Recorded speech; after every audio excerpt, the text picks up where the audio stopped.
Mount St. Antonio College Philosophy Group and WDC Productions present The Transformation of Matter, The Story of Alchemy and the Beginnings of Chemistry. Written by M. Pattison Muir. Narrated by W.D. Carney. Preface. The story of alchemy and the beginnings of chemistry is very interesting in itself. It is also a pregnant example of the contrast between the scientific and the emotional methods of regarding nature, and it admirably illustrates the differences between well-grounded, suggestive hypotheses and baseless speculations. I have tried to tell the story so that it may be intelligible to the ordinary reader. M. Pattison Muir, Cambridge, November 1902. Note to new edition. A few small changes have been made. The last chapter has been rewritten and considerably enlarged. Farnham, September 1913. Chapter 1. The explanation of material changes given by the Greek thinkers. For thousands of years before men had any accurate and exact knowledge of the changes of material things, they had thought about these changes, regarded them as revelations of spiritual truth, built on them many theories of things in heaven and earth, and a good many things in neither, and used them in manufactures, arts, and handicrafts, especially in one very curious manufacture, wherein not the 1,000th fragment of a grain of the finished article was ever produced. The accurate and systematic study of the changes which material things undergo is called chemistry. We may, perhaps, describe alchemy as the superficial and what may be called subjective examination of these changes, and the speculative systems and imaginary arts and manufactures founded on that examination. We are assured by many old writers that Adam was the first alchemist, and we are told by one of the initiated that Adam was created on the 6th day, being the 15th of March of the first year of the world. Certainly, alchemy had a long life, for chemistry did not begin until about the middle of the 18th century. No branch of science has had so long a period of incubation as chemistry. There must be some extraordinary difficulty in the way of disentangling the steps of those changes wherein substances of one kind are produced from substances totally unlike them. To inquire how those of acute intellects and much learning regarded such occurrences in the times when man's outlook on the world was very different from what it is now ought to be interesting, and the results of that inquiry must surely be instructive. If the reader turns to a modern book on chemistry, for instance, the story of the chemical elements in this series, he will find at first superficial descriptions of special instances of those occurrences which are the subject of the chemist's study. He will learn that only certain parts of such events are dealt with in chemistry. More accurate descriptions will then be given of changes which occur in nature, or can be produced by altering the ordinary conditions, and the reader will be taught to see certain points of likeness between these changes. He will be shown how to disentangle chemical occurrences, to find their similarities and differences, and gradually he will feel his way to general statements which are more or less rigorous and accurate expressions of what holds good in a large number of chemical processes. Finally, he will discover that some generalizations have been made which are exact and completely accurate descriptions applicable to every case of chemical change. But if we turn to the writings of the alchemists, we are in a different world. There is nothing even remotely resembling what one finds in a modern book on chemistry. Here are a few quotations from alchemical writings. It is necessary to deprive matter of its qualities in order to draw out its soul. Copper is like a man, it has a soul and a body. The soul is the most subtle part, that is to say, the tinctorial spirit. The body is the ponderable, material, terrestrial thing, endowed with a shadow. After a series of suitable treatments, copper becomes without shadow and better than gold. The elements grow and are transmuted, because it is their qualities, not their substances, which are contrary. Stephanus of Alexandria, about 620 A.D. If we could elicit our medicine from the precious metals, we must destroy the particular metallic form, without impairing its specific properties. The specific properties of the metal have their abode in its spiritual part, which resides in homogeneous water. Thus, we must destroy the particular form of gold and change it into its generic homogeneous water, in which the spirit of gold is preserved. This spirit afterwards restores the consistency of its water, and brings forth a new form after the necessary putrefaction, 1,000 times more perfect than the form of gold which it lost by being reincrudated. Philalethes, 17th century. The bodily nature of things is a concealing outward vesture. Michael Sendivogius, 17th century. Nothing of true value is located in the body of a substance, but in the virtue. The less there is of body, the more in proportion is the virtue. Paracelsus, 16th century. There are 4 elements, and each has at its center another element which makes it what it is. These are the 4 pillars of the world. It is their contrary action which keeps up the harmony and equilibrium of the mundane machinery. Michael Sendivogius. Nature cannot work till it has been supplied with a material. The first matter is furnished by God, the second matter by the sage. Michael Sendivogius. When corruptible elements are united in certain substance, their strife must sooner or later bring about its decomposition, which is, of course, followed by putrefaction. In putrefaction, the impure is separated from the pure, and if the pure elements are then once more joined together by the action of natural heat, a much nobler and higher form of life is produced. If the hidden central fire, which during life was in a state of passivity, obtain the mastery, it attracts to itself all the pure elements, which are thus separated from the impure, and form the nucleus of a far purer form of life. Michael Sendivogius. Cause that which is above to be below, that which is visible to be invisible, that which is palpable to become impalpable. Again, let that which is below become that which is above. Let the invisible become visible, and the impalpable become palpable. Here you see the perfection of our art, without any defect or diminution. Basil Valentine, 15th century. Think most diligently about this. Often bear in mind, observe and comprehend that all minerals and metals together in the same time and after the same fashion, and of one and the same principal matter, are produced and generated.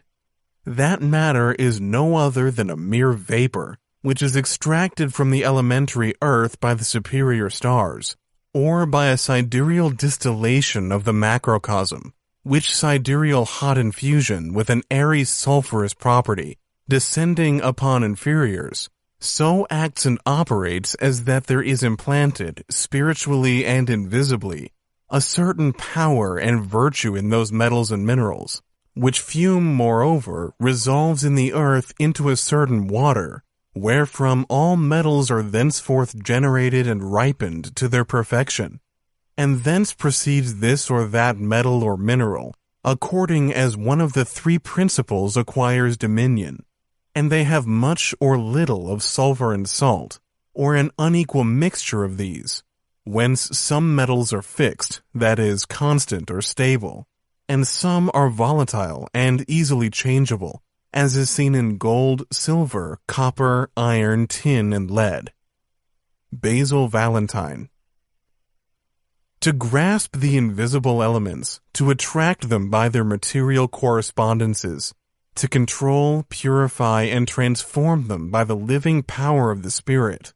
This is true alchemy. Paracelsus. Destruction perfects that which is good, for the good cannot appear on account of that which conceals it. Each one of the visible metals is a concealment of the other 6 metals. Paracelsus. These sayings read like sentences in a forgotten tongue. Humboldt tells of a parrot which had lived with a tribe of American Indians and learnt scraps of their language. The tribe totally disappeared. The parrot alone remained and babbled words in the language which no living human being could understand. Are the words I have quoted unintelligible, like the parrot's prating? Perhaps the language may be reconstructed. Perhaps it may be found to embody something worth a hearing. Success is most likely to come by considering the growth of alchemy, by trying to find the ideas which were expressed in the strange tongue, by endeavoring to look at our surroundings as the alchemists looked at theirs. Do what we will, we always, more or less, construct our own universe.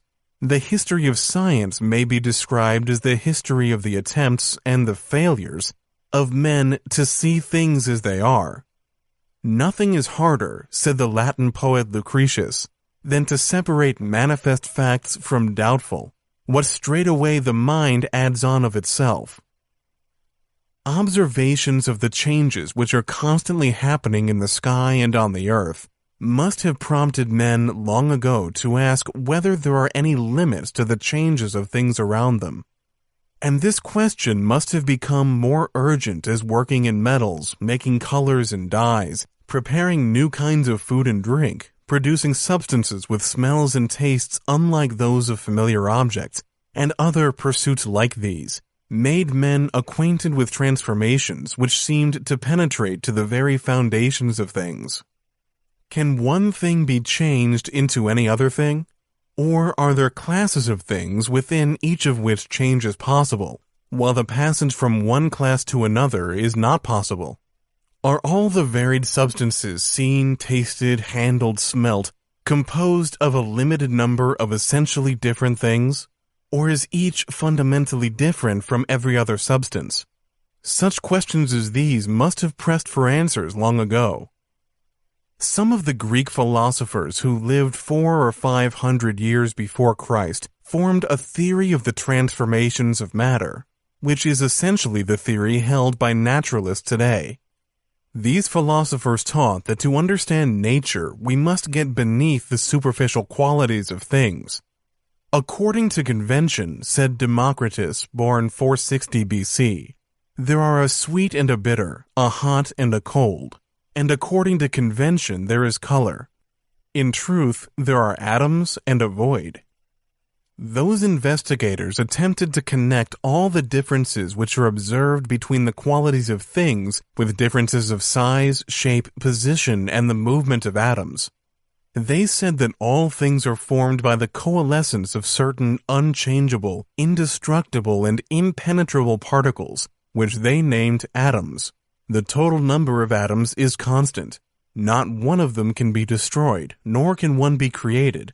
When a substance ceases to exist and another is formed, the process is not a destruction of matter, it is a rearrangement of atoms. Only fragments of the writings of the founders of the atomic theory have come to us. The views of these philosophers are preserved and doubtless amplified and modified in a Latin poem concerning the nature of things, written by Lucretius, who was born a century before the beginning of our era. Let us consider the picture given in that poem of the material universe and the method whereby the picture was produced.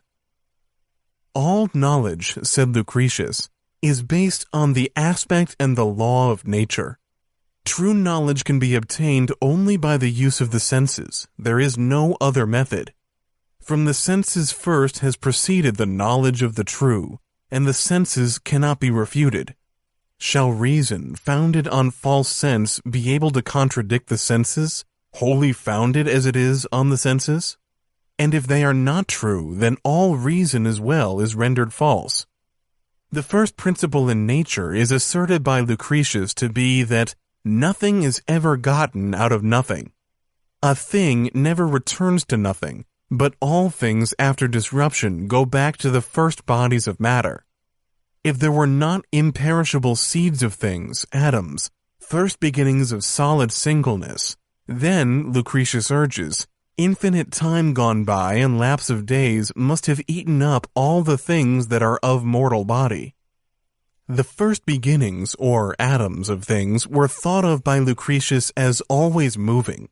There is no lowest point in the sum of the universe where they can rest. They meet, clash, rebound, or sometimes join together into groups of atoms which move about as wholes. Change, growth, decay, formation, disruption. These are the marks of all things.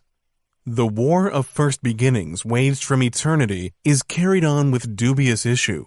Now here, now there. The life-bringing elements of things get the mastery, and are o'ermastered in turn. With the funeral wail blends the cry which babies raise when they enter the borders of light. And no night ever followed day, nor morning night, that heard not, mingling with the sickly infant's cries, the attendants' wailings on death and black funeral. Lucretius pictured the atoms of things as like the things perceived by the senses. He said that atoms of different kinds have different shapes, but the number of shapes is finite, because there is a limit to the number of different things we see, smell, taste, and handle. He implies, although I do not think he definitely asserts, that all atoms of one kind are identical in every respect. Chapter 2. A Sketch of Alchemical Theory. The system which began to be called alchemy in the 6th and 7th centuries of our era had no special name before that time, but was known as the sacred art, the divine science, the occult science, the art of Hermes. A commentator on Aristotle, writing in the 4th century AD, calls certain instruments used for fusion and calcination chuika organa, that is, instruments for melting and pouring. Hence probably came the adjective chaic or chymic, and at a somewhat later time the word chemia as the name of that art which deals with calcinations, fusions, meltings, and the like. The writer of a treatise on astrology in the 5th century, speaking of the influences of the stars on the dispositions of man, says, if a man is born under Mercury, he will give himself to astronomy. If Mars, he will follow the profession of arms. If Saturn, he will devote himself to the science of alchemy, scientia alchemiae. The word alchemia, which appears in this treatise, was formed by prefixing the Arabic al, meaning the, to chemia, a word, as we have seen, of Greek origin. It is the growth, development, and transformation into chemistry of this alchemia which we have to consider. Alchemy, that is, the art of melting, pouring, and transforming, must necessarily pay much attention to working with crucibles, furnaces, alembics, and other vessels wherein things are fused, distilled, calcined, and dissolved. The old drawings of alchemical operations show us men busy calcining, coabating, distilling, dissolving, digesting, and performing other processes of like character to these. The alchemists could not be accused of laziness or aversion to work in their laboratories. Paracelsus, 16th century, says of them, they are not given to idleness, nor go in a proud habit, or plush and velvet garments, often showing their rings on their fingers, or wearing swords with silver hilts by their sides, or fine and gay gloves on their hands, but diligently follow their labors, sweating whole days and nights by their furnaces. They do not spend their time abroad for recreation, but take delight in their laboratories. They put their fingers among coals, into clay and filth, not into gold rings. They are sooty and black, like smiths and miners, and do not pride themselves upon clean and beautiful faces. In these respects, the chemist of today faithfully follows the practice of the alchemists who were his predecessors. You can nose a chemist in a crowd by the smell of the laboratory which hangs about him. You can pick him out by the stains on his hands and clothes. He also takes delight in his laboratory. He does not always pride himself on a clean and beautiful face. He sweats whole days and nights by his furnace. Why does the chemist toil so eagerly? Why do the alchemists so untiringly pursue their quest? I think it is not unfair to say the chemist experiments in order that he may liken his imaginings to the facts which he observes. The alchemist toiled that he might liken the facts which he observed to his imaginings. The difference may be put in another way by saying the chemist's object is to discover how changes happen in combinations of the unchanging. The alchemist's endeavor was to prove the truth of his fundamental assertion that every substance contains undeveloped resources and potentialities and can be brought outward and forward into perfection. Looking around him and observing the changes of things, the alchemist was deeply impressed by the growth and modification of plants and animals. He argued that minerals and metals also grow, change, develop. He said, in effect, nature is one. There must be unity in all the diversity I see. When a grain of corn falls into the earth, it dies. But this dying is the first step towards a new life. The dead seed is changed into the living plant. So it must be with all other things in nature. The mineral or the metal seems dead when it is buried in the earth, but in reality it is growing, changing, and becoming more perfect. The perfection of the seed is the plant. What is the perfection of the common metals? Evidently, the alchemist replied, the perfect metal is gold. The common metals are trying to become gold. Gold is the intention of nature in regard to all metals, said an alchemical writer. Plants are preserved by the preservation of their seed. In like manner, the alchemist's argument proceeded, there must be a seed in metals which is their essence. If I can separate the seed and bring it under the proper conditions, I can cause it to grow into the perfect metal. Animal life and human life also, we may suppose the alchemist saying, are continued by the same method as that whereby the life of plants is continued. All life springs from seed.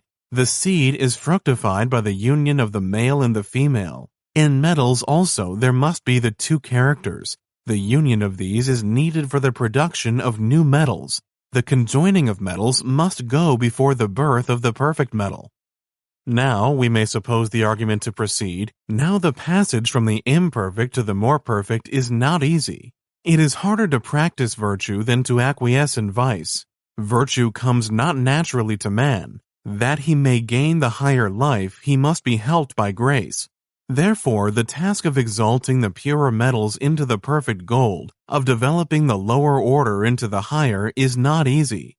If nature does this, she does it slowly and painfully. If the exaltation of the common metals to a higher plane is to be effected rapidly, it can be done only by the help of man.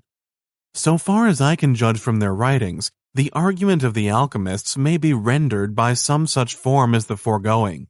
A careful examination of the alchemical argument shows that it rests on a supposed intimate knowledge of nature's plan of working, and the certainty that simplicity is the essential mark of that plan.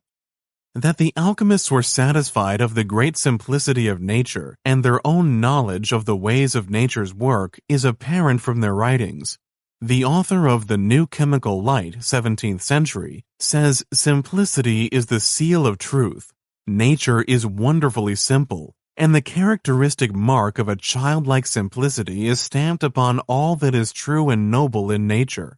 In another place, the same author says, nature is one, true, simple, self-contained, created of God, and informed with a certain universal spirit.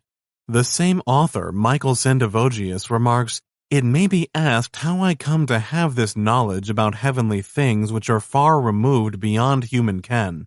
My answer is that the sages have been taught by God that this natural world is only an image and material copy of a heavenly and spiritual pattern, that the very existence of this world is based upon the reality of its heavenly archetype. Thus, the sage sees heaven reflected in nature as in a mirror, and he pursues this art not for the sake of gold or silver, but for the love of the knowledge which it reveals. The only true way advises all who wish to become true alchemists to leave the circuitous paths of pretended philosophers and to follow nature, which is simple.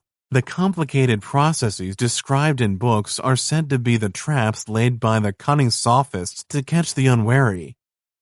In a Catechism of Alchemy, Paracelsus asks, "What road should the philosopher follow?" He answers, "That exactly which was followed by the great architect of the universe in the creation of the world."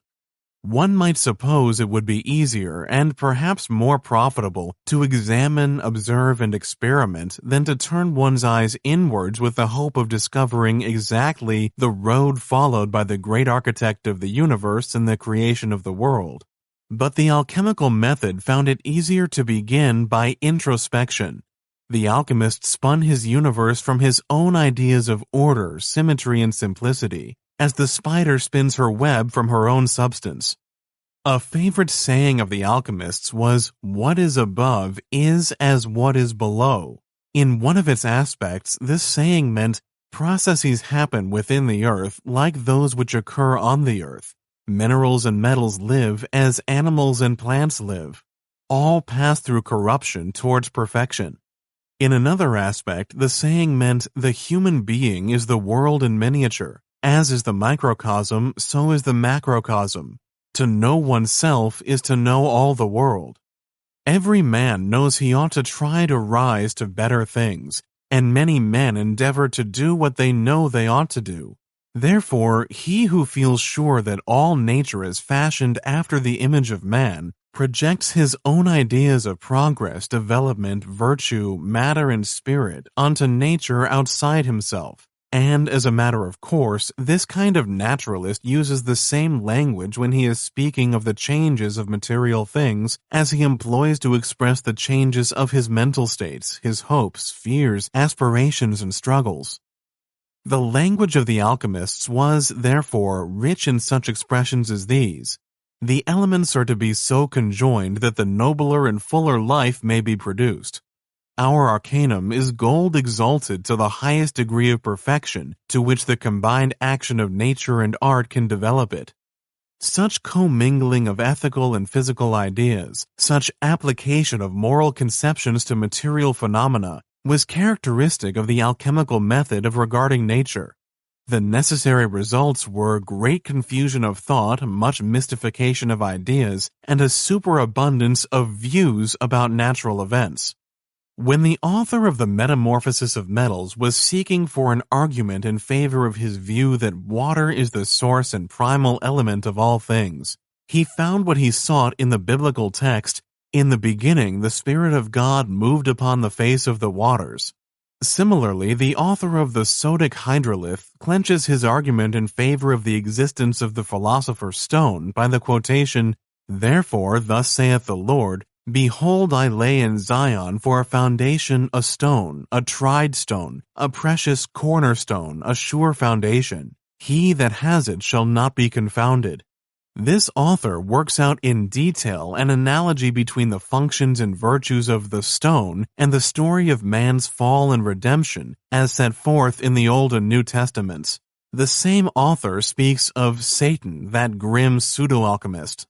That the attribution by the alchemists of moral virtues and vices to natural things was in keeping with some deep-seated tendency of human nature is shown by the persistence of some of their methods of stating the properties of substances. We still speak of perfect and imperfect gases, noble and base metals, good and bad conductors of electricity, and laws governing natural phenomena. Convinced of the simplicity of nature, certain that all natural events follow one course, sure that this course was known to them and was represented by the growth of plants and animals, the alchemists set themselves the task, firstly, of proving by observations and experiments that their view of natural occurrences was correct, and secondly, of discovering and gaining possession of the instrument whereby nature effects her transmutations and perfects her operations.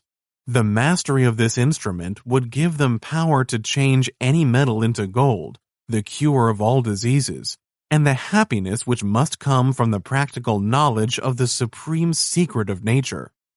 The central quest of alchemy was the quest of an undefined and undefinable something, wherein was supposed to be contained all the powers and potencies of life, and whatever makes life worth living. The names given to this mystical something were as many as the properties which were assigned to it. It was called the One Thing, the Essence, the Philosopher's Stone, the Stone of Wisdom, the Heavenly Balm, the Divine Water, the Virgin Water, the Carbuncle of the Sun, the Old Dragon, the Lion, the Basilisk, the Phoenix, and many other names were given to it. We may come near to expressing the alchemist's view of the essential character of the object of their search by naming it the soul of all things. Alchemy, a modern writer says, is the science of the soul of all things. The essence was supposed to have a material form, an ethereal or middle nature, and an immaterial or spiritual life. No one might hope to make this essence from any one substance, because, as one of the alchemists says, it is the attribute of God alone to make one out of one. You must produce one thing out of two by natural generation. The alchemists did not pretend to create gold, but only to produce it from other things. The author of A Brief Guide to the Celestial Ruby says, "We do not, as is sometimes said, profess to create gold and silver, but only to find an agent which is capable of entering into an intimate and maturing union with the mercury of the base metals." And again, our art only arrogates to itself the power of developing, through the removal of all defects and superfluities, the golden nature which the baser metals possess. Bonus, in his tract on The New Pearl of Great Price, 16th century, says the art of alchemy does not create metals or even develop them out of the metallic first substance. It only takes up the unfinished handicraft of nature and completes it. Nature has only left a comparatively small thing for the artist to do, the completion of that which she has already begun. If the essence were ever attained, it would be by following the course which nature follows in producing the perfect plant from the imperfect seed, by discovering and separating the seed of metals and bringing that seed under the conditions which alone are suitable for its growth. Metals must have seed, the alchemist said, for it would be absurd to suppose they have none. "What prerogative have vegetables above metals," exclaims one of them, "that God should give seed to the one and withhold it from the other? Are not metals as much in his sight as trees?" As metals then possess seed, it is evident how this seed is to be made active. The seed of a plant is quickened by descending into the earth. Therefore, the seed of metals must be destroyed before it becomes life-producing. The processes of our art must begin with dissolution of gold. They must terminate in a restoration of the essential quality of gold. Gold does not easily give up its nature and will fight for its life, but our agent is strong enough to overcome and kill it, and then it also has power to restore it to life and to change the lifeless remains into a new and pure body. The application of the doctrine of the existence of seed and metals led to the performance of many experiments, and hence to the accumulation of a considerable body of facts established by experimental inquiries.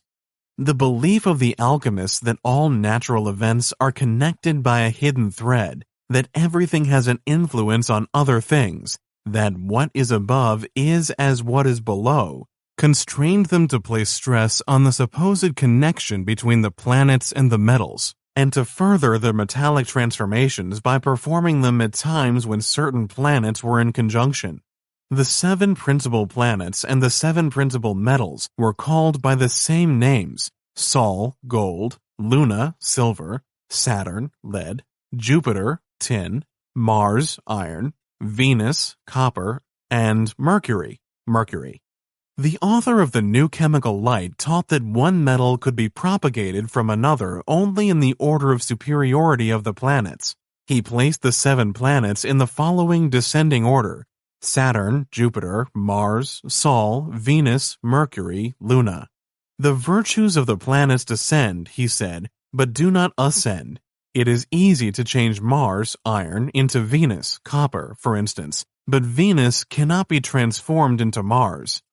Although the alchemists regarded everything as influencing and influenced by other things, they were persuaded that the greatest effects are produced on a substance by substances of like nature with itself.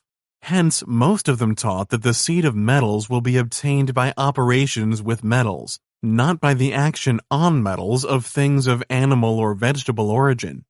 Each class of substances, they said, has a life or spirit, an essential character, we might say, of its own. The life of sulfur, Paracelsus said, is a combustible, ill-smelling fatness. The life of gems and corals is mere color. The life of water is its flowing. The life of fire is air.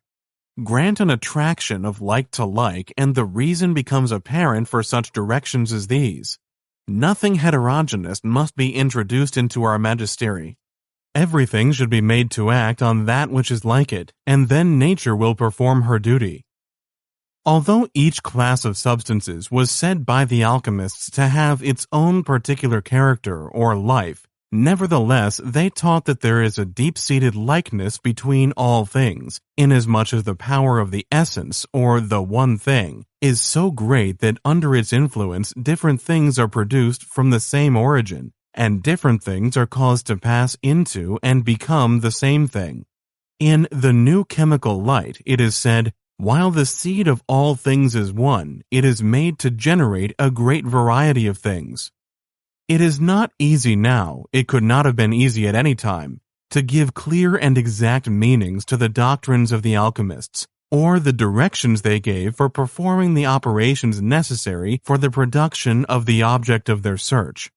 And the difficulty is much increased when we are told that the sage jealously conceals his knowledge from the sinner and the scornful, lest the mysteries of heaven should be laid bare to the vulgar gaze.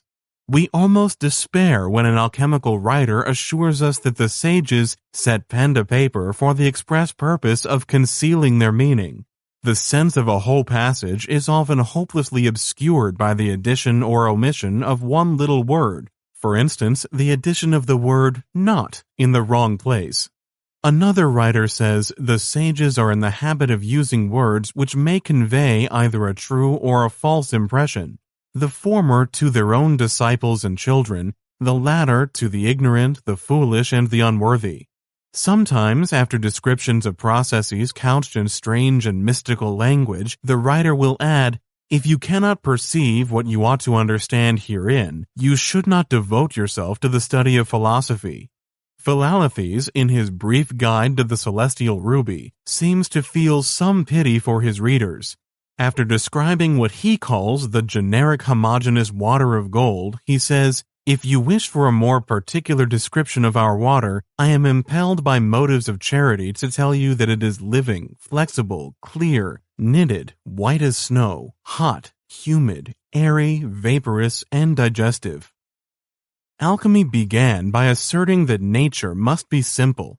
It assumed that a knowledge of the plan and method of natural occurrences is to be obtained by thinking, and it used analogy as the guide in applying this knowledge of nature's design to particular events, especially the analogy, assumed by alchemy to exist, between material phenomena and human emotions. Chapter 3. The Alchemical Conception of the Unity and Simplicity of Nature. In the preceding chapter, I have referred to the frequent use made by the alchemists of their supposition that nature follows the same plan, or at any rate a very similar plan, in all her processes. If this supposition is accepted, the primary business of an investigator of nature is to trace likenesses and analogies between what seem on the surface to be dissimilar and unconnected events. As this idea and this practice were the foundations whereon the superstructure of alchemy was raised, I think it important to amplify them more fully than I have done already. Mention is made in many alchemical writings of a mythical personage named Hermes Trismegistus, who is said to have lived a little later than the time of Moses. Representations of Hermes Trismegistus are found on ancient Egyptian monuments. We are told that Alexander the Great found his tomb near Hebron, and that the tomb contained a slab of emerald whereon 13 sentences were written. The 8th sentence is rendered in many alchemical books as follows: "Ascend with the greatest sagacity from the earth to heaven, and then again descend to the earth, and unite together the powers of things superior and things inferior. Thus you will obtain the glory of the whole world, and obscurity will fly away from you. This sentence evidently teaches the unity of things in heaven and things on earth, and asserts the possibility of gaining not merely a theoretical but also a practical knowledge of the essential characters of all things. Moreover, the sentence implies that this fruitful knowledge is to be obtained by examining nature, using as guide the fundamental similarity supposed to exist between things above and things beneath. The alchemical writers constantly harp on this theme. Follow nature, provided you never lose the clue, which is simplicity and similarity. The author of The Only Way, 1677, beseeches his readers to enlist under the standard of that method which proceeds in strict obedience to the teaching of nature. In short, the method which nature herself pursues in the bowels of the earth. The alchemists tell us not to expect much help from books and written directions. When one of them has said all he can say, he adds, "The question is whether even this book will convey any information to one before whom the writings of the sages and the open book of nature are exhibited in vain."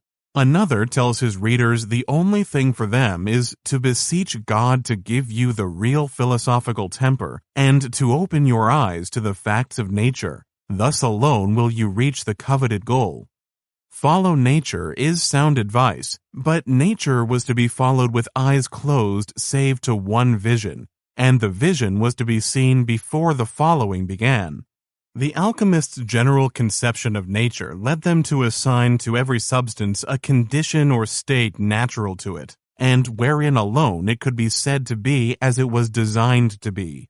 Each substance, they taught, could be caused to leave its natural state only by violent or non-natural means, and any substance which had been driven from its natural condition by violence was ready and even eager to return to the condition consonant with its nature. Thus Norton, in his Ordinal of Alchemy, says, "Metals are generated in the earth, for above ground they are subject to rust. Hence, above ground is the place of corruption of metals, and of their gradual destruction.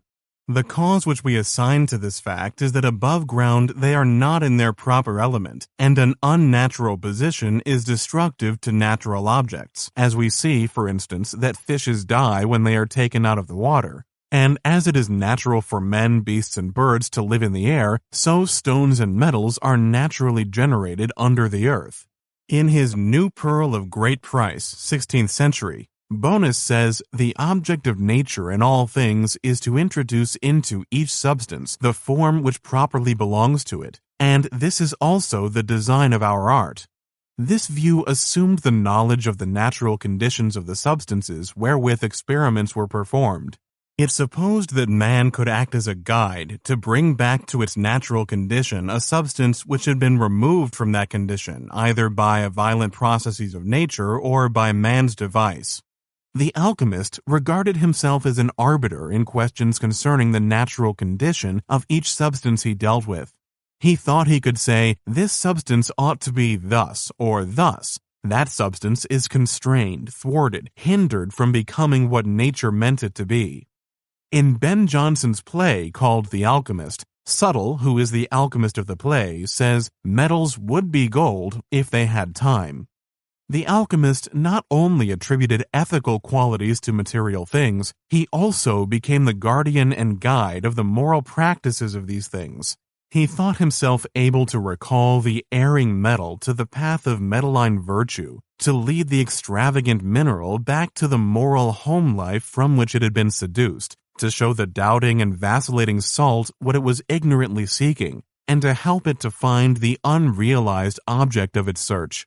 The alchemist acted as a sort of conscience to the metals, minerals, salts, and other substances he submitted to the processes of his laboratory. He treated them as a wise physician might treat an ignorant and somewhat refractory patient. "I know what you want better than you do," he seems often to be saying to the metals he is calcining, separating, joining, and subliming. But the ignorant alchemist was not always thanked for his treatment. Sometimes the patient rebelled. For instance, Michael Sendivogius, in his tract The New Chemical Light Drawn from the Fountain of Nature and of Manual Experience, 17th century, recounts a dialogue between Mercury, the alchemist, and nature. On a certain bright morning, a number of alchemists met together in a meadow and consulted as to the best way of preparing the philosopher's stone. Most of them agreed that mercury was the first substance. Others said no, it was sulfur or something else. Just as the dispute began to run high, there arose a violent wind which dispersed the alchemists into all the different countries of the world, and as they had arrived at no conclusion, each one went on seeking the philosopher's stone in his own old way, this one expecting to find it in one substance and that in another, so that the search has continued without intermission even unto this day. One of them, however, had at least got the idea into his head that mercury was the substance of the stone, and determined to concentrate all his efforts on the chemical preparation of mercury. He took common mercury and began to work with it. He placed it in a glass vessel over the fire, when it of course evaporated. So in his ignorance he struck his wife and said, "No one but you has entered my laboratory. You must have taken my mercury out of the vessel." The woman, with tears, protested her innocence. The alchemist put some more mercury into the vessel. The mercury rose to the top of the vessel in vaporous steam. Then the alchemist was full of joy, because he remembered that the first substance of the stone is described by the sages as volatile, and he thought that now, at last, he must be on the right track. He now began to subject the mercury to all sorts of chemical processes, to sublime it and to calcine it with all manner of things, with salts, sulfur, metals, minerals, blood, hair, aquafortis, herbs, urine, and vinegar. Everything he could think of was tried, but without producing the desired effect. The alchemist then despaired. After a dream wherein an old man came and talked with him about the mercury of the sages, the alchemist thought he would charm the mercury, and so he used a form of incantation. The mercury suddenly began to speak, and asked the alchemist why he had troubled him so much and so on. The alchemist replied and questioned the mercury. The mercury makes fun of the philosopher. Then the alchemist again torments the mercury by heating him with all manner of horrible things. At last, Mercury calls in the aid of nature, who soundly rates the philosopher, tells him he is grossly ignorant, and ends by saying, "The best thing you can do is give yourself up to the king's officers, who will quickly put an end to you and your philosophy." As long as men were fully persuaded that they knew the plan whereon the world was framed, that it was possible for them to follow exactly the road which was followed by the great architect of the universe in the creation of the world, a real knowledge of natural events was impossible, for every attempt to penetrate nature's secrets presupposed a knowledge of the essential characteristics of that which was to be investigated. But genuine knowledge begins when the investigator admits that he must learn of nature, not nature of him. It might be truly said of one who held the alchemical conception of nature that his foible was omniscience, and omniscience negatives the attainment of knowledge. The alchemical notion of a natural state as proper to each substance was vigorously combated by the Honorable Robert Boyle, born 1626, died 1691, a man of singularly clear and penetrative intellect. In A Paradox of the Natural and Supernatural States of Bodies, especially of the air, Boyle says, "I know that not only in living, but even in inanimate bodies, of which alone I hear discourse, men have universally admitted the famous distinction between the natural and preternatural, or violent state of bodies, and do daily, without the least scruple, found upon it hypotheses and ratiocinations, as if it were most certain that what they call nature had purposely formed bodies in such a determinate state, and were always watchful that they should not by any external violence be put out of it. But notwithstanding so general a consent of men in this point, I confess I cannot yet be satisfied about it in the sense wherein it is wont to be taken. It is not that I believe that there is no sense in which, or in the account upon which, a body may be said to be in its natural state, but that I think the common distinction of a natural and violent state of bodies has not been clearly explained and considerately settled, and both it is not well grounded and is oftentimes ill applied. For when I consider that whatever state a body be put into or kept in, it obtains or retains that state, assenting to the Catholic laws of nature, I cannot think it fit to deny that in this sense the body proposed is in a natural state. But then, upon the same ground, it will be hard to deny but that those bodies which are said to be in a violent state may also be in a natural one, since the violence they are presumed to suffer from outward agents is likewise exercised no otherwise than according to the established laws of universal nature. There must be something very fascinating and comforting in the alchemical view of nature, as a harmony constructed on one simple plan, which can be grasped as a whole and also in its details by the introspective processes of the human intellect, for that conception prevails today among those who have not investigated natural occurrences for themselves. The alchemical view of nature still forms the foundation of systems of ethics, of philosophy, of art. It appeals to the innate desire of man to make himself the measure of all things. It is so easy, so authoritative, apparently so satisfactory. No amount of thinking and reasoning will ever demonstrate its falsity. It can be conquered only by a patient, unbiased, searching examination of some limited portion of natural events. Chapter 4. The Alchemical Elements and Principles. The alchemists were sure that the intention of nature regarding metals was that they should become gold, for gold was considered to be the most perfect metal, and nature, they said, evidently strained after perfection. The alchemist found that metals were worn away, eaten through, broken, and finally caused to disappear by many acid and acrid liquids which he prepared from mineral substances. But gold resisted the attacks of these liquids. It was not changed by heat, nor was it affected by sulfur, a substance which changed limpid, running mercury into an inert black solid. Hence, gold was more perfect in the alchemical state than any other metal. Since gold was considered to be the most perfect metal, it was self-evident to the alchemical mind that nature must form gold slowly in the earth, must transmute gradually the inferior metals into gold.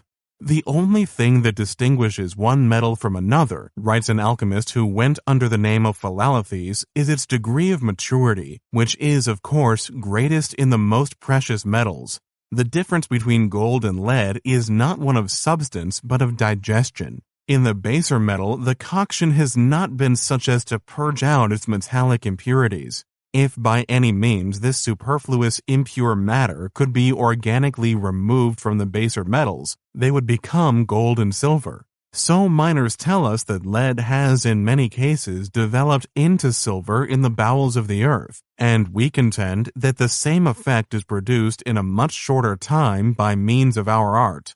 Stories were told about the finding of gold in deserted mines which had been worked out long before.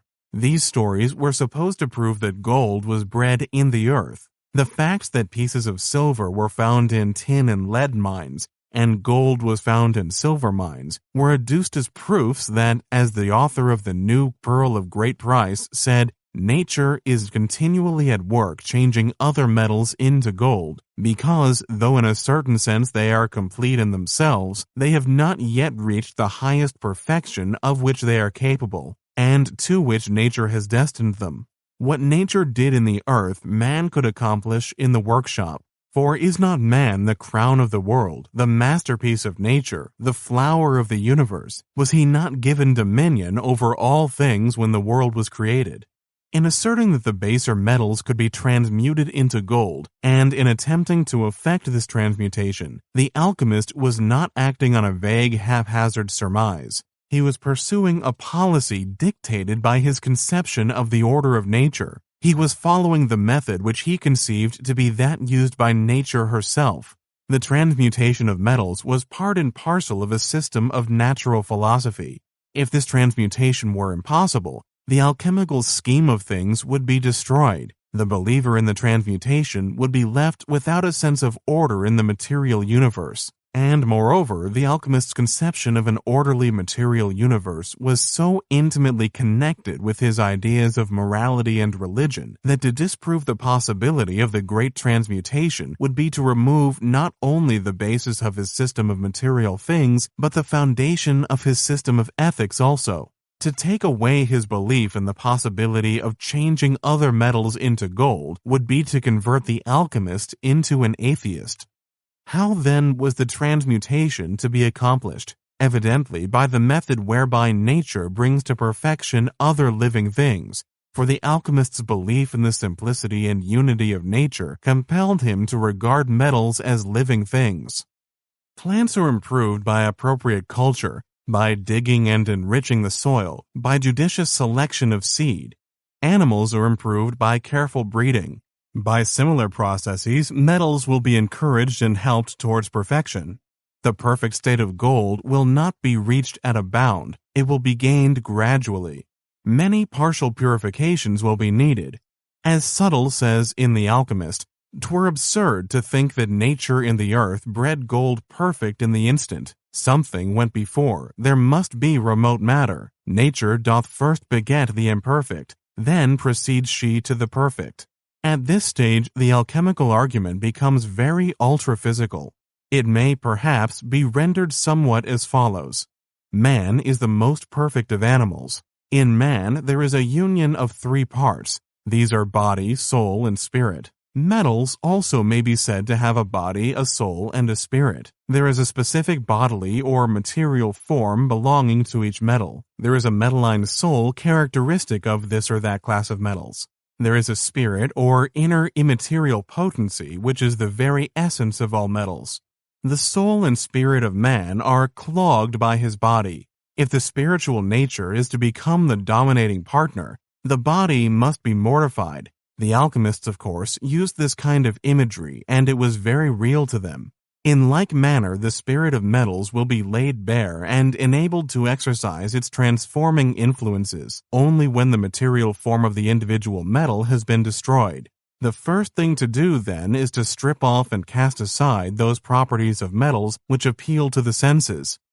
It is necessary to deprive matter of its qualities in order to draw out its soul, said Stephanus of Alexandria in the 7th century.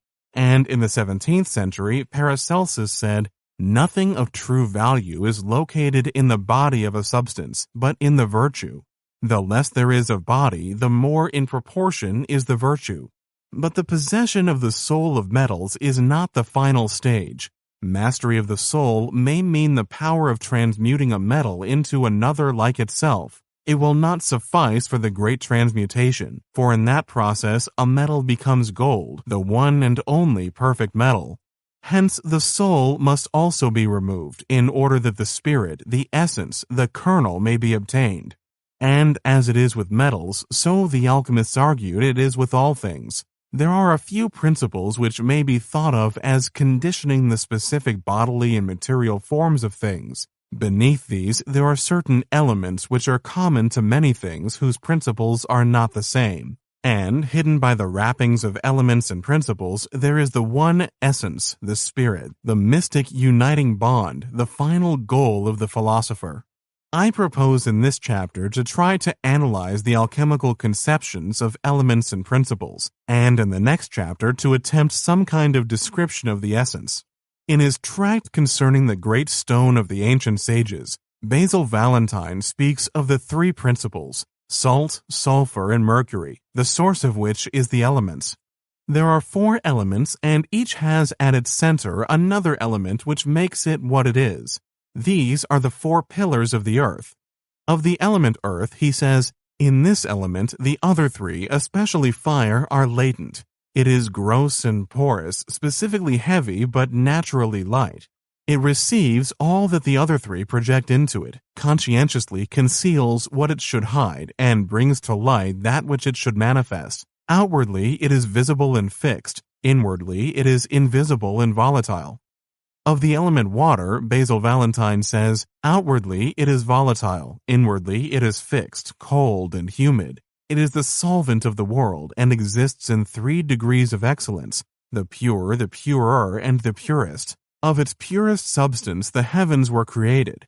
Of that which is less pure the atmospheric air was formed. That which is simply pure remains in its proper sphere, where it is guardian of all subtle substances here below. Concerning the element air, he writes, "The most noble element of air is volatile but may be fixed, and when fixed renders all bodies penetrable. It is nobler than earth or water. It nourishes, impregnates, conserves the other elements." Finally, of the element fire. Fire is the purest and noblest of all elements, full of adhesive, unctuous corrosiveness, penetrant, digestive, inwardly fixed, hot and dry, outwardly visible, and tempered by the earth. This element is the most passive of all, and resembles a chariot. When it is drawn, it moves. When it is not drawn, it stands still. Basil Valentine then tells his readers that Adam was compounded of the four pure elements, but after his expulsion from paradise, he became subject to the various impurities of the animal creation. The pure elements of his creation were gradually mingled and infected with the corruptible elements of the outer world, and thus his body became more and more gross and liable through its grossness to natural decay and death. The process of degeneration was slow at first, but as time went on, the seed out of which men were generated became more and more infected with perishable elements. The continued use of corruptible food rendered their bodies more and more gross, and human life was soon reduced to a very brief span. Basil Valentine then deals with the formation of the three principles of things by the mutual action of the four elements. Fire acting on air produced sulfur. Air acting on water produced mercury. Water acting on earth produced salt. Earth having nothing to act on produced nothing, but became the nurse of the three principles. The three principles, he says, are necessary because they are the immediate substance of metals. The remoter substance of metals is the four elements, but no one can produce anything out of them but God. And even God makes nothing of them but these three principles. To endeavor to obtain the four pure elements is a hopeless task, but the sage has the three principles at hand. The artist should determine which of the three principles he is seeking, and should assist it so that it may overcome its contrary. The art consists in an even mingling of the virtues of the elements, in the natural equilibrium of the hot, the dry, the cold, and the moist. The account of the elements given by Philosophers differs from that of Basil Valentine.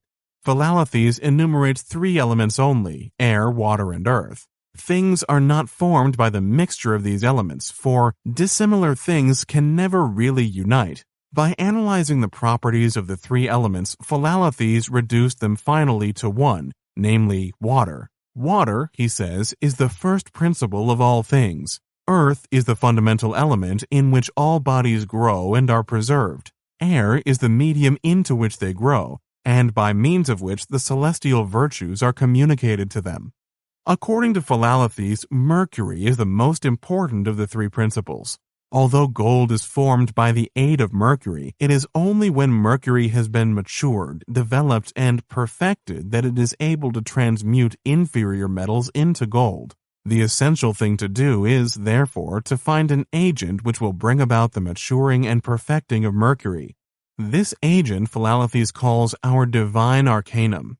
Although it appears to me impossible to translate the sayings of the alchemists concerning elements and principles into expressions which shall have definite and exact meanings for us today, still we may perhaps get an inkling of the meaning of such sentences as those I have quoted from Basil Valentine and Philosophers.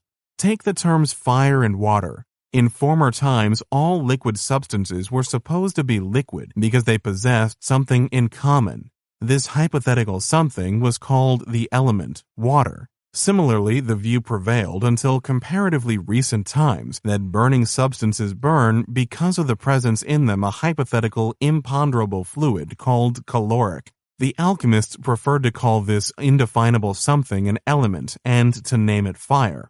We are accustomed today to use the words fire and water with different meanings according to the ideas we wish to express. When we say, do not touch the fire or put your hand into the water, we are regarding fire and water as material things. When we say the house is on fire or speak of a diamond of the first water, we are thinking of the condition or state of a burning body, or of a substance as transparent as water.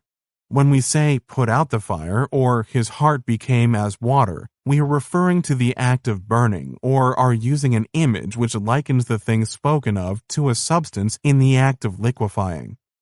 As we do today, so the alchemists did before us. They used the words fire and water to express different ideas.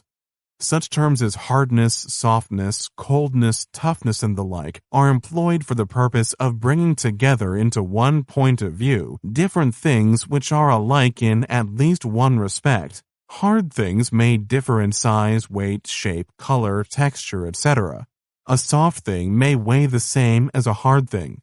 Both may have the same color or the same size, or be at the same temperature, and so on.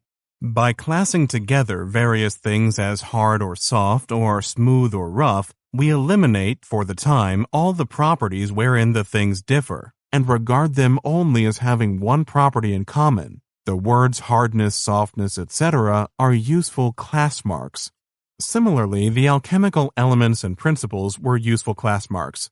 We must not suppose that when the alchemists spoke of certain things as formed from or by the union of the same elements or the same principles, they meant that these things contained a common substance. Their elements and principles were not thought of as substances, at least not in the modern meaning of the expression a substance. They were qualities only. If we think of the alchemical elements earth, air, fire, and water as general expressions of what seemed to the alchemists the most important properties of all substances, we may be able to attach some kind of meaning to the sayings of Basil Valentine, which I have quoted. For instance, when that alchemist tells us fire is the most passive of all elements and resembles a chariot, when it is drawn it moves, when it is not drawn it stands still, we may suppose he meant to express the fact that a vast number of substances can be burnt, and that combustion does not begin of itself, but requires an external agency to start it. Unfortunately, most of the terms which the alchemists used to designate their elements and principles are terms which are now employed to designate specific substances. The word fire is still employed rather as a quality of many things under special conditions than as a specific substance. But earth, water, air, salt, sulfur, and mercury are today the names applied to certain groups of properties, each of which is different from all other groups of properties, and is, therefore, called in ordinary speech a definite kind of matter. As knowledge became more accurate and more concentrated, the words sulfur, salt, mercury, etc. began to be applied to distinct substances. And as these terms were still employed in their alchemical sense as compendious expressions for certain qualities common to great classes of substances, much confusion arose. Kunkel, the discoverer of phosphorus, who lived between 1630 and 1702, complained of the alchemists' habit of giving different names to the same substance, and the same name to different substances. The sulfur of one, he says, is not the sulfur of another, to the great injury of science. To that one replies that everyone is perfectly free to baptize his infant as he pleases. Granted, you may, if you like, call an ass an ox, but you will never make anyone believe that your ox is an ass. Boyle is very severe on the vague and loose use of words practiced by so many writers of his time.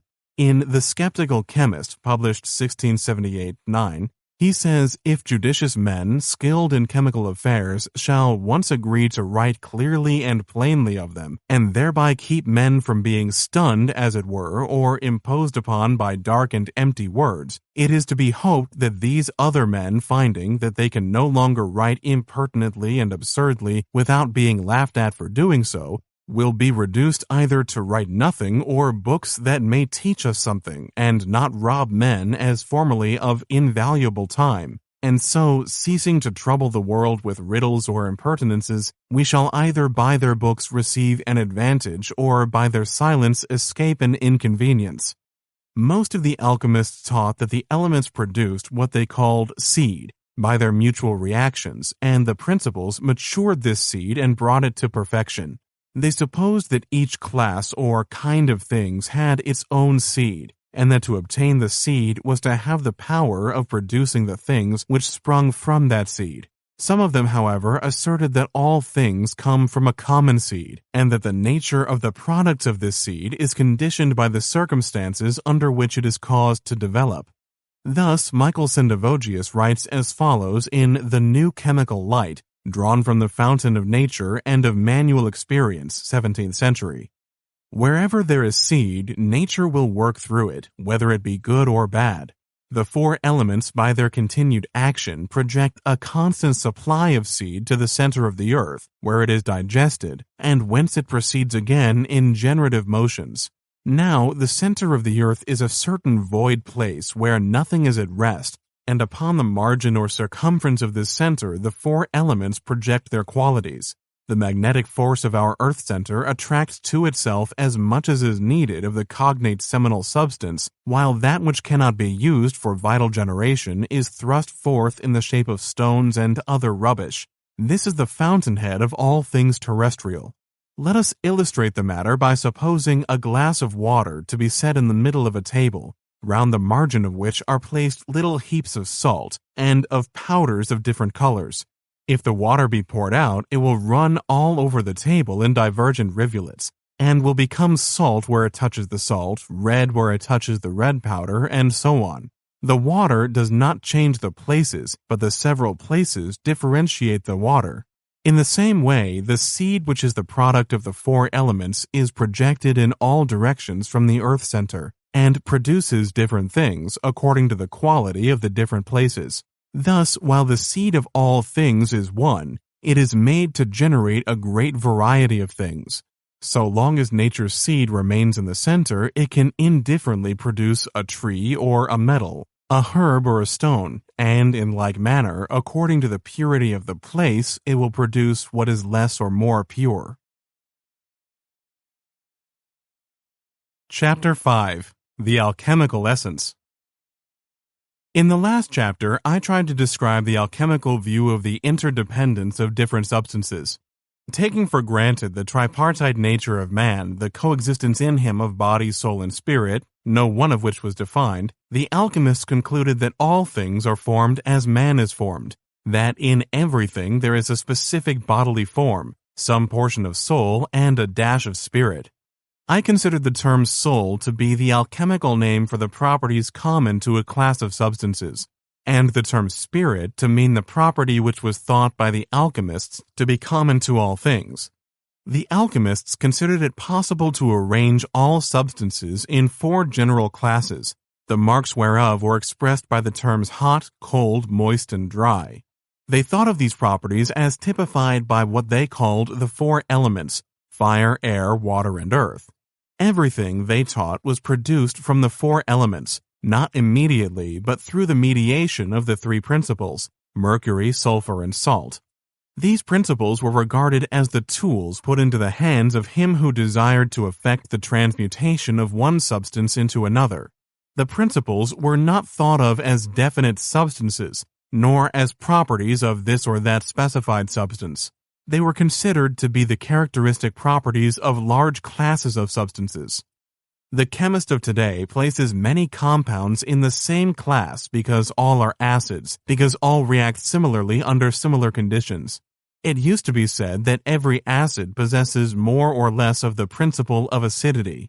Lavoisier changed the language whereby certain facts concerning acids were expressed. He thought that experiments proved all acids to be compounds of the element oxygen, and for many years after Lavoisier, the alchemical expression the principle of acidity was superseded by the word oxygen.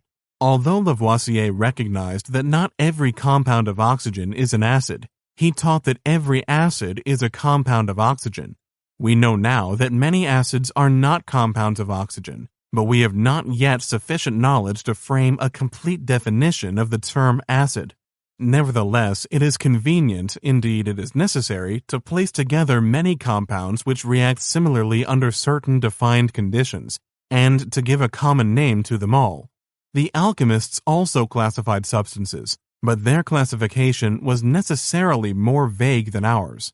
and they necessarily expressed their reasons for putting different substances in the same class in a language which arose out of the general conceptions of natural phenomena which prevailed in their time. The primary classification of substances made by the alchemists was expressed by saying, these substances are rich in the principle sulfur, those contain much of the principle mercury, and this class is marked by the preponderance of the principle salt. The secondary classification of the alchemists was expressed by saying, this class is characterized by dryness, that by moisture, another by coldness, and a fourth by hotness. The dry substances contain much of the element earth. The moist substances are rich in the element water. In the cold substances, the element air preponderates, and the hot substances contain more of the element fire than of the other elements. The alchemists went a step further in their classification of things. They asserted that there is one thing present in all things, that everything is a vehicle for the more or less perfect exhibition of the properties of the one thing, that there is a primal element common to all substances. The final aim of alchemy was to obtain the one thing, the primal element, the soul of all things, so purified not only from all specific substances, but also from all admixture of the four elements and the three principles, as to make possible the accomplishment of any transmutation by the use of it. If a person ignorant of its powers were able to obtain the essence, he might work vast havoc and cause enormous confusion. It was necessary, therefore, to know the conditions under which the potencies of the essence became active. Hence, there was need of prolonged study of the mutual actions of the most seemingly diverse substances, and of minute and patient examination of the conditions under which nature performs her marvelous transmutations. The quest of the one thing was fraught with peril, and was to be attempted only by those who had served a long and laborious apprenticeship. In The Chemical Treatise of Thomas Norton, the Englishman, called Believe Me, or The Ordinal of Alchemy, 15th century, the adept is warned not to disclose his secrets to ordinary people. You should carefully test and examine the life, character, and mental aptitudes of any person who would be initiated in this art, and then you should bind him by a sacred oath not to let our magistery be commonly or vulgarly known. Only when he begins to grow old and feeble he may reveal it to one person, but not to more, and that one man must be virtuous. If any wicked man should learn to practice the art, the event would be fraught with great danger to Christendom. For such a man would overstep all bounds of moderation, and would remove from their hereditary thrones those legitimate princes who rule over the peoples of Christendom. The results of the experimental examination of the compositions and properties of substances made since the time of the alchemists have led to the modern conception of the chemical element and the isolation of about 70 or 80 different elements. No substance now called an element has been produced in the laboratory by uniting two or more distinct substances, nor has any been separated into two or more unlike portions. The only decided change which a chemical element has been caused to undergo is the combination of it with some other element or elements, or with a compound or compounds. But it is possible that all the chemical elements may be combinations of different quantities of one primal element. Certain facts make this supposition tenable, and some chemists expect that the supposition will be proved to be correct. If the hypothetical primal element should be isolated, we should have fulfilled the aim of alchemy and gained the one thing, but the fulfillment would not be that whereof the alchemists dreamed. Inasmuch as the alchemical essence was thought of as the universal spirit to whose presence is due whatever degree of perfection any specific substance exhibits, it followed that the more perfect a substance, the greater is the quantity of the essence in it. But even in the most perfect substance found in nature, which substance the alchemist said is gold, the essence is hidden by wrappings of specific properties which prevent the ordinary man from recognizing it. Remove these wrappings from some special substance, and you have the perfect form of that thing. You have some portion of the universal spirit joined to the one general property of the class of things whereof the particular substance is a member. Then remove the class property, often spoke of by the alchemists as the life of the substance, and you have the essence itself. The alchemists thought that to every thing, or at any rate to every class of things, there corresponds a more perfect form than that which we see and handle.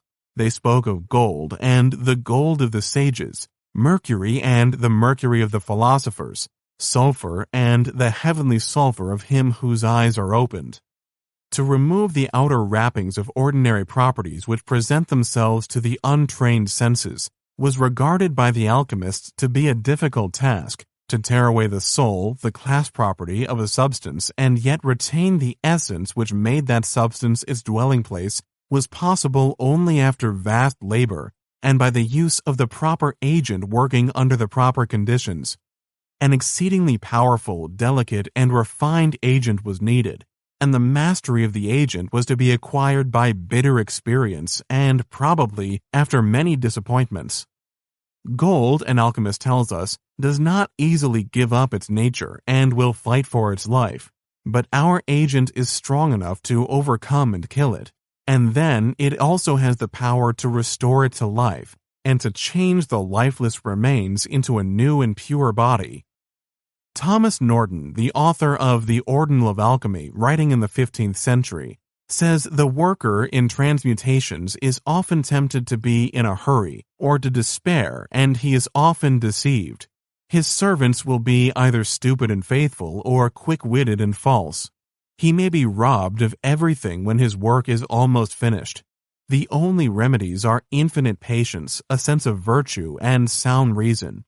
In the pursuit of our art, he says, you should take care, from time to time, to unbend your mind from its sterner employments with some convenient recreation. The choice of workmen to aid in the mechanical parts of the quest was a great trouble to the alchemists. On this subject, Norton says, "If you would be free from all fear over the gross work, follow my counsel and never engage married men, for they soon give in and pretend they are tired out. Hire your workmen for certain stipulated wages, and not for longer periods than 24 hours at a time. Give them higher wages than they would receive elsewhere, and be prompt and ready in your payments." Many accounts are given by alchemical writers of the agent, and many names are bestowed on it. The author of A Brief Guide to the Celestial Ruby speaks thus of the agents. It is our doorkeeper, our balm, our honey, oil, urine, maydew, mother, egg, secret furnace, oven, true fire, venomous dragon, theriac, ardent wine, green lion, bird of Hermes, goose of Hermogenes, two-edged sword in the hands of the cherub that guards the tree of life. It is our true secret vessel, and the garden of the sages in which our sun rises and sets. It is our royal mineral, our triumphant vegetable Saturnia, and the magic rod of Hermes, by means of which he assumes any shape he likes. Sometimes we are told that the agent is mercury, sometimes that it is gold, but not common mercury or common gold. Supplement your common mercury with the inward fire which it needs, and you will soon get rid of all superfluous dross. The agent is gold, as highly matured as natural and artificial digestion can make it, and 1,000 times more perfect than the common metal of that name. Gold, thus exalted, radically penetrates, tinges, and fixes metals. The alchemists generally likened the work to be performed by their agent to the killing of a living thing. They constantly used the allegory of death, followed by resurrection, in describing the steps whereby the essence was to be obtained, and the processes whereby the baser metals were to be partially purified. They speak of the mortification of metals, the dissolution and putrefaction of substances, as preliminaries to the appearance of the true life of the things whose outward properties have been destroyed. For instance, Paracelsus says, "Destruction perfects that which is good, for the good cannot appear on account of that which conceals it." The same alchemist speaks of rusting as the mortification of metals. He says, "The mortification of metals is the removal of their bodily structure.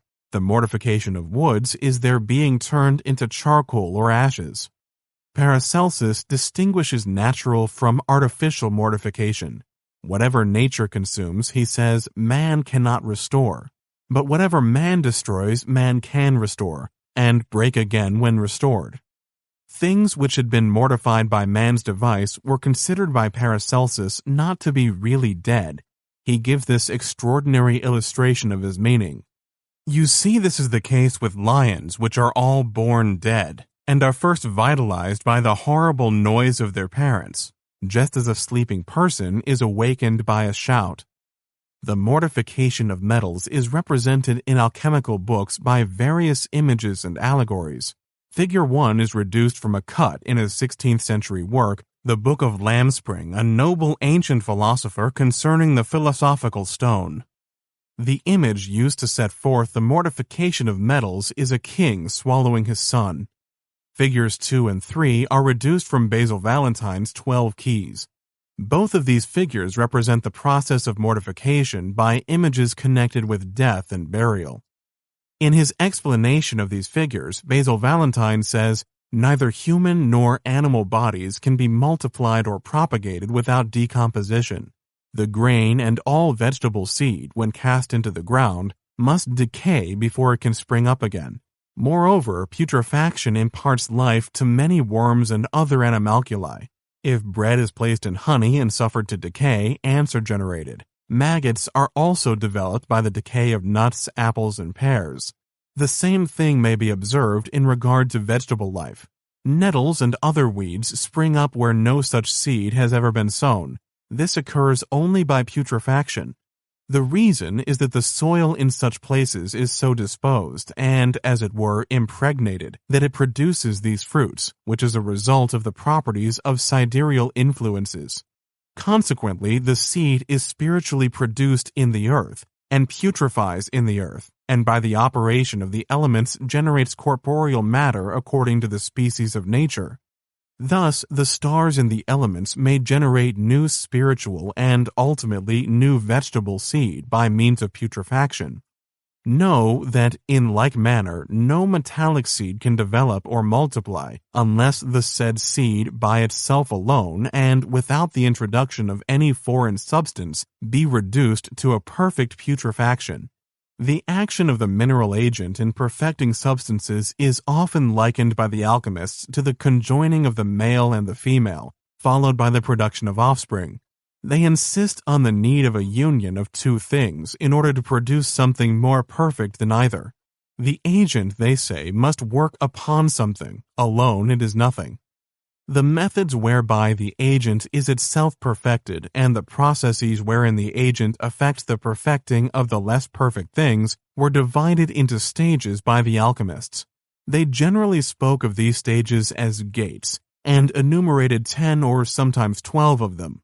As examples of the alchemical description of these gates, I give some extracts from A Brief Guide to the Celestial Ruby. The first gate is calcination, which is the drying up of the humors. By this process, the substance is concocted into a black powder, which is yet unctuous and retains its radical humor. When gold passes through this gate, we observe in it two natures, the fixed and the volatile, which we liken to two serpents. The fixed nature is likened to a serpent without wings, the volatile to a serpent with wings. Calcination unites these two into one. The second gate, dissolution, is likened to death and burial, but the true essence will appear glorious and beautiful when this gate is passed. The worker is told not to be discouraged by this apparent death. The mercury of the sages is spoken of by this author as the queen, and gold as the king. The king dies for love of the queen, but he is revived by his spouse, who is made fruitful by him and brings forth a most royal son. Figures 4 and 5 are reduced from the Book of Lambspring. They express the needs of the conjunction of two to produce one. After dissolution came conjunction, wherein the separated elements were combined. Then followed putrefaction, necessary for the germination of the seed which had been produced by calcination, dissolution, and conjunction. Putrefaction was followed by congelation and citation. The passage through the next gate, called sublimation, caused the body to become spiritual, and the spiritual to be made corporal. Fermentation followed, whereby the substance became soft and flowed like wax. Finally, by exaltation, the stone was perfected. The author of The Open Entrance speaks of the various stages in the perfecting of the agent as regimens. The beginning of the heating of gold with mercury is likened to the king stripping off his golden garments and descending into the fountain. This is the regimen of mercury. As the heating is continued, all becomes black. This is the regimen of Saturn. Then is noticed a play of many colors. This is the regimen of Jupiter. If the heat is not regulated properly, the young ones of the crow will go back to the nest. About the end of the 4th month, you will see the sign of the waxing moon, and all becomes white. This is the regimen of the moon. The white color gives place to purple and green. You are now in the regimen of Venus. After that appear all the colors of the rainbow or of a peacock's tail. This is the regimen of Mars. Finally, the color becomes orange and golden. This is the regimen of the sun. The reader may wish to have some description of the essence. The alchemists could describe it only in contraries.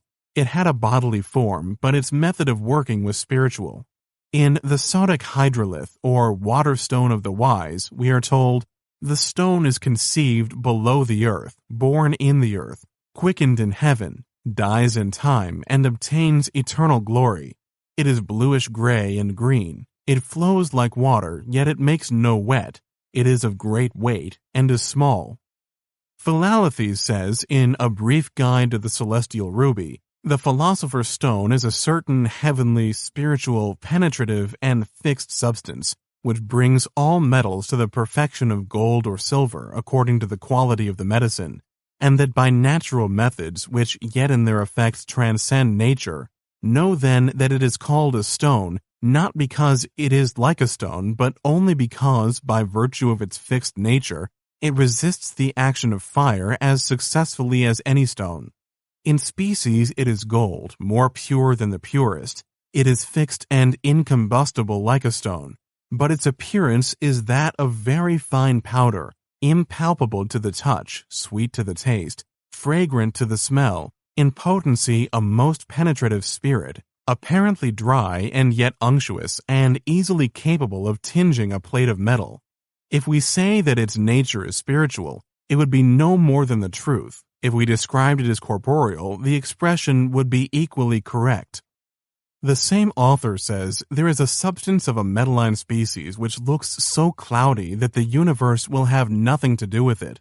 Its visible form is vile. It defiles metalline bodies, and no one can readily imagine that the pearly drink of bright Phoebus should spring from thence.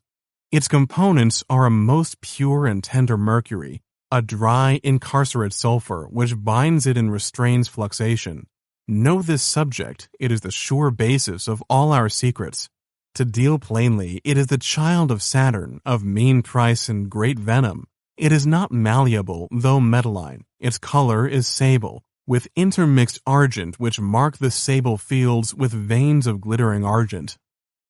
In trying to attach definite meanings to the alchemical accounts of principles, elements, and the one thing, and the directions which the alchemists give for changing one substance into others, we are very apt to be misled by the use of such an expression as the transmutation of the elements. To a chemist, that phrase means the change of an element into another element, an element being a definite substance which no one has been able to produce by the combination of two or more substances unlike itself, or to separate into two or more substances unlike itself. But whatever may have been the alchemical meaning of the word element, it was certainly not that given to the same word today, nor did the word transmutation mean to the alchemist what it means to the chemist. The facts which are known at present concerning the elements make unthinkable such a change as that of lead into silver, but new facts may be discovered which will make possible the separation of lead into things unlike itself, and the production of silver by the combination of some of these constituents of lead. The alchemist supposed he knew such facts as enabled him not only to form a mental picture of the change of lead into silver, or tin into gold, but also to assert that such changes must necessarily happen, and to accomplish them. Although we are quite sure that the alchemist's facts were only imaginings, we ought not to blame him for his reasoning on what he took to be facts. Every metal is now said to be an element, in the modern meaning of that word.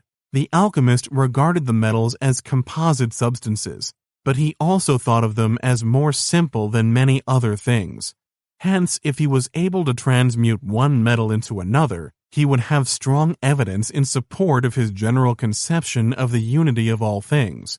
And as transmutation meant to the alchemist the bringing of a substance to the condition of greatest perfection possible for that substance, his view of the unity of nature might be said to be proved if he succeeded in changing one of the metals, one of these comparatively simple substances, into the most perfect of all metals, that is, into gold. The transmutation of the baser metals into gold thus came to be the practical test of the justness of the alchemical scheme of things. Some alchemists assert they had themselves performed the great transmutation. Others tell of people who had accomplished the work. The following story is an example of the accounts given of the making of gold. It is taken from the John Frederick Helvetius's Golden Caliph, which the world worships and adores, 17th century. On the 27th December 1666, in the forenoon, there came to my house a certain man who was a complete stranger to me, but of an honest grave countenance and an authoritative mien, clothed in a simple garb. He was of middle height. His face was long and slightly pockmarked, his hair was black and straight, his chin close-shaven, his age about 43 or 44, and his native province, as far as I could make out, North Holland. After we had exchanged salutations, he asked me whether he might have some conversation with me. He wished to say something to me about the pyrotechnic art, as he had read one of my tracts, directed against the sympathetic powder of Dr. Digby, in which I hinted a suspicion whether the grand arcanum of the sages was not after all a gigantic hoax. He therefore took that opportunity of asking me whether I could not believe that such a grand mystery might exist in the nature of things, by means of which a physician could restore any patient whose vitals were not irreparably destroyed. I answered such a medicine would be a most desirable acquisition for any physician, nor can any man tell how many secrets there may be hidden in nature. Yet, though I have read much about the truth of this art, it has never been my good fortune to meet with a real master of the alchemical science. After some further conversation, the artist Elias, for it was he, thus addressed me, "Since you have read so much in the works of the alchemists about this stone, its substance, its color, and its wonderful effects, may I be allowed the question whether you have not prepared it yourself?" On my answering his question in the negative, he took out of his bag a cunningly worked ivory box, in which were 3 large pieces of substance resembling glass or pale sulfur, and informed me that here was enough of the tincture for the production of 20 tons of gold. When I had held the precious treasure in my hand for a quarter of an hour, during which time I listened to a recital of its wonderful curative properties, I was compelled to restore it to its owner, which I could not help doing with a certain degree of reluctance. My request that he would give me a piece of his stone, though it were no larger than a coriander seed, he somewhat brusquely refused, adding in a milder tone that he could not give it me for all the wealth I possessed, and that not on account of its great preciousness, but for some other reason which it was not lawful for him to divulge. Then he inquired whether I could not show him into a room at the back of the house, where we should be less liable to the observation of passers-by.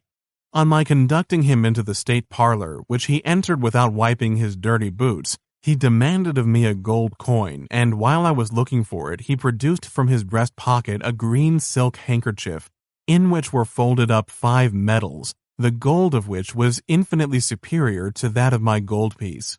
Here follows the inscriptions on the medals. I was filled with admiration, and asked my visitor whence he had obtained that wonderful knowledge of the whole world. He replied that it was a gift freely bestowed on him by a friend who had stayed a few days at his house. Here follows the stranger's account of this friend's experiments. When my strange visitor had concluded his narrative, I besought him to give me a proof of his assertion by performing the transmutatory operation on some metals in my presence. He answered evasively that he could not do so then, but that he would return in 3 weeks, and that if he was then at liberty to do so, he would show me something that would make me open my eyes. He appeared punctually to the promised day and invited me to take a walk with him, in the course of which we discoursed profoundly on the secrets of nature and fire, though I noticed that my companion was very chary in imparting information about the grand arcanum. At last I asked him point blank to show me the transmutation of metals.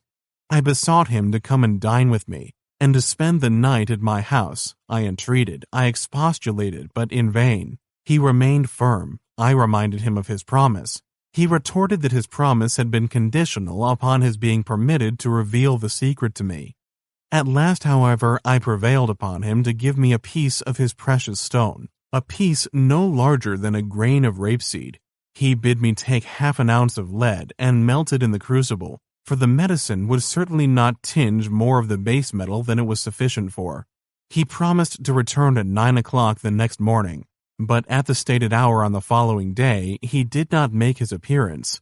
In his stead, however, there came, a few hours later, a stranger, who told me that his friend the artist was unavoidably detained, but that he would call at 3 o'clock in the afternoon.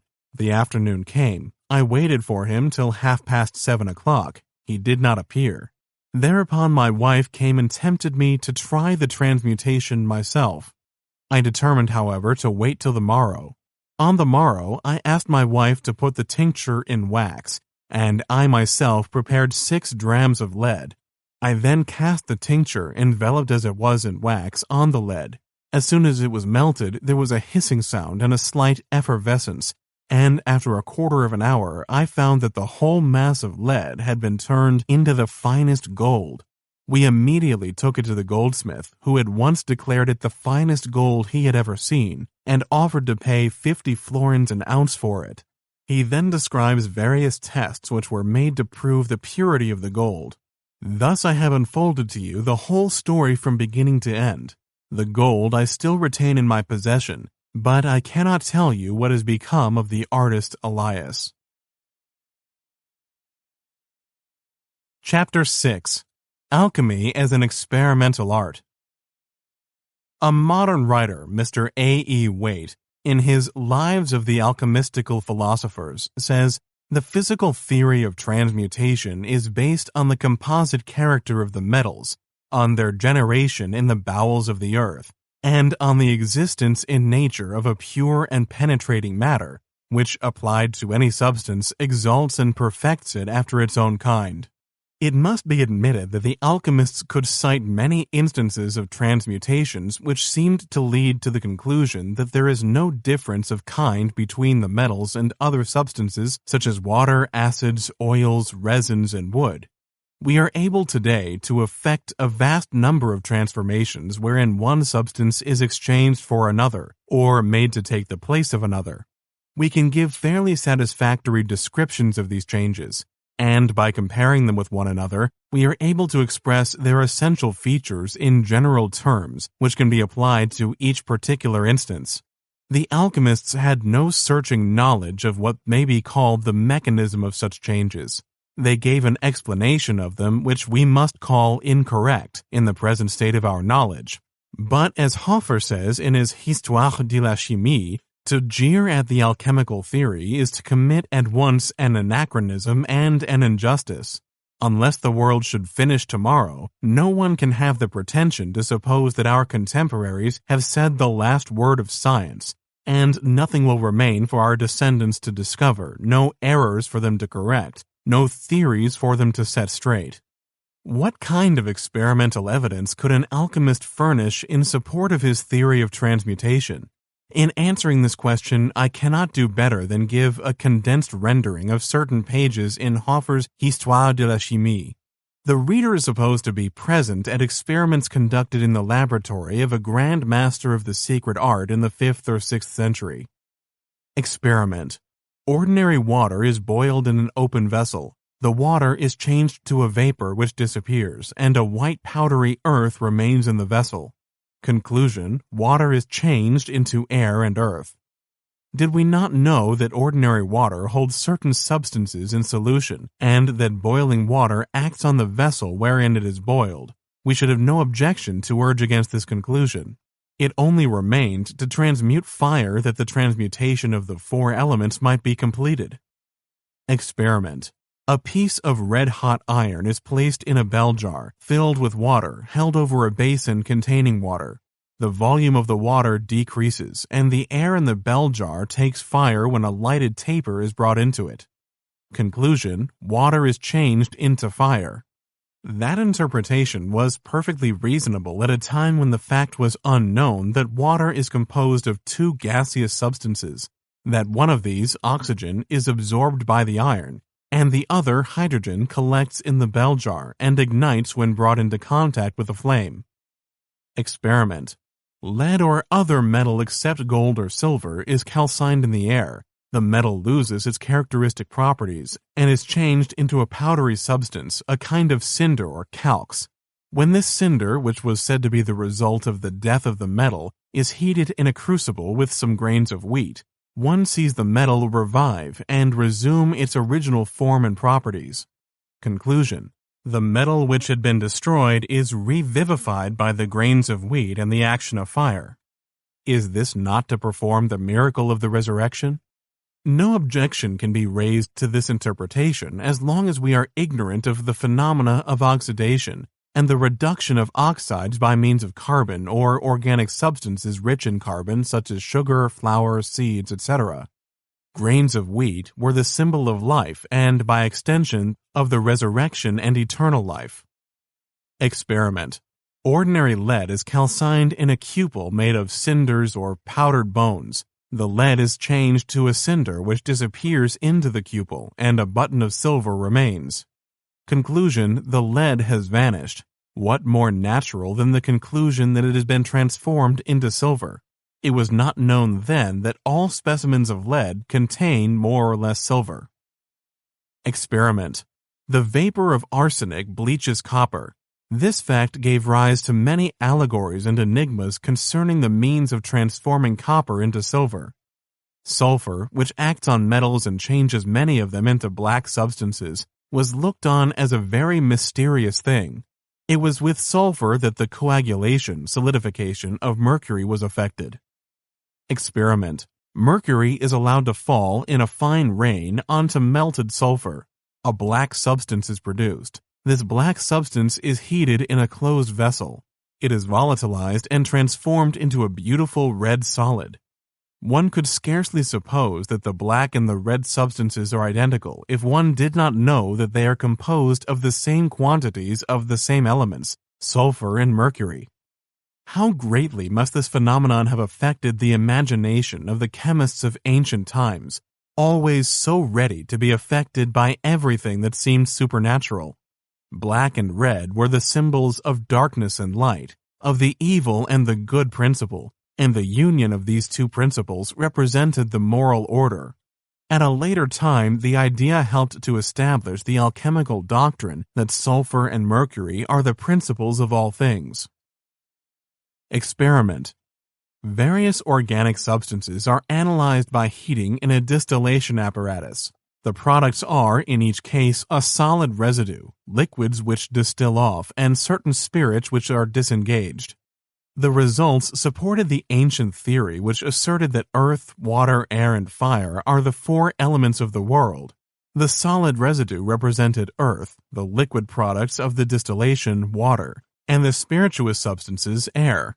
Fire was regarded sometimes as the means of purification, sometimes as the soul or invisible part of all substances. Experiment. A strong acid is poured onto copper.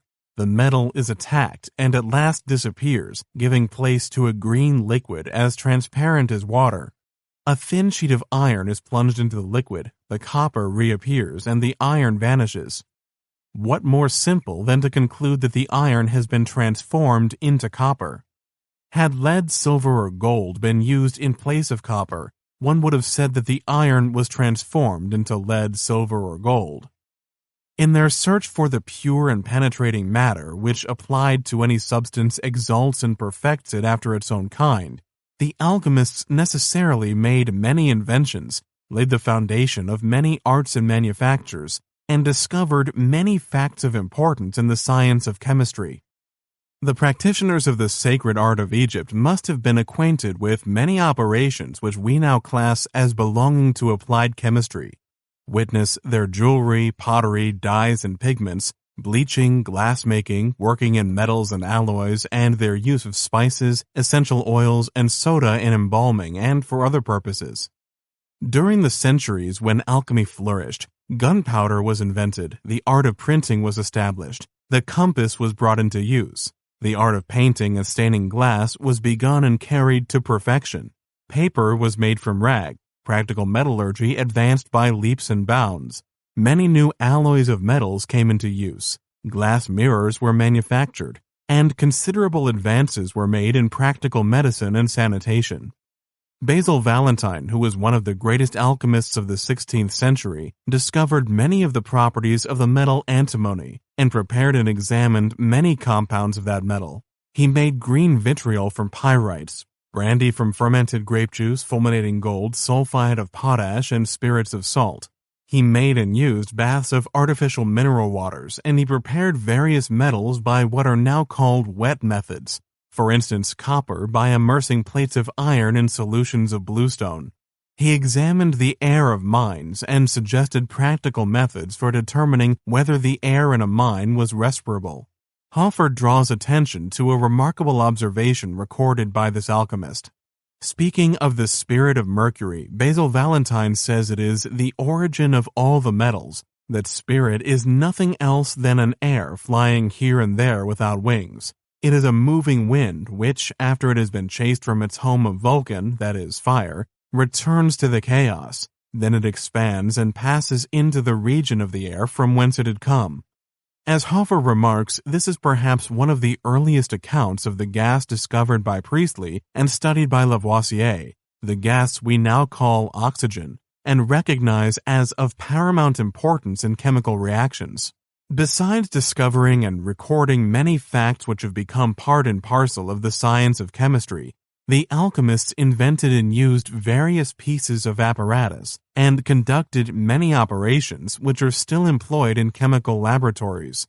I shall reproduce illustrations of some of these processes and pieces of apparatus and quote a few of the directions given in a book published in 1664 called The Art of Distillation, by John French, doctor in physic. The method recommended by French for hermetically sealing the neck of a glass vessel is shown in Figure 6.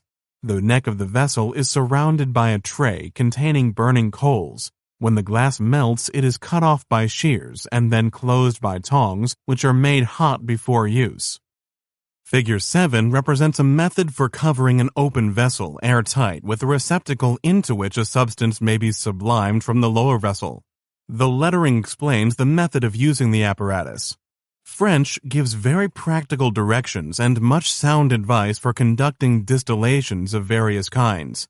The following are specimens of his directions and advice. When you put water into a seething balneum wherein there are glasses, let it be hot, or else thou wilt endanger the breaking of the glasses. When thou takest any earthen or glass vessel from the fire, expose it not to the cold air too suddenly for fear it should break. In all your operations diligently observe the processes which you read, and vary not a little from them, for sometimes a small mistake or neglect spoils the whole operation and frustrates your expectations. Try not at first experiments of great cost or great difficulty, for it will be a great discouragement to thee, and thou wilt be very apt to mistake.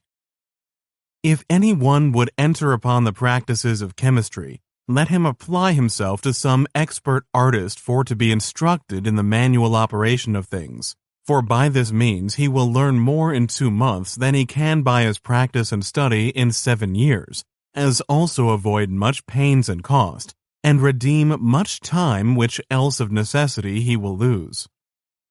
Figure 8 represents a common cold still, and Figure 9 is a sketch of an apparatus for distilling by the aid of boiling water. The bath wherein the vessels are placed in Figure 9 was called by the alchemists Balneum Mariae, from Mary the Jewess, who is mentioned in the older alchemical writings, and is supposed to have invented an apparatus of this character. Nothing definite is known of Mary the Jewess. A writer of the 7th century says she was initiated in the sacred art in the temple of Memphis. A legend prevailed among some of the alchemists that she was the sister of Moses. Figure 10 represents methods of distilling with an apparatus for cooling the volatile products. The lower vessel is an alembic with a long neck, the upper part of which passes through a vessel containing cold water. Figure 11 shows a pelican, that is, a vessel wherein a liquid might be heated for a long time and the volatile products be constantly returned to the original vessel. Figure 12 represents a retort with a receiver. Some of the pieces of apparatus for distilling which are described by French are shown in the following figures. Besides describing apparatus for distilling, subliming, and other processes in the laboratory, French gives directions for making tinctures, essences, essential oils, spirits of salt, and pure saltpeter, oil of vitriol, butter of antimony, calces, or as we now say, oxides of metals, and many other substances. He describes processes for making fresh water from salt, artificial mineral water, medicated hot baths for invalids. One of the figures represents an apparatus very like those advertised today as Turkish baths at home, and artificial precious stones. He tells how to test minerals and make alloys, and describes the preparation of many substances made from gold and silver. He also gives many curious receipts, for instance, to make fire trees appear in turpentine, to make a plant grow in 2 or 3 hours, to make the representation of the whole world in a glass, to extract a white milky substance from the rays of the moon. The process of making oil of vitriol by burning sulfur under a hood fitted with a side tube for the outflow of the oil of vitriol is represented in Figure 13. Figure 14 is interesting. It is an apparatus for rectifying spirits by distilling and liquefying only the most volatile portions of the distillate. The spirituous liquor was heated and the vapors caused to traverse a long zigzag tube wherein the less volatile portions condensed to liquid, which flowed back into the vessel. The vapor then passed into another vessel and then through a second zigzag tube and was finally cooled by water, and the condensed liquid collected. This apparatus was the forerunner of that used today for effecting the separation of liquids which boil at different temperatures by the process called fractional distillation. We should never forget that the alchemists were patient and laborious workers. Their theories were vitally connected with their practice, and there was a constant action and reaction between their general scheme of things and many branches of what we now call chemical manufactures. We may laugh at many of their theories and regret that much useless material was accumulated by them. We may agree with Boyle, end of 17th century, when he likens the Hermetic philosophers in their search for truth to the navigators of Solomon's Tarshish fleet, who brought home from their long and tedious voyages not only gold and silver and ivory, but apes and peacocks too. For so the writings of several of your Hermetic philosophers present us, together with divers substantial and noble experiments, theories which either, like peacock's feathers, make a great show but are neither solid nor useful, or else like apes, if they have some appearance of being rational, are blemished with some absurdity or other that, when they are attentively considered, make them appear ridiculous. But however we may condemn their method because it rested on their own conception of what the order of nature must be, we cannot but praise their assiduity in conducting experiments and gathering facts. As Bacon says in De Augmentis Scientiarum, alchemy may be compared to the man who told his sons that he had left them gold buried somewhere in his vineyard, where they by digging found no gold, but by turning up the mold about the roots of the vines procured a plentiful vintage. So the search and endeavors to make gold have brought many useful inventions and instructive experiments to light. Chapter 7. The Language of Alchemy. The vagueness of the general conceptions of alchemy and the attribution of ethical qualities to material things by the alchemists necessarily led to the employment of a language which is inexact, undescriptive, and unsuggestive to modern ears. The same name was given to different things, and the same thing went under many names. In Chapter 4, I endeavored to analyze two terms which were constantly used by the alchemists to convey ideas of great importance, the terms element and principle. That attempt sufficed, at any rate, to show the vagueness of the ideas which these terms were intended to express, and to make evident the inconsistencies between the meanings given to the words by different alchemical writers. The story quoted in Chapter 3 from Michael Sindavogius illustrates the difficulty which the alchemists themselves had in understanding what they meant by the term mercury. Yet there is perhaps no word more often used by them than that. Some of them evidently took it to mean the substance then and now called mercury. The results of this literal interpretation were disastrous. Others thought of mercury as a substance which could be obtained, or at any rate might be obtained, by repeatedly distilling ordinary mercury, both alone and when mixed with other substances.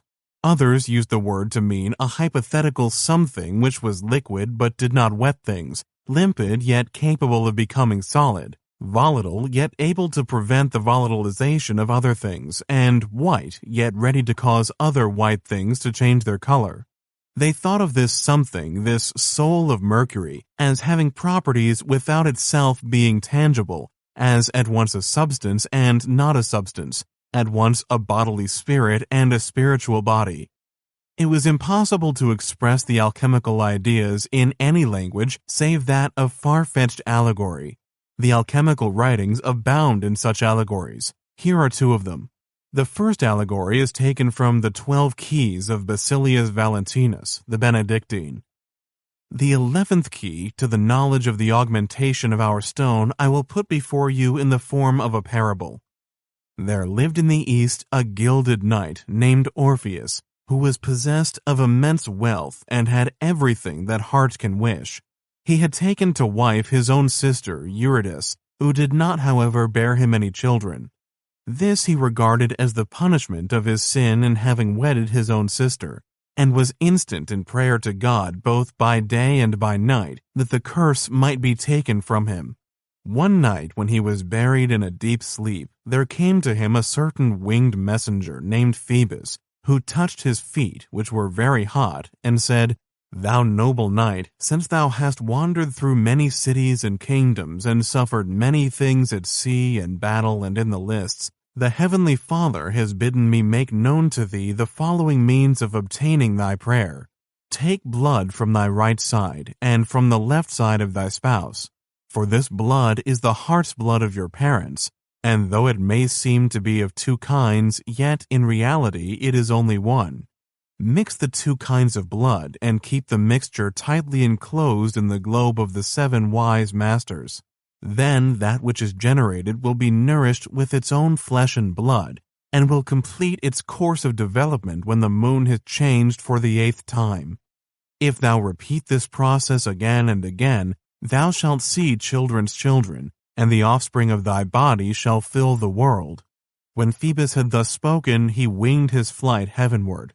In the morning the knight arose and did the bidding of the celestial messenger, and God gave to him and to his wife many children who inherited their father's glory, wealth, and knightly honors from generation to generation.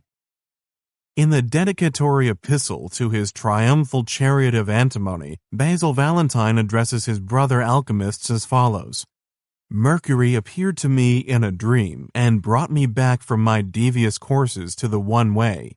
Behold me clad not in the garb of the vulgar, but in the philosopher's mantle."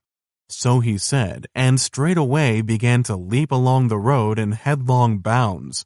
Then when he was tired, he sat down, and, turning to me, who had followed him in the spirit, bade me mark that he no longer possessed that youthful vigor with which he would at the first have overcome every obstacle if he had not been allowed a free course. Encouraged by his friendly salutation, I addressed him in the following terms: "Mercury, eloquent scion of Atlas and father of all alchemists, since thou hast guided me hitherto, show me, I pray thee, the way to those blessed isles, which thou hast promised to reveal to all thine elect children." "Dost thou remember," he replied, "that when I quitted thy laboratory I left behind me a garment so thoroughly saturated with my own blood that neither the wind could efface it, nor all-devouring time destroy its indelible essence? Fetch it hither to me, that I may not catch a chill from the state of perspiration in which I now am, but let me clothe myself warmly in it, and be closely incited thereto, so that I may safely reach my bride who is sick with love. She has meekly borne many wrongs, being driven through water and fire, and compelled to ascend and descend times without number. Yet has she been carried through it all by the hope of entering with me the bridal chamber, wherein we expect to beget a son adorned from his birth with the royal crown, which he may not share with others. Yet may he bring his friends to the palace where sits enthroned the King of Kings, who communicates his dignity readily and liberally to all that approach him. I brought him the garment, and it fitted him so closely that it looked like an iron skin securing him against all the assaults of Vulcan. Let us proceed, he then said, and straightway sped across the open field, while I boldly strove to keep up with my guide. Thus we reached his bride, whose virtue and constancy were equal to his own. There I beheld their marvelous conjugal union and nuptial consummation, whence was born the son crowned with the royal diadem. When I was about to salute him as King of Kings and Lord of Lords, my genius stood by me and warned me not to be deceived, since this was only the king's forerunner, but not the king himself whom I sought. When I heard the admonition, I did not know whether to be sad or joyful. Depart, then said Mercury, with this bridal gift, and when you come to those disciples who have seen the Lord himself, show them this sign. And therewith he gave me a gold ring from his son's finger. They know the golden branch which must be consecrated to Proserpina before you can enter the palace of Pluto. When he sees this ring, perhaps one will open to you with a word the door of that chamber, where sits enthroned in his magnificence the desire of all nations, who is known only to the sages. When he had thus spoken, the vision vanished, but the bridal gift which I still held in my hand showed me that it had not been a mere dream. It was of gold, but to me more precious than the most prized of all metals. Unto you I will show it when I am permitted to see your faces, and to converse with you freely. Till that earnestly wished-for time, I bid you farewell. One result of the alchemical modes of expression was that he who tried to follow the directions given in alchemical books got into dire confusion. He did not know what substances to use in his operations, for when he was told to employ the homogeneous water of gold, for example, the expression might mean anything, and in despair he distilled and calcined and coabated and tried to decompose everything he could lay hands on. Those who pretended to know abused and vilified those who differed from them. In A Demonstration of Nature by John A. Mayung, 17th century, nature addresses the alchemical worker in the following words: You break vials and consume coals only to soften your brain still more with the vapors. You also digest alum, salt, orpiment, and ultrament. You melt metals, build small and large furnaces, and use many vessels. Nevertheless, I am sick of your folly, and you suffocate me with your sulphurous smoke. You would do better to mind your own business than to dissolve and distill so many absurd substances, and then to pass them through alembics, cucurbits, stills, and pelicans. Henry Medathinus, writing in 1622, says, Then I understood that their purgations, sublimations, cementations, distillations, rectifications, circulations, putrefactions, conjunctions, calcinations, incinerations, mortifications, revivifications, as also their tripods, athenars, reverberatory alembics, excrements of horses, ashes, sand, stills, pelican vials, retorts, fixations, etc., are mere plausible impostures and frauds. The author of The Only Way, 1677, says, Surely every true artist must look on this elaborate tissue of baseless operations as the merest folly, and can only wonder that the eyes of those silly dupes are not at last opened, that they may see something besides such absurd sophisms, and read something besides those stupid and deceitful books. I can speak from bitter experience, for I too toiled for many years, and endeavored to reach the coveted goal by sublimation, distillation, calcination, circulation, and so forth, and to fashion the stone out of substances such as urine, salt, atrament, alum, etc. I have tried hard to evolve it out of hairs, wine, eggs, bones, and all manner of herbs, out of arsenic, mercury, and sulfur, and all the minerals and metals. I have spent nights and days in dissolving, coagulating, amalgamating, and precipitating. Yet from all these things I derived neither profit nor joy. Another writer speaks of many would-be alchemists as floundering about in a sea of specious book learning. If alchemists could speak of their own processes and materials as those authors spoke whom I have quoted, we must expect that the alchemical language would appear mere jargon to the uninitiated. In Ben Jonson's play, The Alchemist, Surly, who is the skeptic of the piece, says to Subtle, who is the alchemist, "Alchemy is a pretty kind of game, somewhat like tricks of the cards, to cheat a man with charming. What else are all your terms, whereon no one of your writers agrees with other? Of your elixir, your lac virginis, your stone, your medicine, and your chirosperm, your sal, your sulfur, and your mercury, your oil of height, your tree of life, your blood, your marchesite, your tutti, your magnesia, your toad, your crow, your dragon, and your panther, your sun, your moon, your firmament, your adrup, your lado, azog, zernic, kibrit, hutarit, and then your red man and your white woman, with all your broths, your menstrues and materials of lye and eggshells, women's terms, man's blood, hair of the head, burnt clout, chalk, merds and clay, powder of bones, scalings of iron, glass, and molds of other strange ingredients, would burst a man to name." To which Subtle answers, "And all these named, intending but one thing, which art our writers used to obscure their art. Was not all the knowledge of the Egyptians writ in magic symbols? Speak not the scriptures oft in parables? Are not the choicest fables of the poets that were the fountains and first springs of wisdom, wrapped in perplexed allegories?" The alchemists were very fond of using the names of animals as symbols of certain mineral substances, and of representing operations in the laboratory by what may be called animal allegories. The yellow lion was the alchemical symbol of yellow sulfides, the red lion was synonymous with cinnabar, and the green lion meant salts of iron and of copper. Black sulfides were called eagles and sometimes crows. When black sulfide of mercury is strongly heated, a red sublimate is obtained, which has the same composition as the black compound. If the temperature is not kept very high, but little of the red sulfide is produced, the alchemist directed to urge the fire, else the black crows will go back to the nest. The salamander was called the king of animals because it was supposed that he lived and delighted in fire. Keeping a strong fire alight under a salamander was sometimes compared to the purification of gold by heating it. Figure 15, reduced from the Book of Lamstring, represents this process. Chapter 8. The Degeneracy of Alchemy. I have tried to show that alchemy aimed at giving experimental proof of a certain theory of the whole system of nature, including humanity. The practical culmination of the alchemical quest presented what at all do not The alchemists sought the stone of wisdom, for by gaining that they gained the control of wealth. They sought the universal panacea, for that would give them the power of enjoying wealth and life.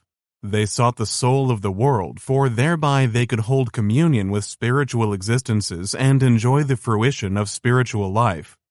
The object of their search was to satisfy their material needs, their intellectual capacities, and their spiritual yearnings. The alchemists of the nobler sort always made the first of these objects subsidiary to the other two. They gave as their reason for desiring to make gold the hope that gold might become so common that it would cease to be sought after by mankind. The author of An Open Substance says, "Would to God all men might become adepts in our art, for then gold, the common idol of mankind, would lose its value, and we should prize it only for its scientific teaching." But the desire to make gold must always have been a very powerful incentive in determining men to attempt the laborious discipline of alchemy, and with them, as with all men, the love of money was the root of much evil. When a man became a student of alchemy merely for the purpose of making gold and failed to make it, as he always did, It was very easy for him to pretend he had succeeded in order that he might really make gold by cheating other people. Such a man rapidly degenerated into a charlatan. He used the language of alchemy to cover his frauds, and with the hope of deluding his dupes by high-sounding phrases. And it must be admitted, alchemy lent itself admirably to imposture.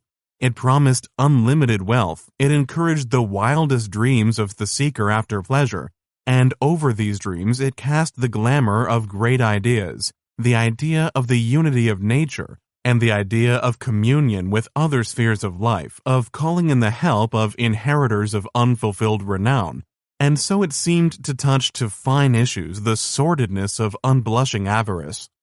Moreover, the working with strange ingredients and odd-fashioned instruments, and the employment of mouth-filling phrases and scraps of occult learning which seemed to imply unutterable things, gave just that pleasing dash of would-be wickedness to the process of consulting the alchemist, which acts as a fascination to many people. The earnest person felt that by using the skill and knowledge of the alchemists for what he deemed a good purpose, he was compelling the powers of evil to work for him and his objects. It was impossible that such a system as alchemy should appear to the plain man of the Middle Ages, when the whole scheme of life and the universe rested on a magical basis, to be more than a kind of magic which hovered between the black magic of the sorcerer and the white magic of the church. Nor is it to be wondered at that a system which lends itself to imposture so easily as alchemy did should be thought of by the plain man of modern times as having been nothing but a machinery of fraud. It is evident from the canons Yeoman's Tale and Chaucer that many of those who professed to turn the base metals into gold were held in bad repute as early as the 14th century. The false canon persuaded the priest who was his dupe to send his servant for quicksilver, which he promised to make into as good silver and as fine as there is in your purse or mine. He then gave the priest a crosslet and bid him put it on the fire and blow the coals. While the priest was busy with the fire, this false canon, the fool fiend him fetch, out of his bosom took a becken coal, in which full subtly was mad and whole, and therein put was of silver lamale an ounce, and stopped was withouten fail the whole with wax, to keep the lamale in. The false canon pretended to be sorry for the priest who was so busily blowing the fire. "You been right hot, I see how well you sweat. Have here a cloth and wipe away the wet." And whiles that the priest wiped his face, this canon took his coal with hearty grace, and laid it above upon the middle word of the crosslet, and blew well afterward, till that the coals gone fast brenn. As the coal burned, the silver fell into the crosslet. Then the canon said they would both go together and fetch chalk and a pail of water, for he would pour out the silver he had made in the form of an ingot. They locked the door and took the key with them. On returning, the canon formed the chalk into a mold and poured the contents of the crucible into it. Then he bade the priest, "Look what there is, put in thine hand and grope. Thou find shalt there silver, as I hope. What devil of hell should it else be? Shaving of silver, silver is, pardie." He put his hand in and took up a tine of silver fine, and glad in every vine was this priest when he saw that it was so. The conclusion of the canon's Yeoman's Tale shows that in the 14th century there was a general belief in the possibility of finding the philosopher's stone and effecting the transmutation, although the common practitioners of the art were regarded as deceivers. A disciple of Plato is supposed to ask his master to tell him the name of the privy stone. Plato gives him certain directions and tells him he must use magnesia. The disciple asks, "What is magnesia, good sire? I yow pray." "It is a water that is mad, I say, of elements four," quod Plato. "Tell me the root, good sire," quod he though, "of that water, if it be your will." "Nay, nay," quod Plato, "certain that I nil. The philosophers sworn were every tune that they shodden discovers it unto noon. Nay, in no book, in right, in no manner, for unto Christ it is so life and dear, that he will not that it discovered be, but where it liketh to his deity, man for t'inspire, and eke for defend, whom that him liketh, lo, this is the end." The belief in the possibility of alchemy seems to have been general sometime before Chaucer wrote, but that belief was accompanied by the conviction that alchemy was an impious pursuit. because the transmutation of baser metals into gold was regarded as trenching on the prerogative of the Creator, to whom alone this power rightfully belonged. In his Inferno, which was probably written about the year 1300, Dante places the alchemists in the 8th circle of hell, not apparently because they were fraudulent impostors, but because, as one of them says, I aped creative nature by my subtle art. In later times, some of those who pretended to have the secret and to perform great wonders by the use of it became rich and celebrated, and were much sought after. The most distinguished of these pseudo-alchemists was he who passed under the name of Cagliostro. His life bears witness to the eagerness of human beings to be deceived. Joseph Balsamo was born in 1743 at Palermo, where his parents were tradespeople in a good way of business. In the memoir of himself, which he wrote in prison, Balsamo seeks to surround his birth and parentage with mystery. He says, I am ignorant not only of my birthplace, but even of the parents who bore me. My earliest infancy was passed in the town of Medina in Arabia, where I was brought up under the name of Akarat. When he was 13 years of age, Balsamo's parents determined he should be trained for the priesthood, but he ran away from his school. He was then confined in a Benedictine monastery. He showed a remarkable taste for natural history and acquired considerable knowledge of the use of drugs, but he soon tired of the discipline and escaped. For some years he wandered about in different parts of Italy, living by his wits and by cheating. A goldsmith consulted him about a hidden treasure. He pretended to invoke the aid of spirits, frightened the goldsmith, got 60 ounces of gold from him to carry on his incantations, left him in the lurch, and fled to Messina. In that town he discovered an aged aunt who was sick. The aunt died and left her money to the church. Balsamo assumed her family name, added a title of nobility, and was known henceforward as the Count Alessandro Cagliostro. In Messina, he met a mysterious person whom he calls Altotas, and from whom, he says in his memoir, he learnt much. The following account of the meeting of Balsamo and the stranger is taken from Waite's book. As he was promenading one day near the jetty at the extremity of the port, he encountered an individual singularly habited and possessed of a most remarkable countenance. This person, aged apparently about 50 years, seemed to be an Armenian, though according to other accounts he was a Spaniard or Greek. He wore a species of caftan, a silk bonnet, and the extremities of his breeches were concealed in a pair of wide boots. In his left hand he held a parasol, and in his right the end of a cord to which was attached a graceful Albanian greyhound. Cagliostro saluted this grotesque being, who bowed slightly, but with satisfied dignity. "You do not reside in Messina, signor?" he said in Sicilian, but with a marked foreign accent. Cagliostro replied that he was tarrying for a few days, and they began to converse on the beauty of the town and on its advantageous situation, a kind of oriental imagery individualizing the eloquence of the stranger, whose remarks were, moreover, adroitly adorned with a few appropriate compliments. Although the stranger said he received no one at his house, he allowed Cagliostro to visit him. After various mysterious doings, the two went off to Egypt and afterwards to Malta, where they performed many wonderful deeds before the Grand Master, who was much impressed. At Malta, Altotas died, or at any rate vanished. Cagliostro then traveled for some time and was well received by noblemen, ambassadors, and others in high position. At Rome, he fell in love with a young and beautiful lady, Lorenza Feliciani, and married her. Cagliostro used his young wife as a decoy to attract rich and foolish men. He and his wife thrived for a time and accumulated money and jewels, but a confederate betrayed them, and they fled to Venice and then wandered for several years in Italy, France, and England. They seem to have made a living by the sale of lotions for the skin and by practicing skillful deceptions. About the year 1770, Cagliostro began to pose as an alchemist. After another period of wandering, he paid a second visit to London and founded a secret society based on supposed Egyptian rites mingled with those of Freemasonry. The suggestion of this society is said to have come from a curious book he picked up on a second-hand stall in London. The society attracted people by the strangeness of its initiatory rites and the promises of happiness and well-being made by its founder to those who joined it. Lodges were established in many countries, many disciples were obtained, great riches were amassed, and Cagliostro flourished exceedingly.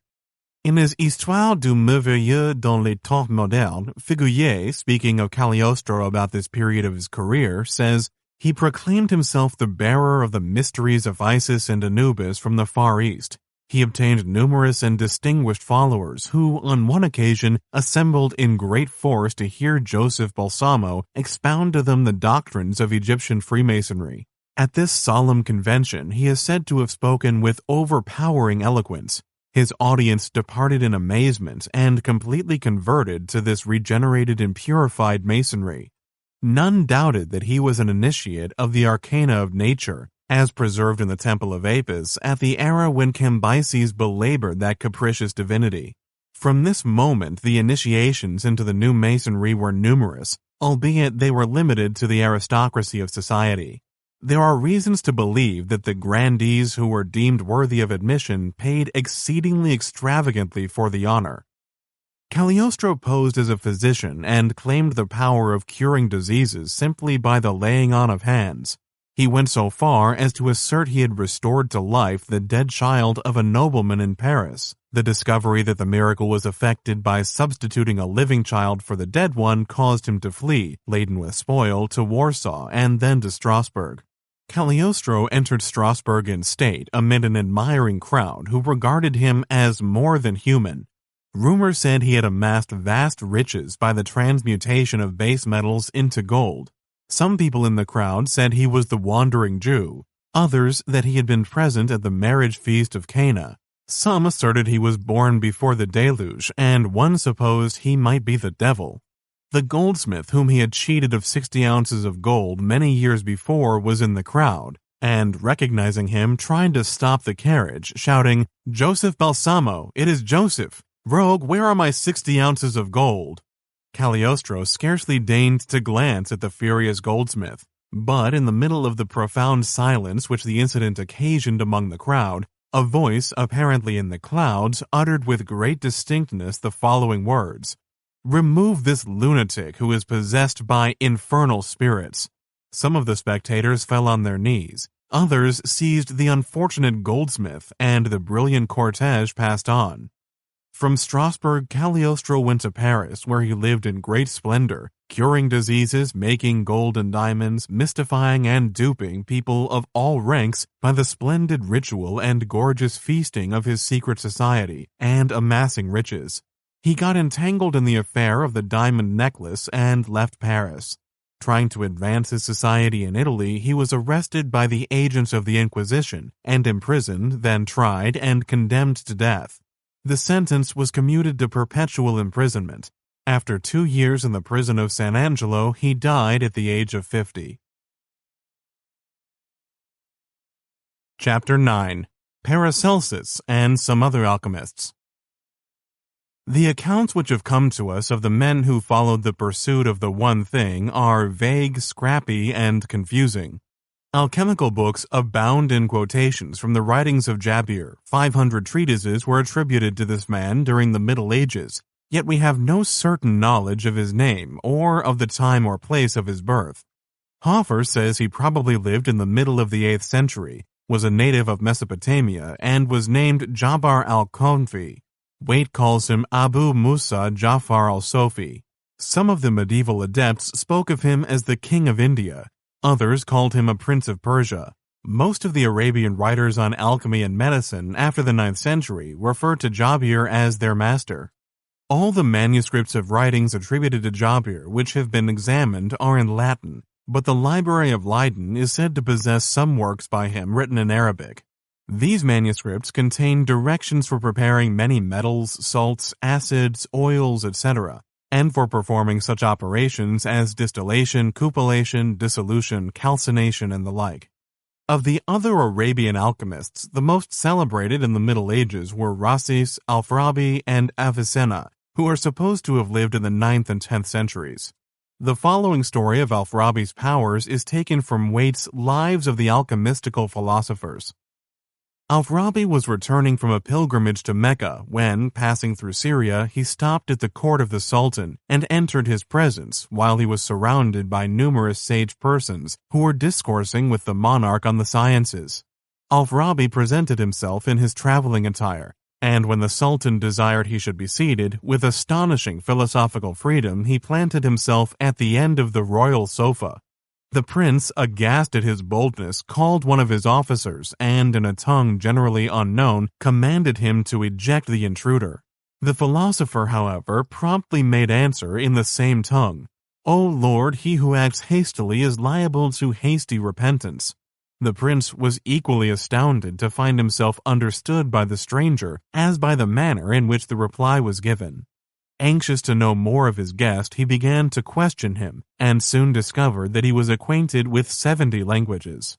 Problems for discussion were then propounded to the philosophers, who had witnessed the discourteous intrusion with considerable indignation and disgust. But Al-Farabi disputed with so much eloquence and vivacity that he reduced all the doctors to silence, and they began writing down his discourse. The Sultan then ordered his musicians to perform for the diversion of the company. When they struck up, the philosopher accompanied them on a lute with such infinite grace and tenderness that he elicited the unmeasured admiration of the whole distinguished assembly. At the request of the Sultan, he produced a piece of his own composing, sang it, and accompanied it with such force and spirit to the delight of all his hearers. The air was so sprightly that even the gravest philosopher could not resist dancing, but by another tune he as easily melted them to tears, and then by a soft, unobtrusive melody he lulled the whole company to sleep. The most remarkable of the alchemists was he who is generally known as Paracelsus. He was born about 1493 and died about 1540. It is probable that the place of his birth was Einsiedeln, near Zurich. He claimed relationship with the noble family of Bombast von Hohenheim, but some of his biographers doubt whether he really was connected with that family. His name, or at any rate the name by which he was known, was Aureolus Philippus Theophrastus Bombast von Hohenheim. His father in alchemy, Trimethius, abbot of Spanheim and then of Würzburg, who was a theologian, a poet, an astronomer, and a necromancer, named him Paracelsus. This name is taken by some to be a kind of Greco-Latin paraphrase of von Hohenheim, of high lineage, and to mean belonging to a lofty place. Others say it signifies greater than Celsus, who was a celebrated Latin writer on medicine of the 1st century. Paracelsus studied at the University of Basel, but getting into trouble with the authorities, he left the university, and for some years wandered over Europe, supporting himself, according to one account, by psalm-singing, astrological productions, chiromantic soothsaying, and, it has been said, by necromantic practices. He may have got as far as Constantinople, as a rumor floated about that he received the Stone of Wisdom from an adept in that city. He returned to Basel and in 1527 delivered lectures with the sanction of the rector of the university. He made enemies of the physicians by abusing their custom of seeking knowledge only from ancient writers and not from nature. He annoyed the apothecaries by calling their tinctures, decoctions, and extracts mere soup messes, and he roused the ire of all learned people by delivering his lectures in German. He was attacked publicly and also anonymously. Of the pamphlets published against him, he said, "These vile ribaldries would raise the ire of a turtle-dove," and Paracelsus was no turtle-dove. The following extract from a translation of the preface to The Book Concerning the Tinctures of the Philosophers, written against those sophists born since the deluge, shows that his style of writing was abusive, and his opinion of himself, to say the least, not very humble. From the middle of this age, the monarchy of all the arts has been, at length, derived and conferred on me, Theophrastus Paracelsus, Prince of Philosophy and Medicine. For this purpose I have been chosen by God to extinguish and blot out all the fantasies of elaborate and false works, of delusive and presumptuous words, be they the words of Aristotle, Galen, Avicenna, Mesva, or the dogmas of any among their followers. My theory, proceeding as it does from the light of nature, can never, through its consistency, pass away or be changed. But in the 58th year after its millennium and a half will it then begin to flourish. The practice at the same time following upon the theory will be proved by wonderful and incredible signs, so as to be open to mechanics and common people, and they will thoroughly understand how firm and immovable is that Paracelsic art against the triflings of the sophists, though meanwhile that sophistical science has to have its ineptitude propped up and fortified by papal and imperial privileges. So then, you wormy and lousy sophist, since you deem the monarch of arcana a mere ignorant, fatuous, and prodigal quack, now in this mid-age, I determine in my present treatise to disclose the honorable course of procedure in these matters, the virtues and preparation of the celebrated tincture of the philosophers, for the use and honor of all who love the truth, and in order that all who despise the true arts may be reduced to poverty. The turbulent and restless spirit of Paracelsus brought him into open conflict with the authorities of Basel. He fled from that town in 1528, and after many wanderings, he found rest at Salzburg under the protection of the archbishop. He died at Salzburg in 1541 in his 48th year. The character and abilities of Paracelsus have been vastly praised by some and inordinately abused by others. One author says of him, he lived like a pig, looked like a drover, found his greatest enjoyment in the company of the most dissolute and lowest rabble, and throughout his glorious life he was generally drunk. Another author says, probably no physician has grasped his life's task with a purer enthusiasm, or devoted himself more faithfully to it, or more fully maintained the moral worthiness of his calling than did the reformer of Einsiedeln. He certainly seems to have been loved and respected by his pupils and followers, for he is referred to by them as the noble and beloved monarch, the German Hermes, and our dear preceptor and king of arts. There seems no doubt that Paracelsus discovered many facts which became of great importance in chemistry. He prepared the inflammable gas we now call hydrogen by the reaction between iron filings and oil of vitriol. He distinguished metals from substances which had been classed with metals but lacked the essential metalline character of ductility. He made medicinal preparations of mercury, lead, and iron, and introduced many new and powerful drugs, notably laudanum. Paracelsus insisted that medicine is a branch of chemistry, and that the restoration of the body of a patient to a condition of chemical equilibrium is the restoration to health.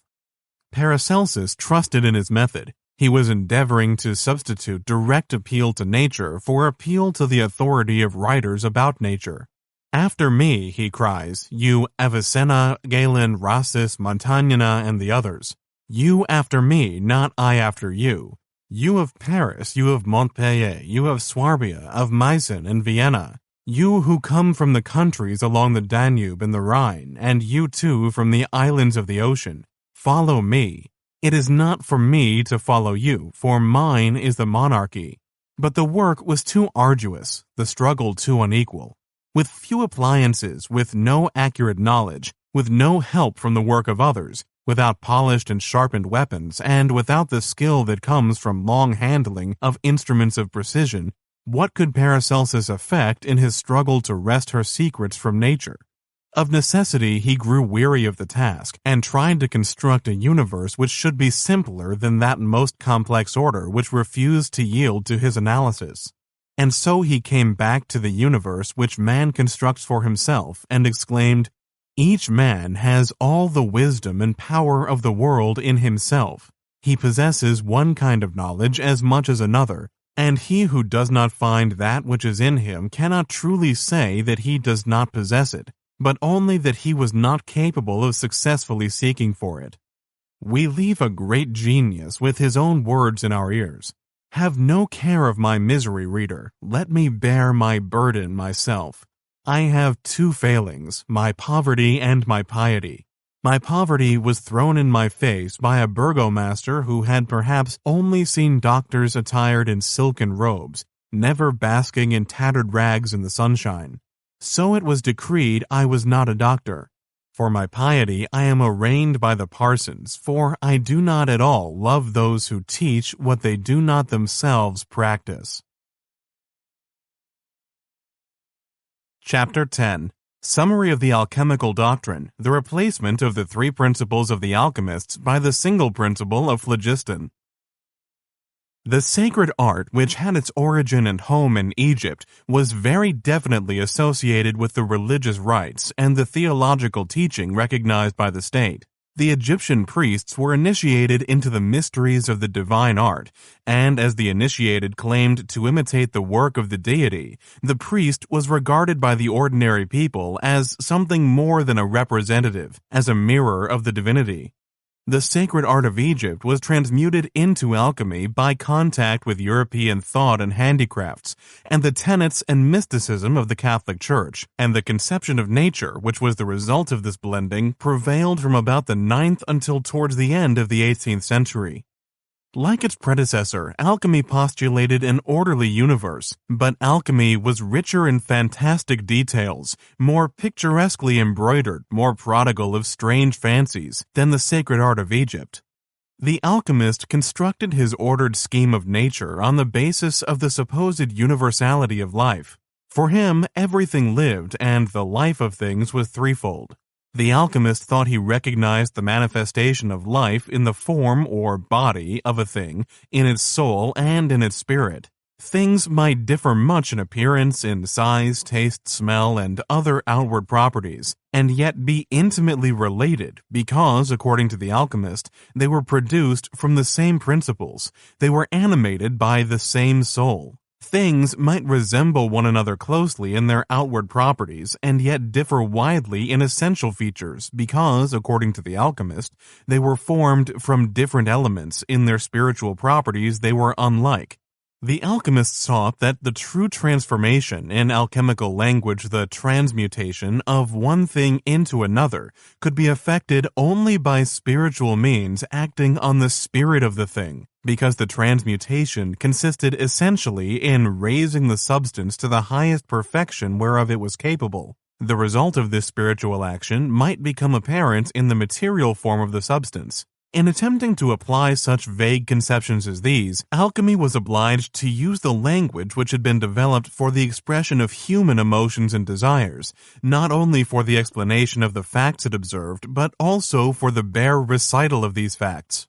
The outlook of alchemy on the world outside human beings was essentially anthropomorphic. In the image of man, the alchemist created his universe.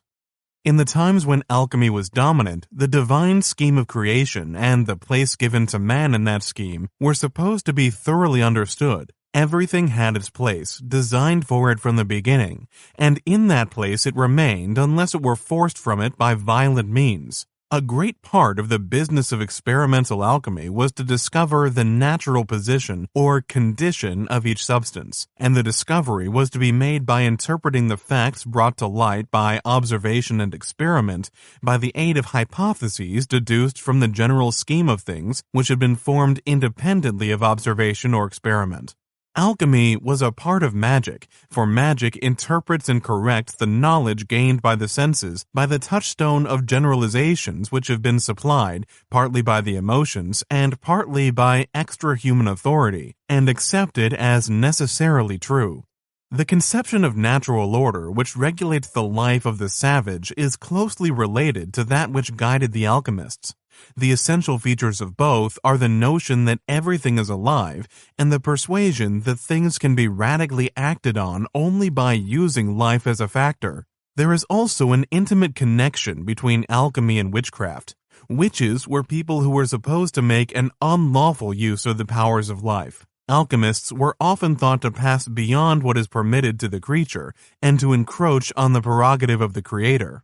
The long duration of alchemy shows that it appealed to some deep-seated want of human beings. Was not that want the necessity for the realization of order in the universe? Men were unwilling to wait until patient examination of the facts of their own nature and the facts of nature outside themselves might lead them to the realization of the interdependence of all things. They found it easier to evolve a scheme of things from a superficial glance at themselves and their surroundings. Naturally, they adopted the easier plan. Alchemy was a part of the plan of nature produced by this method. The extraordinary dominancy of such a scheme is testified to by the continued belief in alchemy, although the one experiment which seems to us to be the crucial experiment of the system was never accomplished.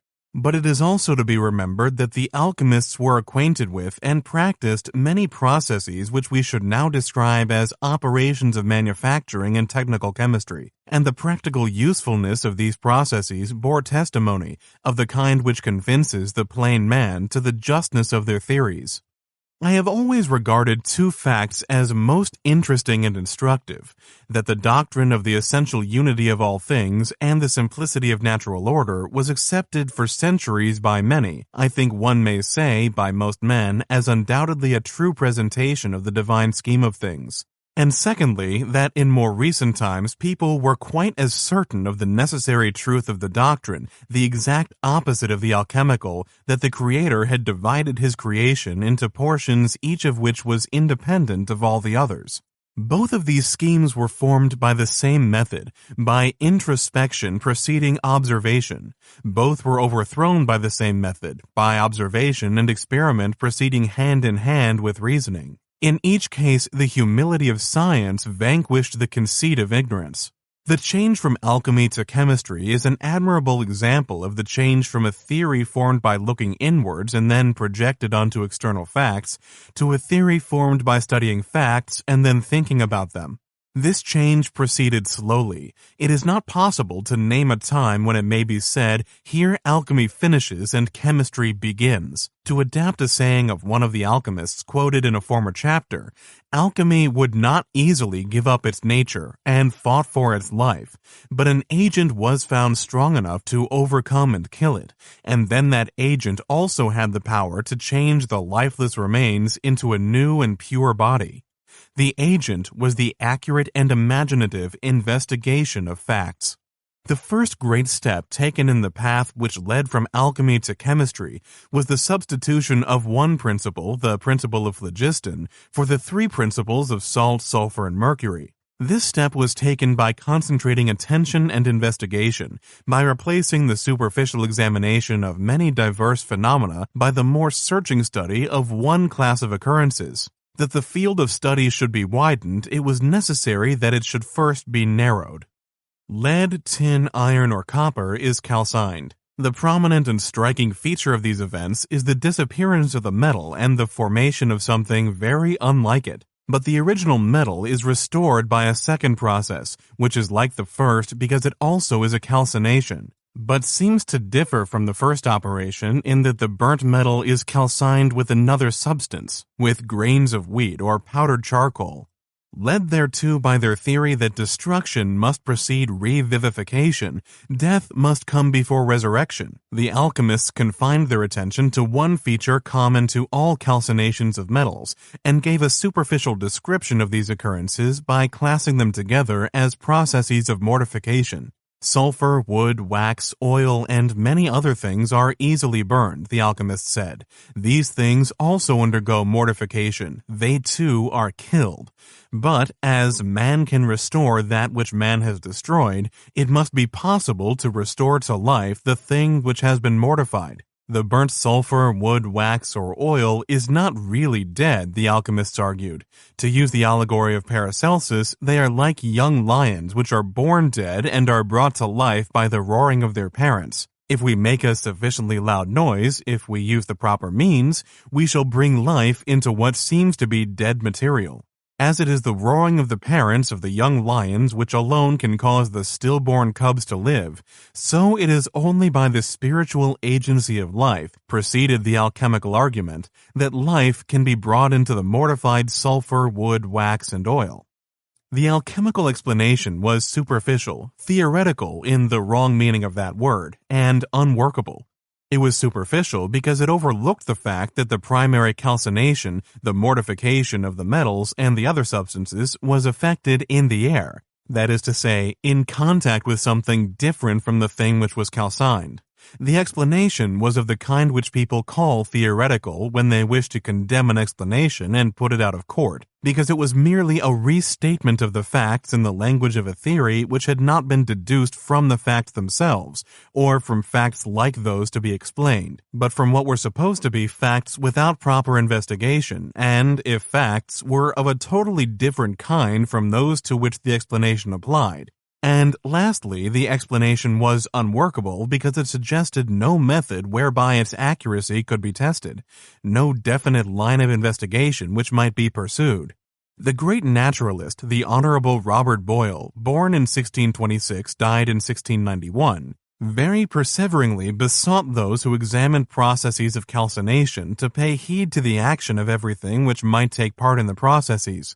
He was especially desirous they should consider what part the air might play in calcinations. He spoke of the air as a menstruum or additament, and said that in such operations as calcination, we may well take the freedom to examine whether there intervene not a coalition of the parts of the body wrought upon with those of the menstruum, whereby the produced concrete may be judged to result from the union of both. It was by examining the part played by the air in processes of calcination and burning that men at last became able to give approximately complete descriptions of these processes.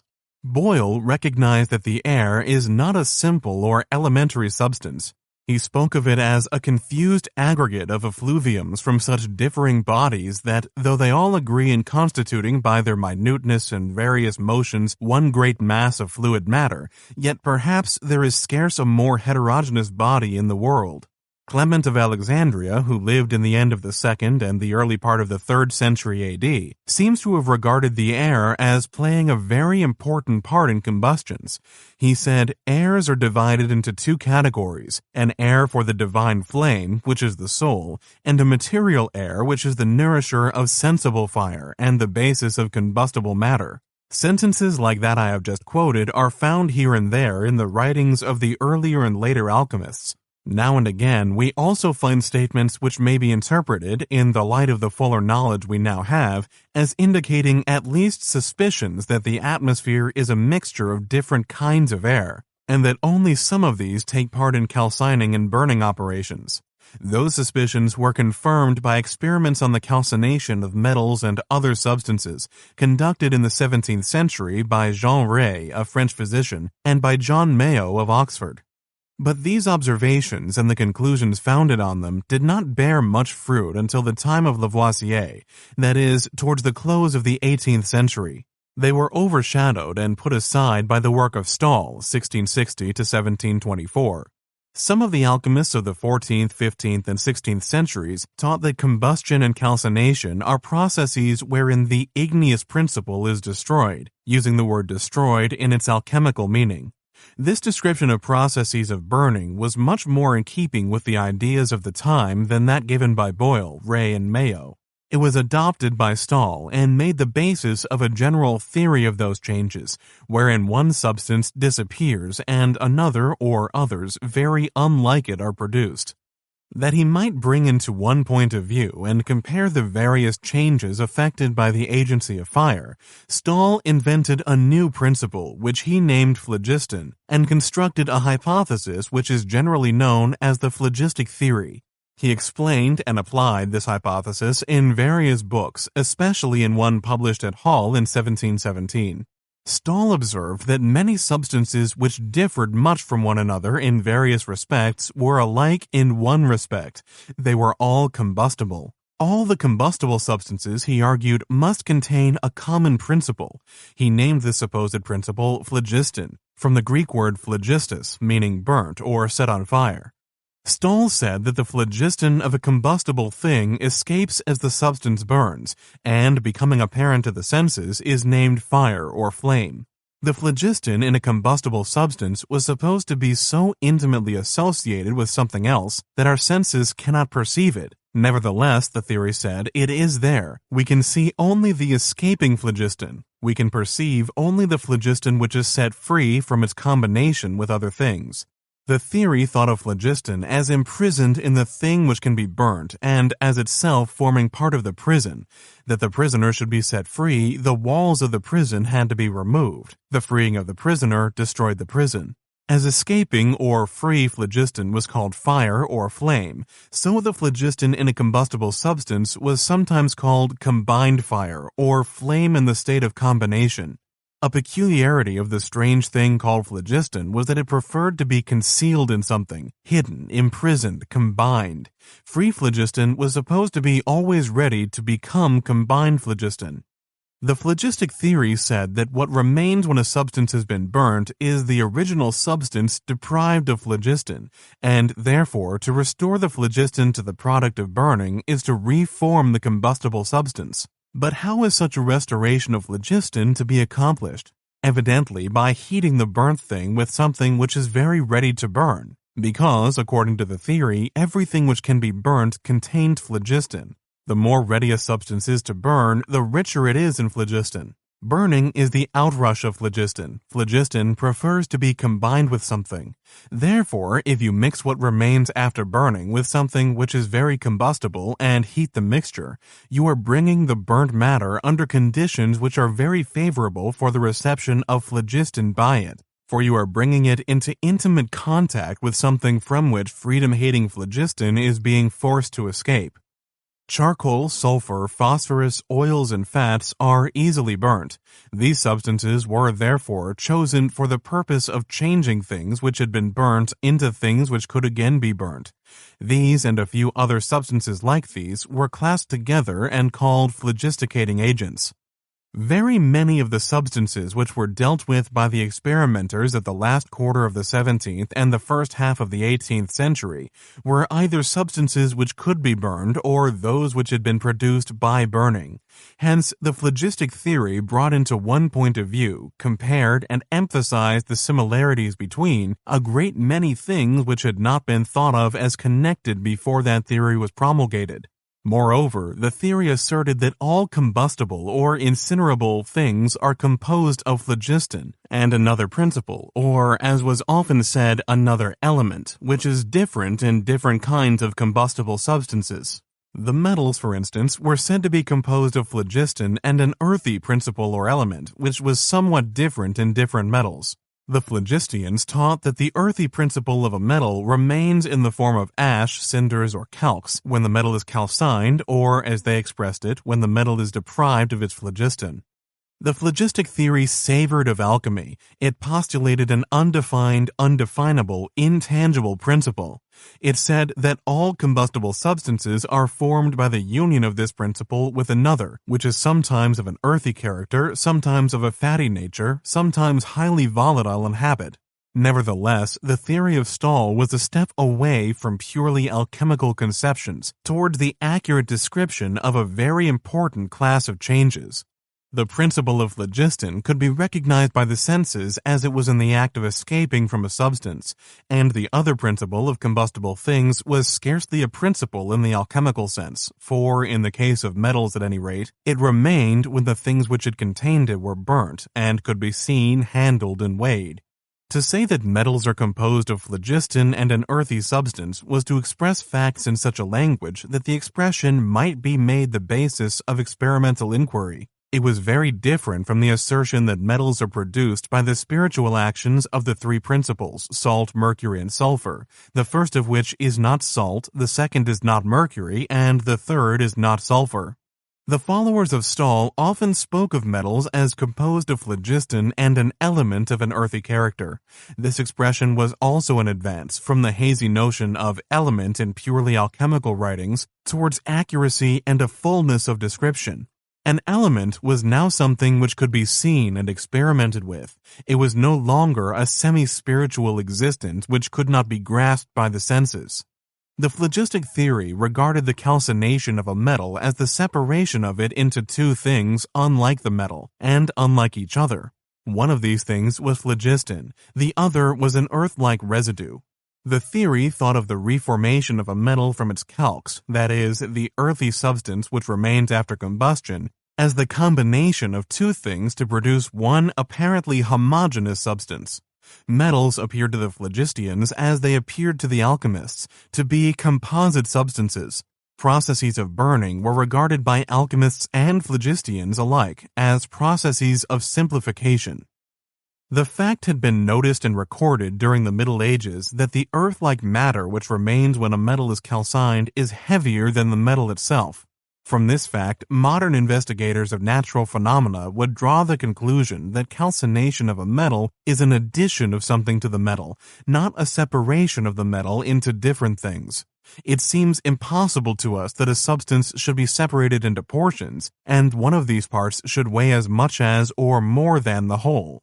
The exact investigation of material changes, called chemistry, rests on the statement that mass, and mass is practically measured by weight, is the one property of what we call matter, the determination whereof enables us to decide whether a change is a combination or coalescence of different things, or a separation of one thing into parts. That any part of a material system can be removed without the weight of the portion which remains being less than the original weight of the whole system is unthinkable in the present state of our knowledge of material changes. But in the 17th century and throughout most of the 18th, only a few of those who examined changes in the properties of substances paid heed to changes of weight. They had not realized the importance of the property of mass as measured by weight. The convinced upholder of the phlogistic theory had two answers to the argument that because the earth-like product of the calcination of a metal weighs more than the metal itself, therefore the metal cannot have lost something in the process. For if one portion of what is taken away weighs more than the metal from which it has been separated, it is evident that the weight of the two portions into which the metal is said to have been divided must be considerably greater than the weight of the undivided metal. The upholders of the theory sometimes met the argument by saying, of course the calx weighs more than the metal because phlogiston tends to lighten a body which contains it, and therefore the body weighs more after it has lost phlogiston than it did when the phlogiston formed part of it. Sometimes, and more often, their answer was, loss or gain of weight is an accident. The essential thing is change of qualities. If the argument against the separation of a metal into two constituents by calcination were answered today as it was answered by the upholders of the phlogistic theory in the middle of the 18th century, the answers would justly be considered inconsequent and ridiculous. But it does not follow that the statements were either far-fetched or absurd at the time they were made. They were expressed in the phraseology of the time, a phraseology, it is true, sadly lacking in consistency, clearness, and appropriateness, but the only language then available for the description of such changes is those which happen when metals are calcined. One might suppose that it must always have sounded ridiculous to say that the weight of a thing can be decreased by adding something to it, that part of a thing weighs more than the whole of it, but the absurdity disappears if it can be admitted that mass, which is measured by weight, may be a property like color or taste or smell. For the color, taste, or smell of a thing may certainly be made less by adding something else, and the color, taste, or smell of a thing may also be increased by adding something else. If we did not know that what we call quantity of substance is measured by the property named mass, we might very well accept the proposition that the entrance of phlogiston into a substance decreases the quantity, hence the mass, and therefore the weight of the substance. Although Stahl and his followers were emerging from the trammels of alchemy, they were still bound by many of the conceptions of that scheme of nature. We have learned in previous chapters that the central idea of alchemy was expressed in the saying, matter must be deprived of its properties in order to draw out its soul. The properties of substances are everything to the modern chemist. Indeed, such words as iron, copper, water, and gold are to him merely convenient expressions for certain definable groups of properties. But the phlogistians regarded the properties of things, including mass, as of secondary importance. They were still trying to get beneath the properties of a thing, to its hypothetical essence or substance.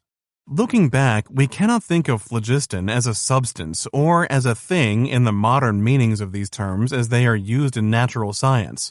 Nowadays, we are obliged to think of the sum of the quantities of all the things in the universe as unchanging, and unchangeable by any agency whereof we have definite knowledge. The meaning we give to the word thing rests upon the acceptance of this hypothesis. But the terms substance, thing, properties were used very vaguely a couple of centuries ago, and it would be truly absurd to carry back to that time the meanings which we give to these terms today, and then to brand as ridiculous the attempts of the men who studied then the same problems which we study now, to express the results of their study in generalizations which employed the terms in question in what seems to us a loose, vague, and inexact manner.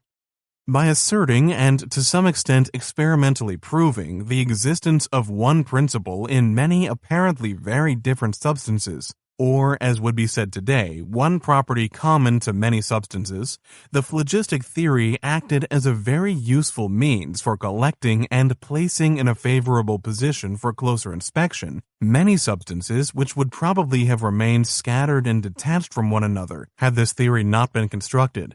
A single assumption was made that all combustible substances are alike in one respect, namely in containing combined fire or phlogiston. By the help of this assumption, the theory of phlogiston emphasized the fundamental similarity between all processes of combustion. The theory of phlogiston was extraordinarily simple compared with the alchemical vagaries which preceded it.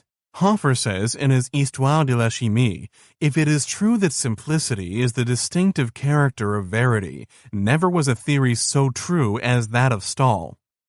The phlogistic theory did more than serve as a means for bringing together many apparently disconnected facts. By concentrating the attention of the students of material changes on one class of events and giving descriptions of these events without using either of the four alchemical elements or the three principles, Stahl and those who followed him did an immense service to the advancement of clear thinking about natural occurrences. The principle of phlogiston was more tangible and more readily used than the salt, sulfur, and mercury of the alchemists, and to accustom people to speak of the material substances which remained when a metal or other combustible substance was calcined or burnt, as one of the elements of the thing which had been changed, prepared the way for the chemical conception of an element as a definite substance with certain definite properties. In addition to these advantages, the phlogistic theory was based on experiments and led to experiments, the results of which proved that the capacity to undergo combustion might be conveyed to an incombustible substance by causing it to react with some other substance itself combustible under definite conditions. The theory thus prepared the way for the representation of a chemical change as an interaction between definite kinds of substances marked by precise alterations both of properties and composition. The great fault of the theory of phlogiston, considered as a general conception which brings many facts into one point of view and leads the way to new and exact knowledge, was its looseness, its flexibility. It was very easy to make use of the theory in a broad and general way. By stretching it here and modifying it there, it seemed to cover all the facts concerning combustion and calcination which were discovered during 2 generations after the publication of Stahl's books.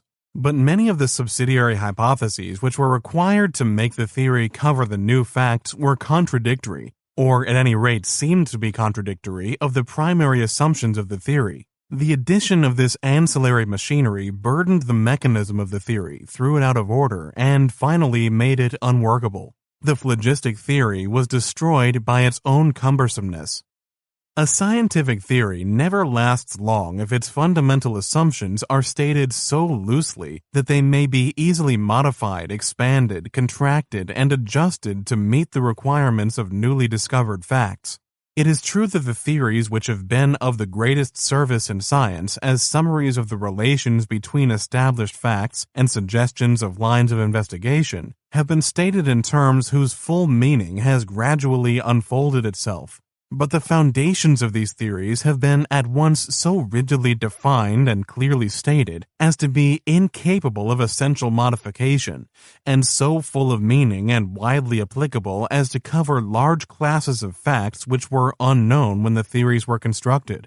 Of the founders of the lasting and expansible theories of natural science, it may be said that thoughts beyond their thoughts to those high bards were given.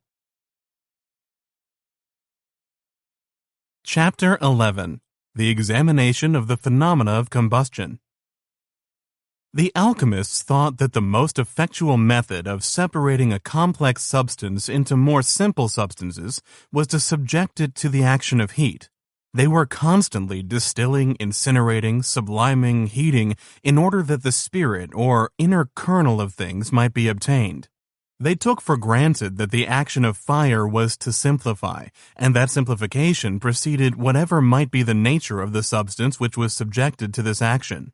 Boyle insisted that the effect of heating one substance may be the gas of Harris compared to essentially different from the effect of heating another substance, and that the behavior of the same substance when heated sometimes varies when the conditions are changed. He takes the example of heating sulfur or brimstone. Exposed to a moderate fire in subliming pots, it rises all into dry and almost tasteless flowers, whereas being exposed to a naked fire, it affords more of a saline and fretting liquor. Boyle thought that the action of fire was not necessarily to separate a thing into its stall theory by the asserted, but in most cases was either to rearrange the parts of the thing so that new and, it might be, more complex things were produced, or to form less simple things by the union of the substance with what he called the matter of fire. When the product of heating a substance, for example tin or lead, weighed more than the substance itself, Boyle supposed that the gain in weight was often caused by the matter of fire adding itself to the substance which was heated. He commended to the investigation of philosophers this subtle fluid, which is able to pierce into the compact and solid bodies of metals and add something to them that has no despicable weight upon the balance, and is able for a considerable time to continue fixed in the fire. Boyle also drew attention to the possibility of action taking place between a substance which is heated and some other substance, wherewith the original thing may have been mixed. In a word, Boyle showed that the alchemical assumption, fire simplifies, was too simple, and he taught by precept and example that the only way of discovering what the action of fire is on this substance or on that is to make accurate experiments. I consider, he says, that generally speaking, to render a reason of an effect or phenomenon is to deduce it from something else in nature more known than itself, and that consequently there may be diverse kinds of degrees of explication also, but similar. Boyle published his experiments and opinions concerning the action of fire on different substances in the 70s of the 17th century. Stahl's books, which laid the foundation of the phlogistic theory and confirmed the alchemical opinion that the action of fire is essentially a simplifying action, were published about 40 years later. But 50 years before Boyle, a French physician named Jean Rey had noticed that the calcination of a metal is the production of a more complex from a less complex substance, and had assigned the increase in weight which accompanies that operation to the attachment of particles of the air to the metal.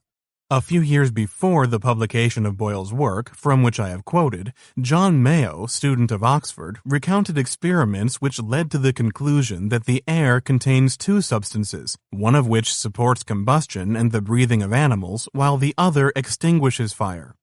Mayo called the active component of the atmosphere fiery air, but he was unable to say definitely what becomes of this fiery air when a substance is burnt, although he thought that in some cases it probably attaches itself to the burning substances, by which, therefore, it may be said to be fixed.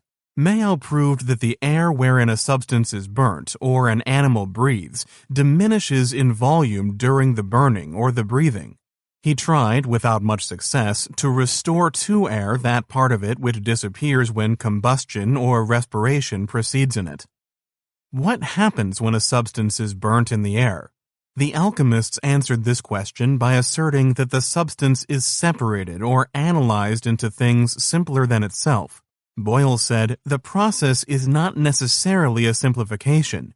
It may be, and certainly sometimes is, the formation of something more complicated than the original substance. And when this happens, the process often consists in the fixation of the matter of fire by the burning substance.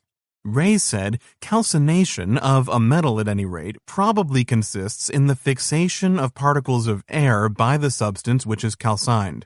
Mayo answered the question by asserting on the ground of the results of his experiments that the substance which is being calcined lays hold of a particular constituent of the air, not the air as a whole.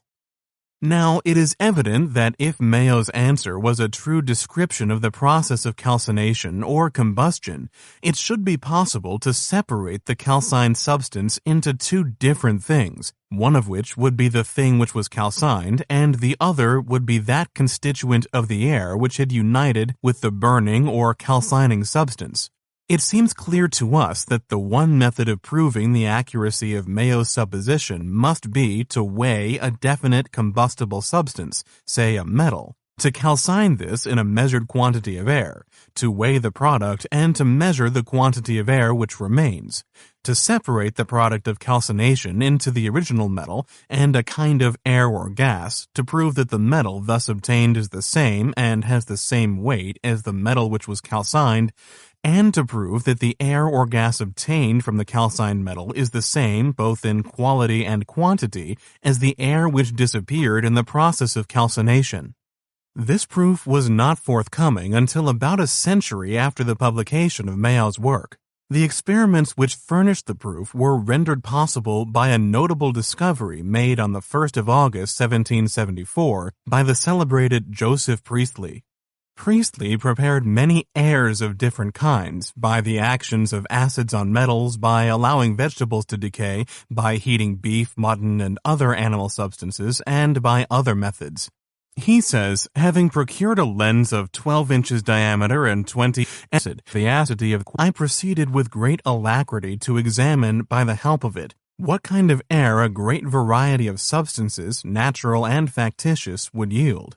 With this apparatus, after a variety of other experiments, on the 1st of August 1774, I endeavored to extract air from mercury's calcinatus per se, and I presently found that by means of this lens, air was expelled from it very readily. Having got about 3 or 4 times as much as the bulk of my materials, I admitted water to it, and found that it was not imbibed by it. But what surprised me more than I can well express was that a candle burned in this air with a remark dissolving the dissolved from this gas. I was utterly at a loss how to account for it. The apparatus used by Priestley in his experiments on different kinds of air is represented in Figure 16, which is reduced from an illustration in Priestley's book on airs. Priestley had made a discovery which was destined to change alchemy into chemistry, but he did not know what his discovery meant. It was reserved for the greatest of all chemists, Antoine Lavoisier, to use the facts stumbled on by Priestley. After some months, Priestley began to think it possible that the new air he had obtained from calcined mercury might be fit for respiration. To his surprise, he found that a mouse lived in this air much longer than in common air. The new air was evidently better or purer than ordinary air. Priestley measured what he called the goodness of the new air by a process of his own devising, and concluded that it was between 4 and 5 times as good as common air. Priestley was a thoroughgoing phlogistian. He seems to have been able to describe the results of his experiments only in the language of the phlogistic theory, just as the results of most of the experiments made today on the changes of compounds of the element carbon cannot be described by chemists except by making use of the conceptions and the language of the atomic and molecular theory. The upholder of the phlogistic theory could not think of burning as possible unless there was a suitable receptacle for the phlogiston of the burning substance. When burning occurred in the air, the part played by the air, according to the phlogistic chemist, was to receive the expelled phlogiston. In this sense, the air acted as the pabulum or nourishment of the burning substance. Inasmuch as substances burned more vigorously and brilliantly in the new air than in common air, Priestley argued that the new air was more ready, more eager than ordinary air to receive phlogiston, and therefore that the new air contained less phlogiston than ordinary air, or perhaps no phlogiston. Arguing thus, Priestley, of course, named the new aeriform substance dephlogisticated air, and thought of it as ordinary air deprived of some, or it might be all, of its phlogiston. The breathing of animals and the burning of substances were supposed to load the atmosphere with phlogiston. Priestley spoke of the atmosphere as being constantly vitiated, rendered noxious, depraved, or corrupted by processes of respiration and combustion. He called those processes whereby the atmosphere is restored to its original condition, or depurated, as he said, dephlogisticating processes. As he had obtained his dephlogisticated air by heating the calx of mercury, that is, the powder produced by calcining mercury in the air, Priestley was forced to suppose that the calcination of mercury in the air must be a more complex occurrence than merely the expulsion of phlogiston from the mercury. For if the process consisted only in the expulsion of phlogiston, how could heating what remained produce exceedingly pure ordinary air? It seemed necessary to suppose that not only was phlogiston expelled from mercury during calcination, but that the mercury also imbibed some portion, and that the purest portion, of the surrounding air. Priestley did not, however, go so far as this. He was content to suppose that in some way, which he did not explain, the process of calcination resulted in the loss of phlogiston by the mercury, and the gain by the dephlogisticated mercury of the property of yielding exceedingly pure or dephlogisticated air when it was heated very strongly.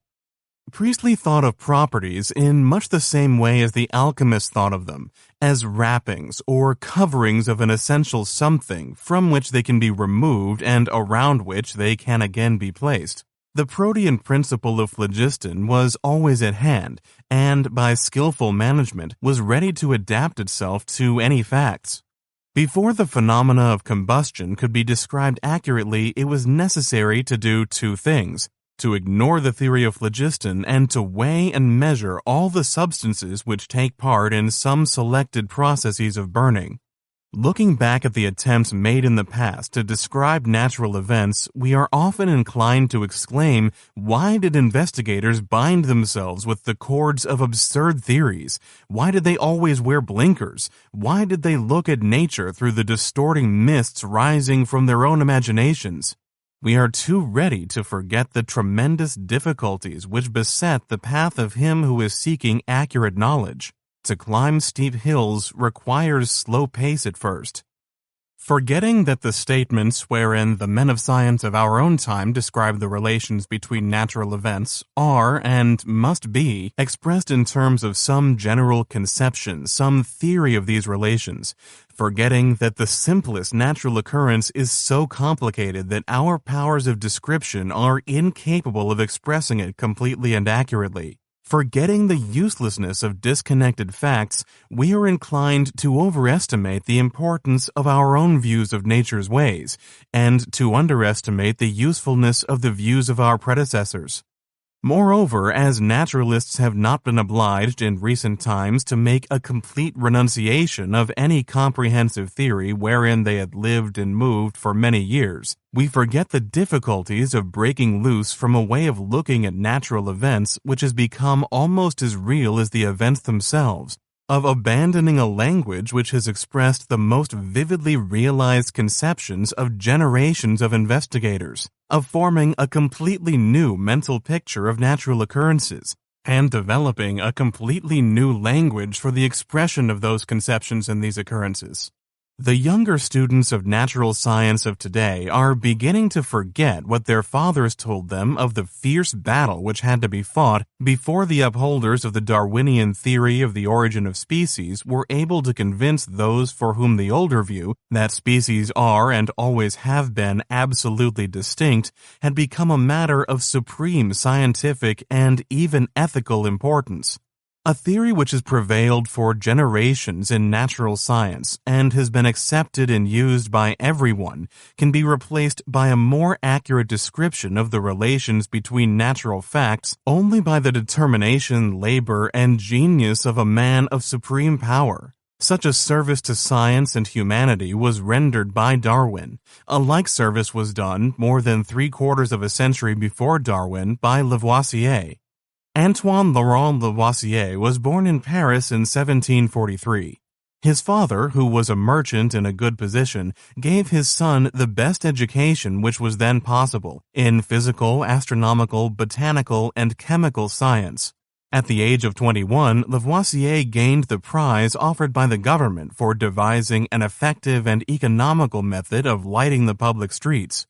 From that time until on the 8th of May 1794, the government of the Revolution declared the Republic has no need of men of science, and the guillotine ended his life, Lavoisier continued his researches in chemistry, geology, physics, and other branches of natural science, and his investigations into the most suitable methods of using the knowledge gained by naturalists for advancing the welfare of the community. In Chapter 6, I said that when an alchemist boiled water in an open vessel and obtained a white earthy solid in place of the water which disappeared, he was producing some sort of experimental proof of the justness of his assertion that water can be changed into earth. Lavoisier began his work on the transformations of matter by demonstrating that this alleged transmutation does not happen, and he did this by weighing the water, the vessel, and the earthy solid. Lavoisier had constructed for him a pelican of white glass with a stopper of glass. He cleaned, dried, and weighed this vessel. Then he put into it rainwater which he had distilled 8 times. He heated the vessel, removing the stopper from time to time to allow the expanding air to escape, then put in the stopper, allowed the vessel to cool, and weighed very carefully. The difference between the second and the first weighing was the weight of water in the vessel. He then fastened the stopper securely with cement and kept the apparatus at a temperature about 30 degrees or 40 degrees below that of boiling water for 101 days. At the end of that time, a fine white solid had collected on the bottom of the vessel. Lavoisier removed the cement from the stopper and weighed the apparatus. The weight was the same as it had been before the heating began. He removed the stopper. Air rushed in with a hissing noise.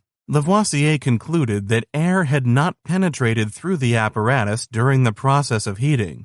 He then poured out the water and the solid which had formed in the vessel, set them aside, dried, and weighed the pelican. It had lost 17 4/10 grains. Lavoisier concluded that the solid which had formed in the water was produced by the solvent action of the water on the glass vessel. He argued that if this conclusion was correct, the weight of the solid must be equal to the loss of weight suffered by the vessel. He therefore separated the solid from the water in which it was suspended, dried, and weighed it. The solid weighed 4 9/10 grains. Lavoisier's conclusion seemed to be incorrect. The weight of the solid, which was supposed to be produced by the action of the water on the vessel, was 12.5 grains less than the weight of the material removed from the vessel. But some of the material which was removed from the vessel might have remained dissolved in the water. Lavoisier distilled the water, which he had separated from the solid, in a glass vessel until only a very little remained in the distilling apparatus. He poured this small quantity into a glass basin and boiled until the whole of the water had disappeared as steam. There remained a white, earthy solid, the weight of which was 15.5 grains. Lavoisier had obtained 4 9/10 plus 15.5 equals 20 2/5 grains of solid. The pelican had lost 17 2/5 grains. The difference between these weights, namely 3 grains, was accounted for by Lavoisier as due to the solvent action of the water on the glass apparatus wherein it had been distilled, and on the glass basin wherein it had been evaporated to dryness. Lavoisier's experiments proved that when distilled water is heated in a glass vessel, it dissolves some of the material of the vessel, and the white earthy solid which is obtained by boiling down the water is merely the material which has been removed from the glass vessel. His experiments also proved that the water does not undergo any change during the process, that at the end of the operation it is what it was at the beginning, water, and nothing but water. By this investigation, Lavoisier destroyed part of the experimental basis of alchemy and established the one and only method by which chemical changes can be investigated, the method wherein constant use is made of the balance. Lavoisier now turned his attention to the calcination of metals, and particularly the calcination of tin. Boyle supposed that the increase in weight which accompanies the calcination of a metal is due to the fixation of matter of fire by the calcining metal. Ray regarded the increase in weight as the result of the combination of the air with the metal. Mayau thought that the atmosphere contains 2 different kinds of airs, and one of these unites with the heated metal. Lavoisier proposed to test these suppositions by calcining a weighed quantity of tin in a closed glass vessel which had been weighed before and should be weighed after the calcination.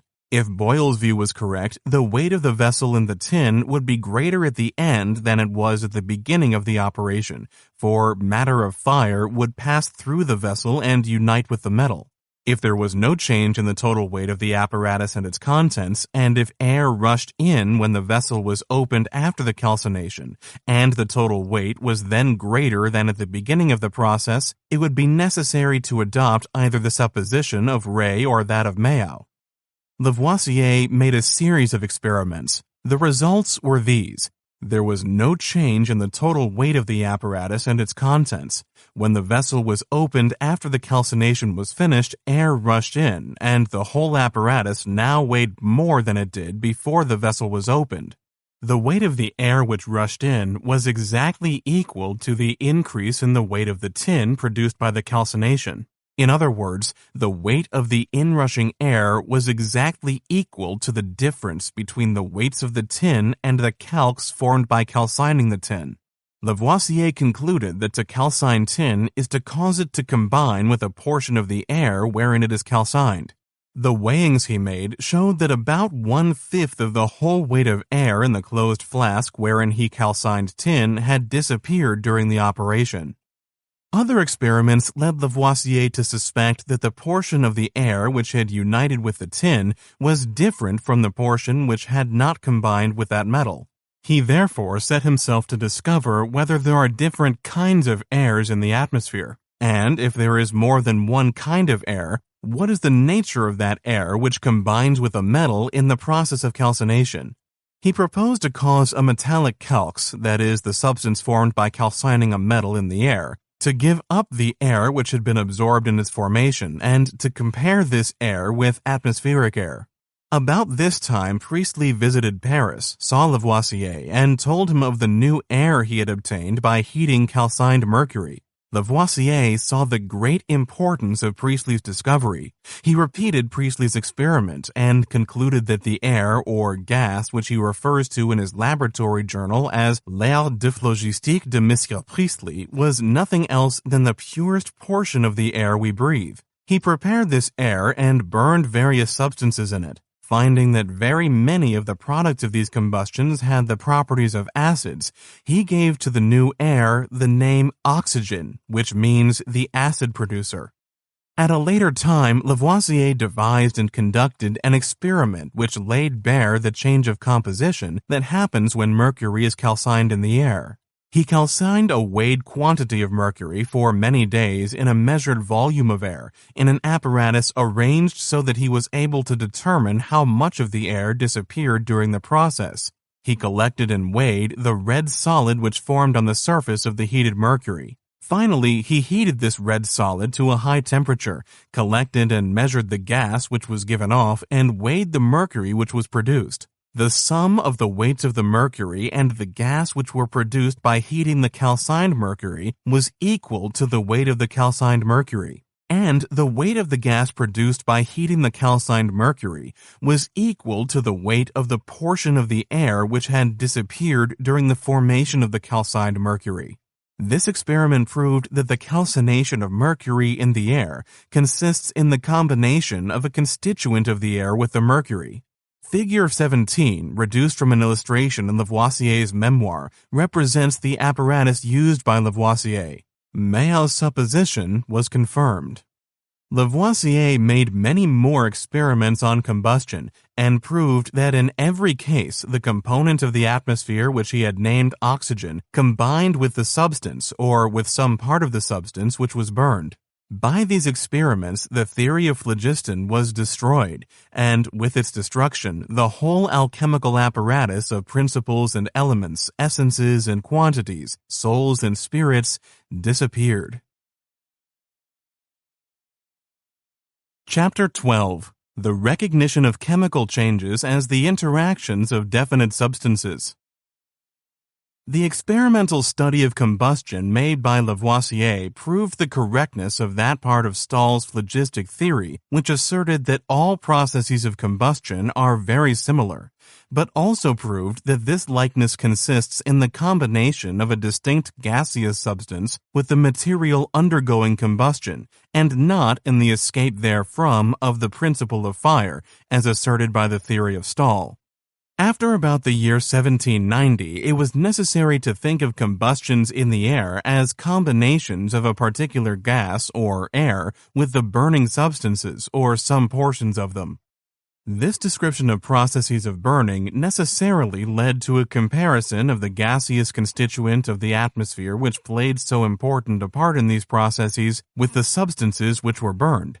It led to the examination of the compositions of many substances and made it necessary to devise a language whereby these compositions could be stated clearly and consistently. We have seen in former chapters the extreme haziness of the alchemical views of composition and the connections between composition and properties. Although Boyle had stated very lucidly what he meant by the composition of a definite substance about a century before Lavoisier's work on combustion, nevertheless the views of chemists concerning composition remained very vague and incapable of definite expression until the experimental investigations of Lavoisier enabled him to form a clear mental picture of chemical changes as interactions between definite quantities of distinct substances. Let us consider some of the work of Lavoisier in this direction. I select his experimental examination on the interactions of metals and acids. Many experimenters had noticed that gases, or airs as they were called up till near the end of the 18th century, are generally produced when metals are dissolving in acids. Most of those who noticed this said that the gases came from the dissolving metals. Lavoisier said they were produced by the decomposition of the acids. In order to study the interaction of nitric acid and mercury, Lavoisier caused a weighed quantity of the metal to react with a weighed quantity of the acid, and collected the gas which was produced. When all the metal had dissolved, he evaporated the liquid until a white solid was obtained. He heated this solid until it was changed to the red substance called at that time red precipitate, and collected the gas produced. Finally, Lavoisier strongly heated the red precipitate. It changed to a gas which he collected and mercury which he weighed. The weight of the mercury obtained by Lavoisier at the end of this series of changes was the same, less a few grains, as the weight of the mercury which he had caused to react with the nitric acid. The gas obtained during the solution of the metal in the acid and during the decomposition of the white solid by heat was the same as a gas which had been prepared by Priestley and called by him nitrous air, and the gas obtained by heating the red precipitate was found to be oxygen. Lavoisier then mixed measured volumes of oxygen and nitrous air standing over water. A red gas was formed and dissolved in the water, and Lavoisier proved that the water now contained nitric acid. The conclusions regarding the composition of nitric acid drawn by Lavoisier from these experiments was that nitric acid is nothing else than nitrous air combined with almost its own volume of the purest part of atmospheric air and a considerable quantity of water. Lavoisier supposed that the stages in the complete reaction between mercury and nitric acid were these: the withdrawal of oxygen from the acid by the mercury and the union of the compound of mercury and oxygen thus formed with the constituents of the acid which remained when part of its oxygen was taken away. The removal of oxygen from nitric acid by the mercury produced nitrous air. When the product of the union of the oxide of mercury and the nitric acid deprived of part of its oxygen was heated, more nitrous air was given off, and oxide of mercury remained and was decomposed at a higher temperature into mercury and oxygen. Lavoisier thought of these reactions as the tearing asunder by mercury of nitric acid into definite quantities of its three components, themselves distinct substances, nitrous air, water, and oxygen, and the combination of the mercury with a certain measurable quantity of one of these components, namely oxygen, followed by the union of this compound of mercury and oxygen with what remained of the components of nitric acid.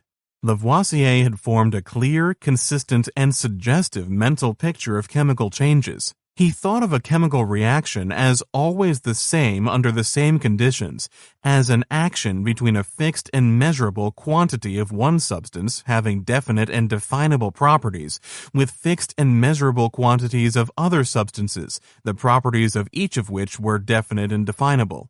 Lavoisier also recognized that certain definite substances could be divided into things simpler than themselves, but that other substances refused to undergo simplification by division into two or more unlike portions. He spoke of the object of chemistry as follows: in submitting to experiments the different substances found in nature, chemistry seeks to decompose these substances and to get them into such conditions that their various components may be examined separately. Chemistry advances to its end by dividing, subdividing, and again subdividing, and we do not know what will be the limits of such operations. We cannot be certain that what we regard as simple today is indeed simple. All we can say is that such a substance is the actual term whereat chemical analysis has arrived, and that with our present knowledge we cannot subdivide it. In these words, Lavoisier defines the chemical conception of elements. Since his time, an element is the actual term whereat chemical analysis has arrived. It is that which, with our present knowledge, we cannot subdivide, and, as a working hypothesis, the notion of element has no wider meaning than this. I have already quoted Boyle's statement that by elements he meant certain primitive and simple bodies not made of any other bodies or of one another. Boyle was still slightly restrained by the alchemical atmosphere around him. He was still inclined to say, this must be the way nature works. She must begin with certain substances which are absolutely simple. Lavoisier had thrown off all the trammels which hindered the alchemists from making rigorous experimental investigations. If one may judge from his writings, he had not struggled to free himself from these trammels. He had not slowly emerged from the quagmires of alchemy and painfully gained firmer ground. The extraordinary clearness and directness of his mental vision had led him straight to the very heart of the problems of chemistry, and enabled him not only calmly to ignore all the machinery of elements, principles, essences, and the like which the alchemists had constructed so laboriously, but also to construct, in place of that mechanism which hindered inquiry, genuine scientific hypotheses which directed inquiry, and were themselves altered by the result of the experiments they had suggested. Lavoisier made these great advances by applying himself to the minute and exhaustive examination of a few cases of chemical change, and endeavoring to account for everything which took part in the processes he studied. By weighing or measuring each distinct substance which was present when the change began, and each which was present when the change was finished. He did not make haphazard experiments. He had a method, a system. He used hypotheses, and he used them rightly. Systems in physics, Lavoisier writes, are but the proper instruments for helping the feebleness of our senses. Properly speaking, they are methods of approximation which put us on the track of solving problems. They are the hypotheses which, successfully modified, corrected, and changed by experience, ought to conduct us someday, by the method of exclusions and eliminations, to the knowledge of the true laws of nature.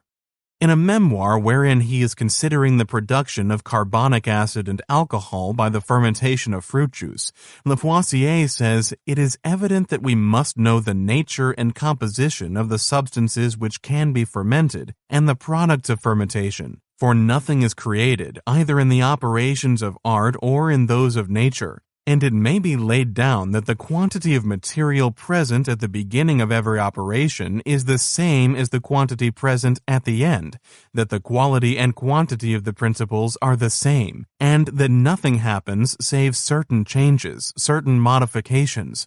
On this principle is based the whole art of experimenting in chemistry. In all chemical experiments, we must suppose that there is a true equality between the principles of the substances which are examined and those which are obtained from them by analysis." If Lavoisier's memoirs are examined closely, it is seen that at the very beginning of his chemical inquiries he assumed the accuracy and the universal application of the generalization "nothing is created, either in the operations of art or in those of nature." Naturalists had been feeling their way for centuries towards such a generalization as this.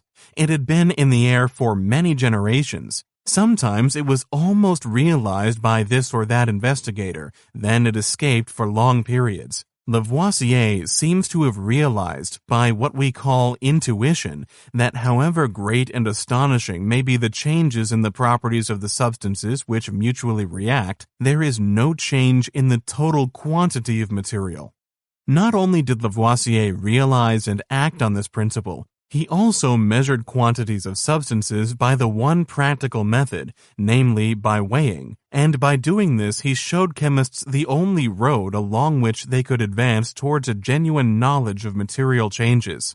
The generalization expressed by Lavoisier in the words I have quoted is now known as the law of the conservation of mass. It is generally stated in some such form as this: the sum of the masses of all the homogeneous substances which take part in a chemical or physical change does not itself change. The science of chemistry rests on this law. Every quantitative analysis assumes the accuracy and is a proof of the validity of it.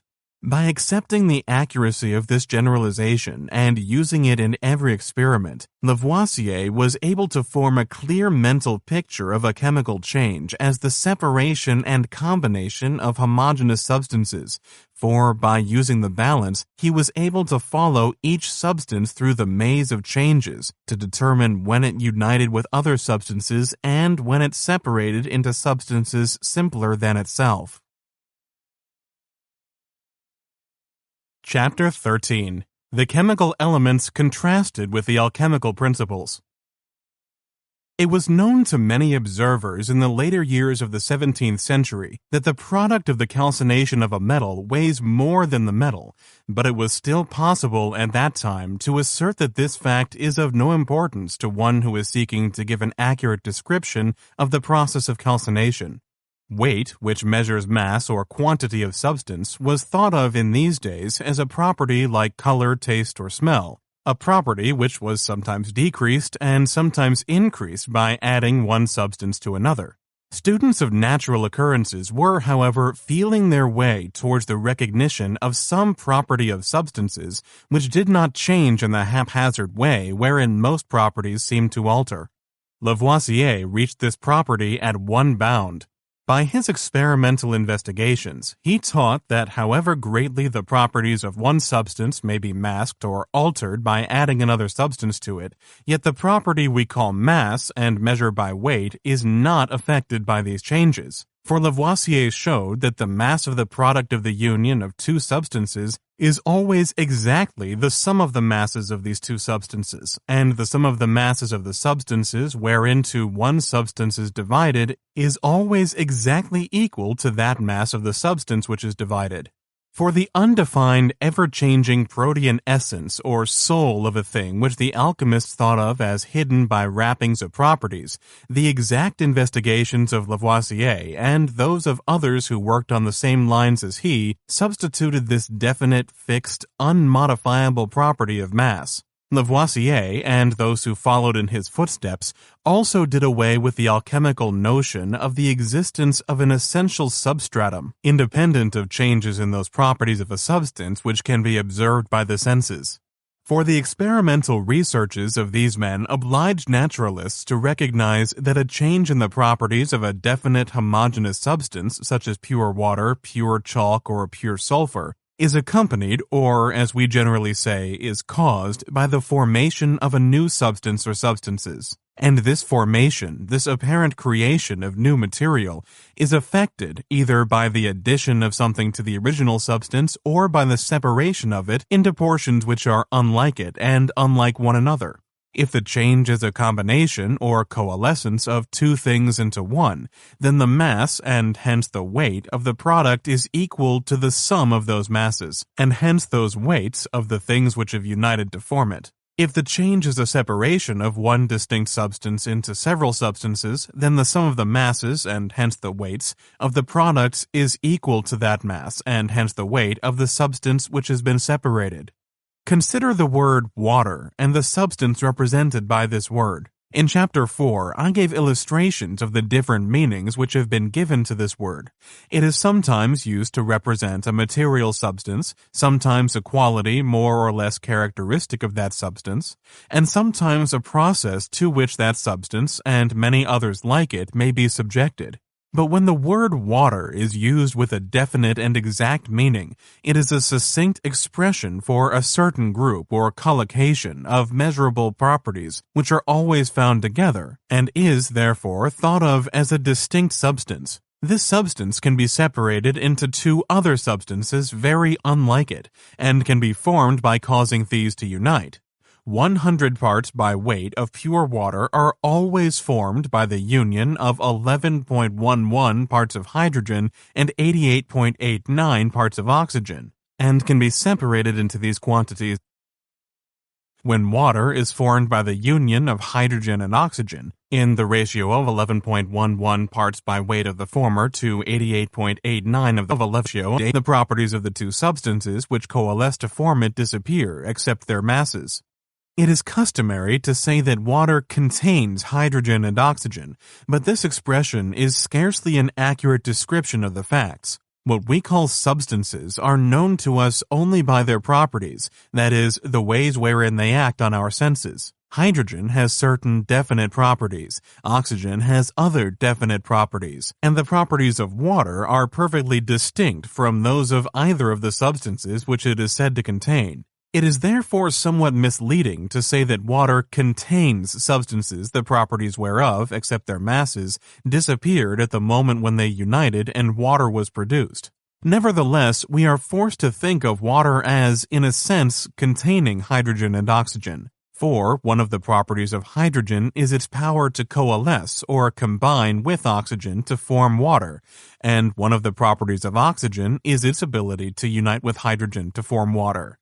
And these properties of those substances cannot be recognized or even suspected unless certain definite quantities of the two substances are brought together under certain definite conditions. The properties which characterize hydrogen and those which characterize oxygen when these things are separated from all other substances can be determined and measured in terms of the similar properties of some other substance taken as a standard.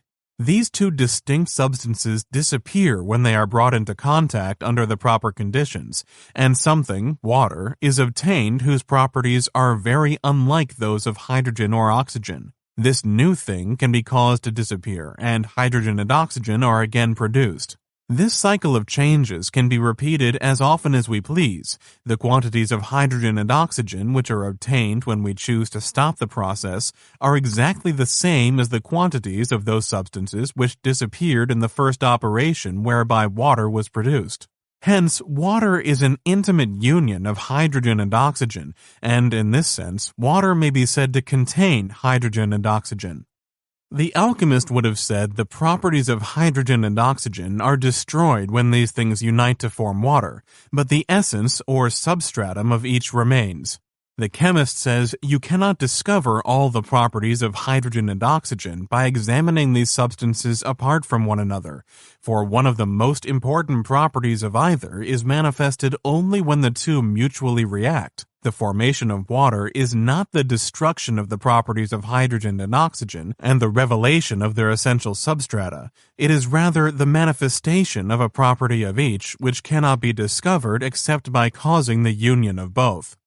There was then a certain degree of accuracy in the alchemical description of the processes we now call chemical changes, as being the removal of the outer properties of moving the and the manifestation of their essential substance. But there is a vast difference between this description and the chemical presentment of these processes as reactions between definite and measurable quantities of elements or compounds or both, resulting in the redistribution of the elements or the separation of the compounds into their elements and the formation of new compounds by the recombination of these elements. Let us contrast the two descriptions somewhat more fully. The alchemist wished to effect the transmutation of one substance into another. He despaired of the possibility of separating the elements whereof the substance might be formed, but he thought he could manipulate what he called the virtues of the elements by a judicious use of some or all of the three principles, which he named sulfur, salt, and mercury. He could not state in definite language what he meant by these principles. They were states, conditions, or qualities of classes of substances which could not be defined. The directions the alchemist was able to give to those who sought to effect the change of one thing into another were these. Firstly, to remove those properties which characterized the thing to be changed, and leave only the properties which it shared with other things like it. Secondly, to destroy the properties which the thing to be changed possessed in common with certain other things. Thirdly, to commingle the essence of the thing with the essence of something else in due proportion and under proper conditions. And finally, to hope for the best, keep a clear head, and maintain a sense of virtue. If he who was about to attempt the transmutation inquired how he was to destroy the specific properties and the class properties of the thing he proposed to change, and by what methods he was to obtain its essence and cause that essence to produce the new thing, he would be told to travel along the road which was followed by the great architect of the universe in the creation of the world. And if he demanded more detailed directions, he would be informed that the substance wherewith his experiments began must first be mortified, then dissolved, then conjoined, then putrefied, then congealed, then civated, then sublimed and fermented, and finally exalted. He would moreover be warned that in all these operations he must use not things which he could touch, handle, and weigh, but the virtues, the lives, the souls of such things. When the student of chemistry desires to effect the transformation of one definite substance into another, he is told to determine by quantitative experiments what are the elements and what the quantities of these elements which compose the compound which he proposes to change and the compound into which he proposes to change it, and he is given working definitions of the words element and compound. If the compound he desires to produce is found to be composed of elements different from those which form the compound wherewith his operations begin, he is directed to bring about a reaction or a series of reactions between the compound which is to be changed and some other collocation of elements, the composition of which is known to be such that it can supply the new elements which are needed for the production and for another. Since Lavoisier realized for himself and those who were to come after him the meaning of the terms element and compound, we may say that chemists have been able to form a mental picture of the change from one definite substance to another, which is clear, suggestive, and consistent, because it is an approximately accurate description of the facts discovered by careful and penetrative investigations. This presentment of the change has been substituted for the alchemical conception, which was an attempt to express what introspection and reasoning on the results of superficial investigations, guided by specious analogies, suggested ought to be the facts. Lavoisier was the man who made possible the more accurate and more far-reaching description of the changes which result in the production of substances very unlike those which are changed. And he did this by experimentally analyzing the conceptions of the element and the compound, giving definite and workable meanings to these conceptions, and establishing on an experimental foundation the generalization that the sum of the quantities of the substances which take part in any change is itself unchanged. A chemical element was thought of by Lavoisier as the actual term whereat analysis has arrived, a definite substance which we cannot subdivide with our present knowledge, but not necessarily a substance which will never be divided. A compound was thought of by him as a definite substance which is always produced by the union of the same quantities of the same elements, and can be separated into the same quantities of the same elements. These conceptions were amplified and made more full of meaning by the work of many who came after Lavoisier, notably by John Dalton, who was born in 1766 and died in 1844. In Chapter 1, I gave a sketch of the atomic theory of the Greek thinkers.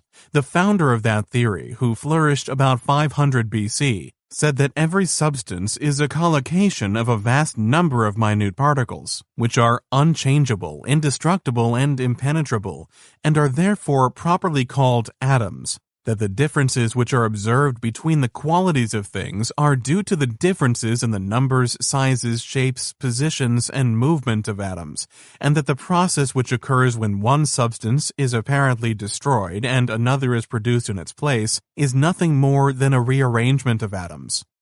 The supposition that changes in the properties of substances are connected with changes in the numbers, movements, and arrangements of different kinds of minute particles was used in a general way by many naturalists of the 17th and 18th centuries, but Dalton was the first to show that the data obtained by the analyses of compounds make it possible to determine the relative weights of the atoms of the elements. Dalton used the word atom to denote the smallest particle of an element or a compound which exhibits the properties characteristic of that element or compound. He supposed that the atoms of an element are never divided in any of the reactions of that element, but the atoms of a compound are often separated into the atoms of the elements whereof the compound is composed. Apparently without knowing that the supposition had been made more than 2,000 years before his time, Dalton was led by his study of the composition and properties of the atmosphere to assume that the atoms of different substances, whether elements or compounds, are of different sizes and have different weights. He assumed that when two elements unite to form only one compound, the atom of that compound has the simplest possible composition, is formed by the union of a single atom of each element. Dalton knew only one compound of hydrogen and nitrogen, namely ammonia. Analyses of this compound show that it is composed of 1 part by weight of hydrogen and 4.66 parts by weight of nitrogen. Dalton said one atom of hydrogen combines with one atom of nitrogen to form an atom of ammonia. Hence, an atom of nitrogen is 4.66 times heavier than an atom of hydrogen. In other words, if the atomic weight of hydrogen is taken as unity, the atomic weight of nitrogen is expressed by the number 4.66. Dalton referred the atomic weights of these elements to the atomic weight of hydrogen as unity because hydrogen is lighter than any other substance. Hence, the numbers which tell how much heavier the atoms of the elements are than an atom of hydrogen are always greater than 1, are always positive numbers. When two elements unite in different proportions by weight to form more than one compound, Dalton supposed that, in most cases at any rate, one of the compounds is formed by the union of a single atom of each element. The next compound is formed by the union of one atom of the element which is present in smaller quantity with 2, 3, or more atoms of the other element, and the next compound is formed by the union of one atom of the first element with a larger number, always necessarily a whole number, of atoms of the other element than is contained in the second compound, and so on. From this assumption and the Daltonian conception of the atom, it follows that the quantities by weight of one element which are found to unite with one of the same weight of another element must always be expressible as whole multiples of one number.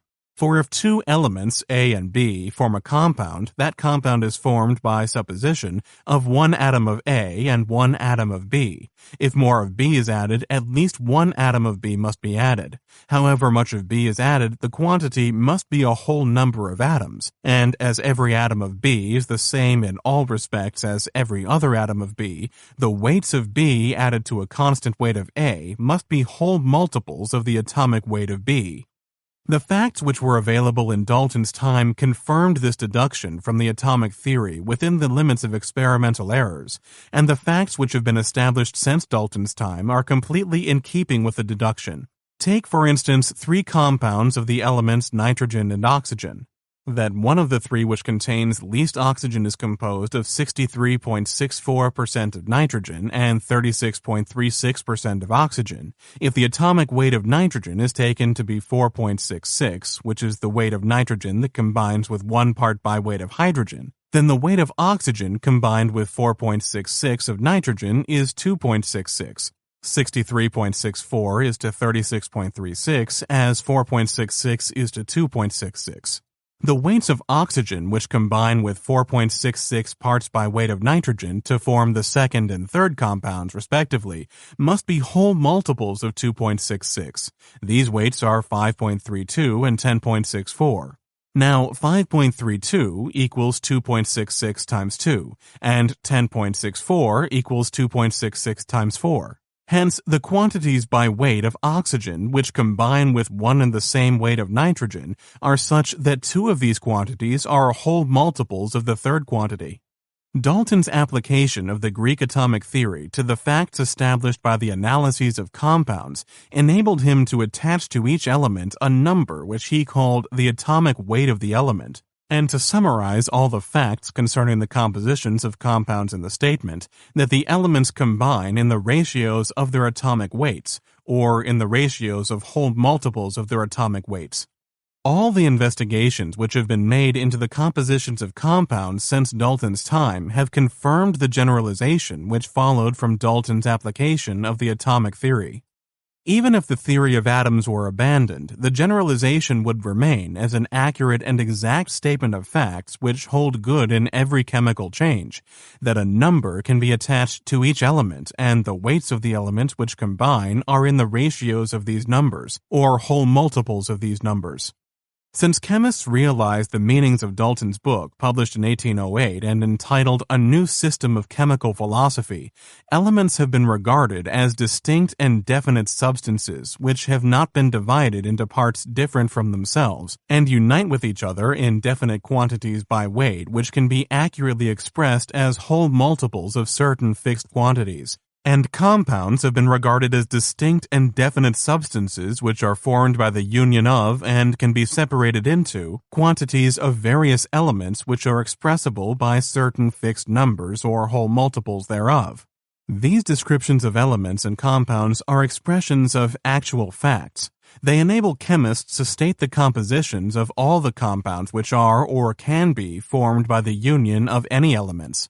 For example, let A, B, C, and D represent 4 elements, and also certain definite weights of these elements. Then the compositions of all the compounds which can be formed by the union of these elements are expressed by the scheme A sub n, B sub m, C sub p, D sub q, where m, n, p, and q are whole numbers. These descriptions of elements and compounds also enable chemists to form a clear picture to themselves of any chemical change. They think of a chemical change as being 1. A union of those weights of 2 or more elements which are expressed by the numbers attached to these elements or by whole multiples of these numbers, or 2. A union of such weights of 2 or more compounds as can be expressed by certain numbers or by whole multiples of these numbers, or 3. A reaction between elements and compounds or between compounds and compounds resulting in the redistribution of the elements concerned in such a way that the complete change of composition can be expressed by using the numbers or whole multiples of the numbers attached to the elements. How different is this conception of a change wherein substances are formed, entirely unlike those things which react to form them, from the alchemical presentment of such a process. The alchemist spoke of stripping off the outer properties of the thing to be changed, and by operating spiritually on the soul which was thus laid bare, inducing the essential virtue of the substance to exhibit its powers of transmutation. But he was unable to give definite meanings to the expressions which he used. He was unable to think clearly about the transformations which he tried to accomplish. The chemist discards the machinery of virtues, souls, and powers. It is true that he substitutes a machinery of minute particles, but this machinery is merely a means of thinking clearly and consistently about the changes which he studies. The alchemist thought vaguely of substance as something underlying and independent of properties. The chemist uses the expression this or that substance as a convenient way of presenting and reasoning about certain groups of properties. It seems to me that if we think of matter as something more than properties recognized by the senses, we are going back on the road which leads to the confusion of the alchemical times. The alchemists expressed their conceptions in what seems to us a crude, inconsistent, and very undescriptive language. Chemists use a language which is certainly symbolical, but also intelligible and, on the whole, fairly descriptive of the facts. A name is given to each elementary substance, that is, each substance which has not been decomposed. The name generally expresses some characteristic property of the substance, or tells something about its origin or the place of its discovery. The names of compounds are formed by putting together the names of the elements which combine to produce them. and the relative quantities of these elements are indicated either by the use of Latin or Greek prefixes or by variations in the terminal syllables of the names of the elements. Chapter 14. The modern form of the alchemical quest of the one thing. The study of the properties of the elements shows that these substances fall into groups, the members of each of which are like one another and form compounds which are similar. The examination of the properties and compositions of compounds has shown that similarity of properties is always accompanied by similarity of composition. Hence, the fact that certain elements are very closely allied in their properties suggests that these elements may also be allied in their composition. Now, to speak of the composition of an element is to think of the element as formed by the union of at least two different substances. It implies the supposition that some elements, at any rate, are really. The fact that there is a very definite connection between the values of the atomic weights and the properties of the elements lends some support to the hypothesis that the substances we call and are obliged at present to call elements may have been formed from one or a few distinct substances by some process of progressive change. If the elements are considered in the order of increasing atomic weights, from hydrogen, whose atomic weight is taken as unity because it is the lightest substance known, to uranium, an atom of which is 240 times heavier than an atom of hydrogen, it is found that the elements fall into periods, and the properties of those in one period vary from element to element in a way which is, broadly and on the whole, like the variation of the properties of those in the other periods. This fact suggests the supposition, it might be more accurate to say the speculation, that the elements mark the stable points in a process of change which has not proceeded continuously from a very simple substance to a very complex one, but has repeated itself with certain variations again and again. If such a process has occurred, we might reasonably expect to find substances exhibiting only minute differences in their properties, differences so slight as to make it impossible to assign the substances, definitely and certainly, either to the class of elements or to that of compounds. We find exactly such substances among what are called the rare earths. These are earth-like substances which exhibit no differences of chemical properties, and yet show minute differences in the characters of light which they emit when they are raised to a very high temperature. The results of analysis by the spectroscope of the light emitted by certain elements at different temperatures may be reasonably interpreted by supposing that these elements are separated into simpler substances by the action on them of very large quantities of thermal energy.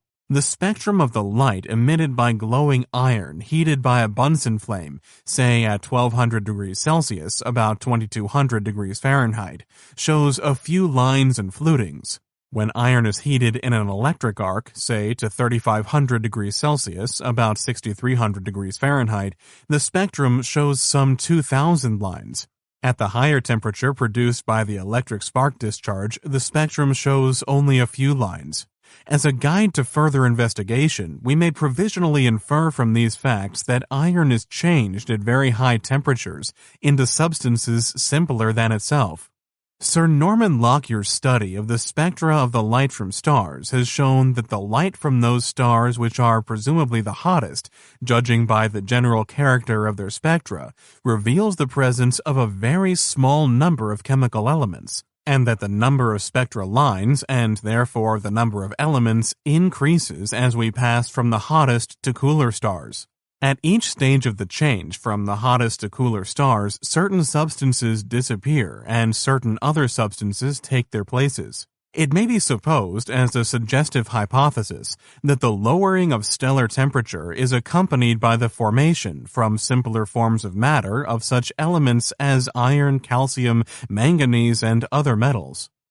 In the year 1896, the French chemist Becquerel discovered the fact that salts of the metal uranium, the atomic weight of which is 240 and is greater than that of any other element, emit rays which cause electrified bodies to lose their electric charges and act on photographic plates that are wrapped in sheets of black paper or in thin sheets of other substances which stop rays of light. The radioactivity of salts of uranium was proved not to be increased or diminished when these salts had been shielded for 5 years from the action of light by keeping them in leaden boxes. Shortly after Becquerel's discovery, experiments proved that salts of the rare metal thorium are radioactive. This discovery was followed by Madame Curie's demonstration of the fact that certain specimens of pitchblende, a mineral which contains compounds of uranium and of many other metals, are extremely radioactive, and by the separation from pitchblende by Monsieur and Madame Curie of new substances much more radioactive than compounds of uranium or of thorium. The new substances were proved to be compounds chemically very similar to salts of barium. Their compositions were determined on the supposition that they were salts of an unknown metal closely allied to barium. Because of the great radioactivity of the compounds, the hypothetical metal of them was named radium. At a later time, radium was isolated by Madame Curie. It is described by her as a white, hard, metal-like solid which reacts with water at the ordinary temperature as barium does. Since the discovery of radium compounds, many radioactive substances have been isolated. Only exceedingly minute quantities of any of them have been obtained. The quantities of substances used in experiments on radioactivity are so small that they escape the ordinary methods of measurement and are scarcely amenable to the ordinary processes of the chemical laboratory. Fortunately, radioactivity can be detected and measured by electrical methods of extraordinary fineness, methods the delicacy of which very much more exceeds that of spectroscopic methods than the sensitiveness of these surpasses that of ordinary chemical analysis. At the time of the discovery of radioactivity, about 75 substances were called elements. In other words, about 75 different substances were known to chemists, none of which had been separated into unlike parts, none of which had been made by the coalescence of unlike substances. Compounds of only 2 of these substances, uranium and thorium, are radioactive. Radioactivity is a very remarkable phenomenon. So far as we know at present, radioactivity is not a property of the substances which form almost the whole of the rocks, the waters, and the atmosphere of the Earth. It is not a property of the materials which constitute living organisms. It is a property of some 30 substances. Of course, the number may be increased, a few of which are found widely distributed in rocks and waters, but none of which is found anywhere except in extraordinarily minute quantity. Radium is the most abundant of these substances, but only a very few grains of radium chloride can be obtained from a couple of tons of pitchblende. In Chapter 10 of The Story of the Chemical Elements, I have given a short account of the outstanding phenomena of radioactivity. For the present purpose, it will suffice to state a few facts of fundamental importance. Radioactive substances are stores of energy, some of which is constantly escaping from them. They are constantly changing without external compulsion and are constantly radiating energy. All explosives are storehouses of energy, which, or part of which, can be obtained from them, but the liberation of their energy must be started by some kind of external shock. When an explosive substance has exploded, its existence as an explosive is finished. The products of the explosion are substances from which energy cannot be obtained. When a radioactive substance has exploded, it explodes again and again and again. A time comes, sooner or later, when it is changed into substances that are useless as sources of energy. The disintegration of an explosive started by an external force is generally completed in a fraction of a second. Change of condition changes the rate of explosion. The half-life period of each radioactive substance is a constant characteristic of it. If a gram of radium were kept for about 1800 years, half of it would have changed into radio-inactive substances. Conditions may be arranged so that an explosive remains unchanged. Wet gun cotton is not exploded by a shock which would start the explosion of dry gun cotton. In other words, the explosion of an explosive can be regulated. The explosive changes of a radioactive substance, which are accompanied by the radiation of energy, cannot be regulated. They proceed spontaneously in a regular and definable manner which is not influenced by any external conditions, such as great change of temperature, presence or absence of other substances, so far as these conditions have been made the subject of experiment. The amount of activity of a radioactive substance has not been increased or diminished by any process to which the substance has been subjected. Explosives are manufactured articles. Explosiveness is a property of certain arrangements of certain quantities of certain elements. So far as experiments have gone, it has not been found possible to add the property of radioactivity to an inactive substance, or to remove the property of radioactivity from an active substance. The cessation of the radioactivity of an active substance is accompanied by the disappearance of the substance, and the production of inactive bodies altogether unlike the original active body. Radioactive substances are constantly giving off energy in the form of heat, sending forth rays which have definite and remarkable properties, and producing gaseous emanations which are very unstable and change, some very rapidly, some less rapidly, into other substances, and emit rays which are generally the same as the rays emitted by the parent substance. In briefly considering these three phenomena, I shall choose radium compounds as representative of the class of radioactive substances. Radium compounds spontaneously give off energy in the form of heat. A quantity of radium chloride, which contains 1 gram of radium, continuously gives out, per hour, a quantity of heat sufficient to raise the temperature of 1 gram of water through 100 degrees Celsius, or 100 grams of water through 1 degree Celsius. The heat given out by 1 gram of radium during 24 hours would raise the temperature of 2,400 grams of water through 1 degree Celsius. In 1 year, the temperature of 876,000 grams of water would be raised through 1 degree Celsius. And in 1800 years, which is approximately the half-life period of radium, the temperature of 1,576,800 kilograms of water would be raised through 1 degree Celsius.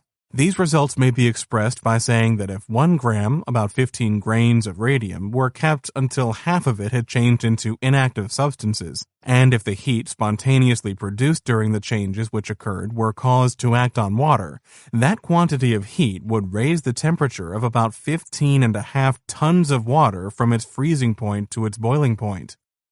Radium compounds send forth 3 kinds of rays, distinguished as alpha, beta, and gamma rays. Experiments have made it extremely probable that the alpha rays are streams of very minute particles, somewhat heavier than atoms of hydrogen, moving at the rate of about 18,000 miles per second. And that the beta rays are streams of much more minute particles, the mass of each of which is about 1/1000th of the mass of an atom of hydrogen, moving about 10 times more rapidly than the alpha particles, that is, moving at the rate of about 180,000 miles per second. The gamma rays are probably pulsations of the ether, the medium supposed to fill space. The emission of alpha rays by radium is accompanied by the production of the inert elementary gas helium. Therefore, the alpha rays are, or quickly change into, rapidly moving particles of helium. The particles which constitute the beta rays carry electric charges. These electrified particles, each approximately 1,000 times lighter than an atom of hydrogen,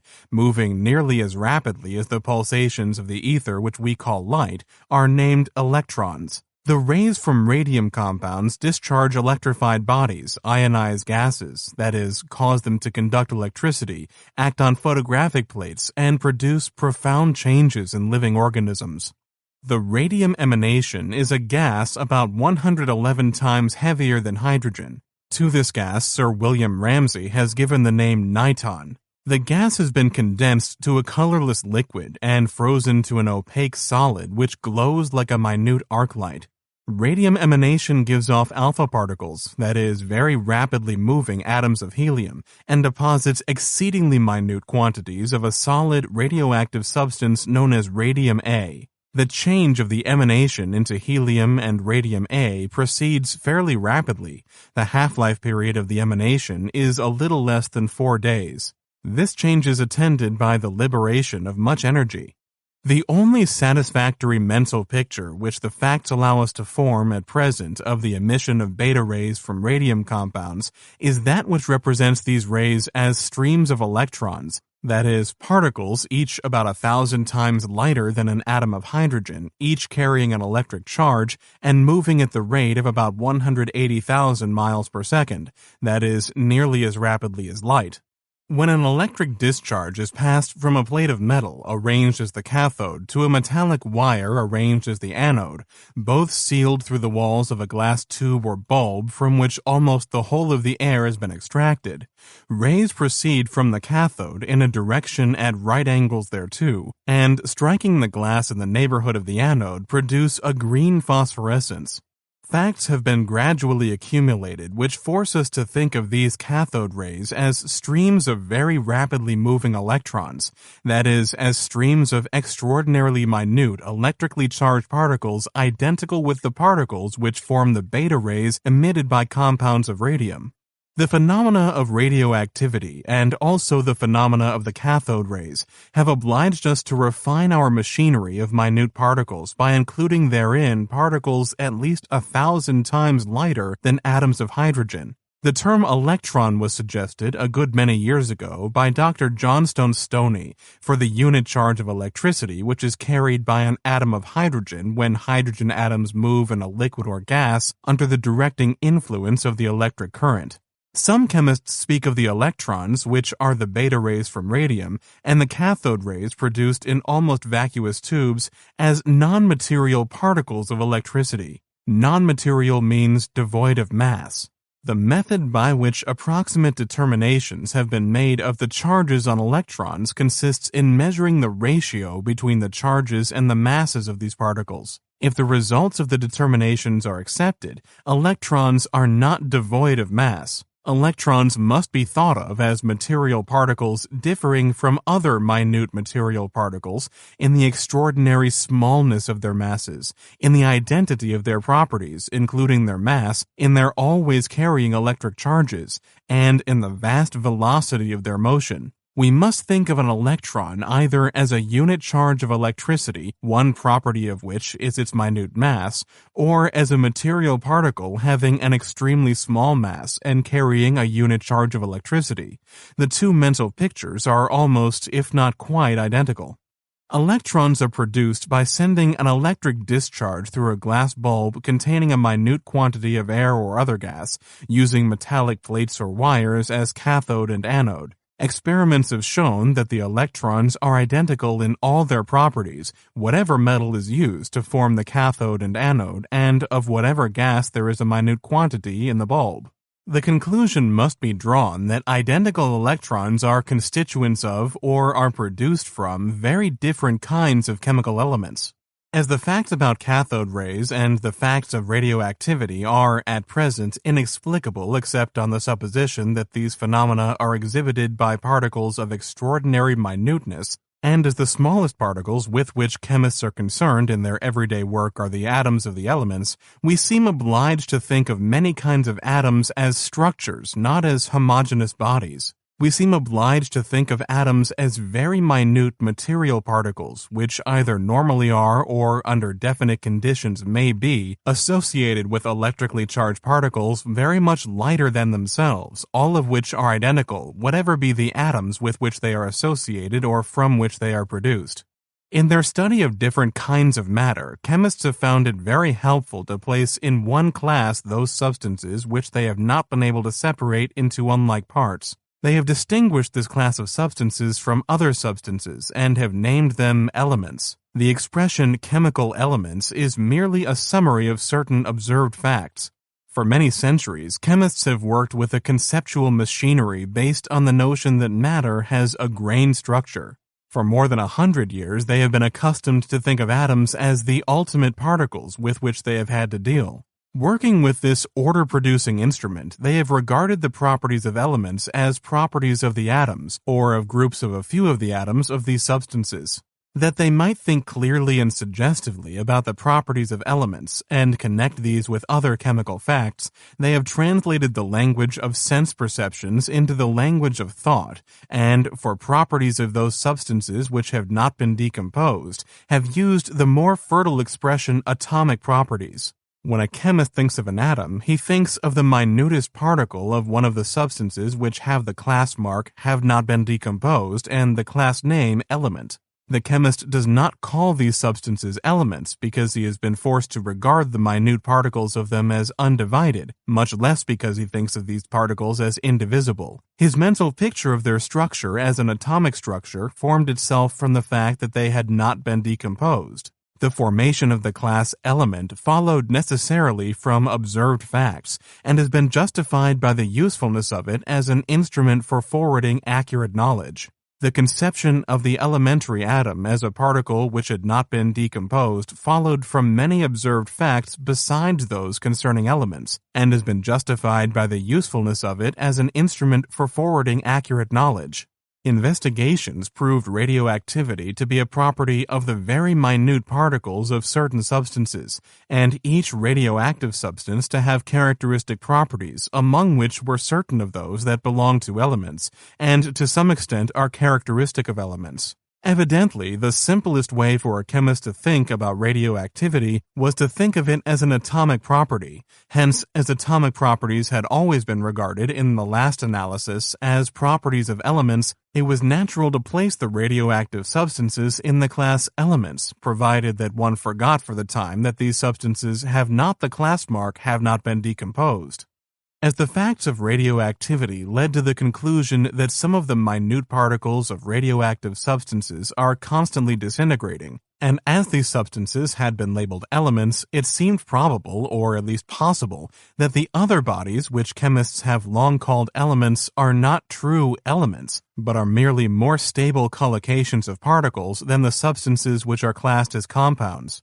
As compounds can be changed into certain other compounds, although not into any other compounds, a way seemed to be opening which might lead to the transformation of some elements into some other elements.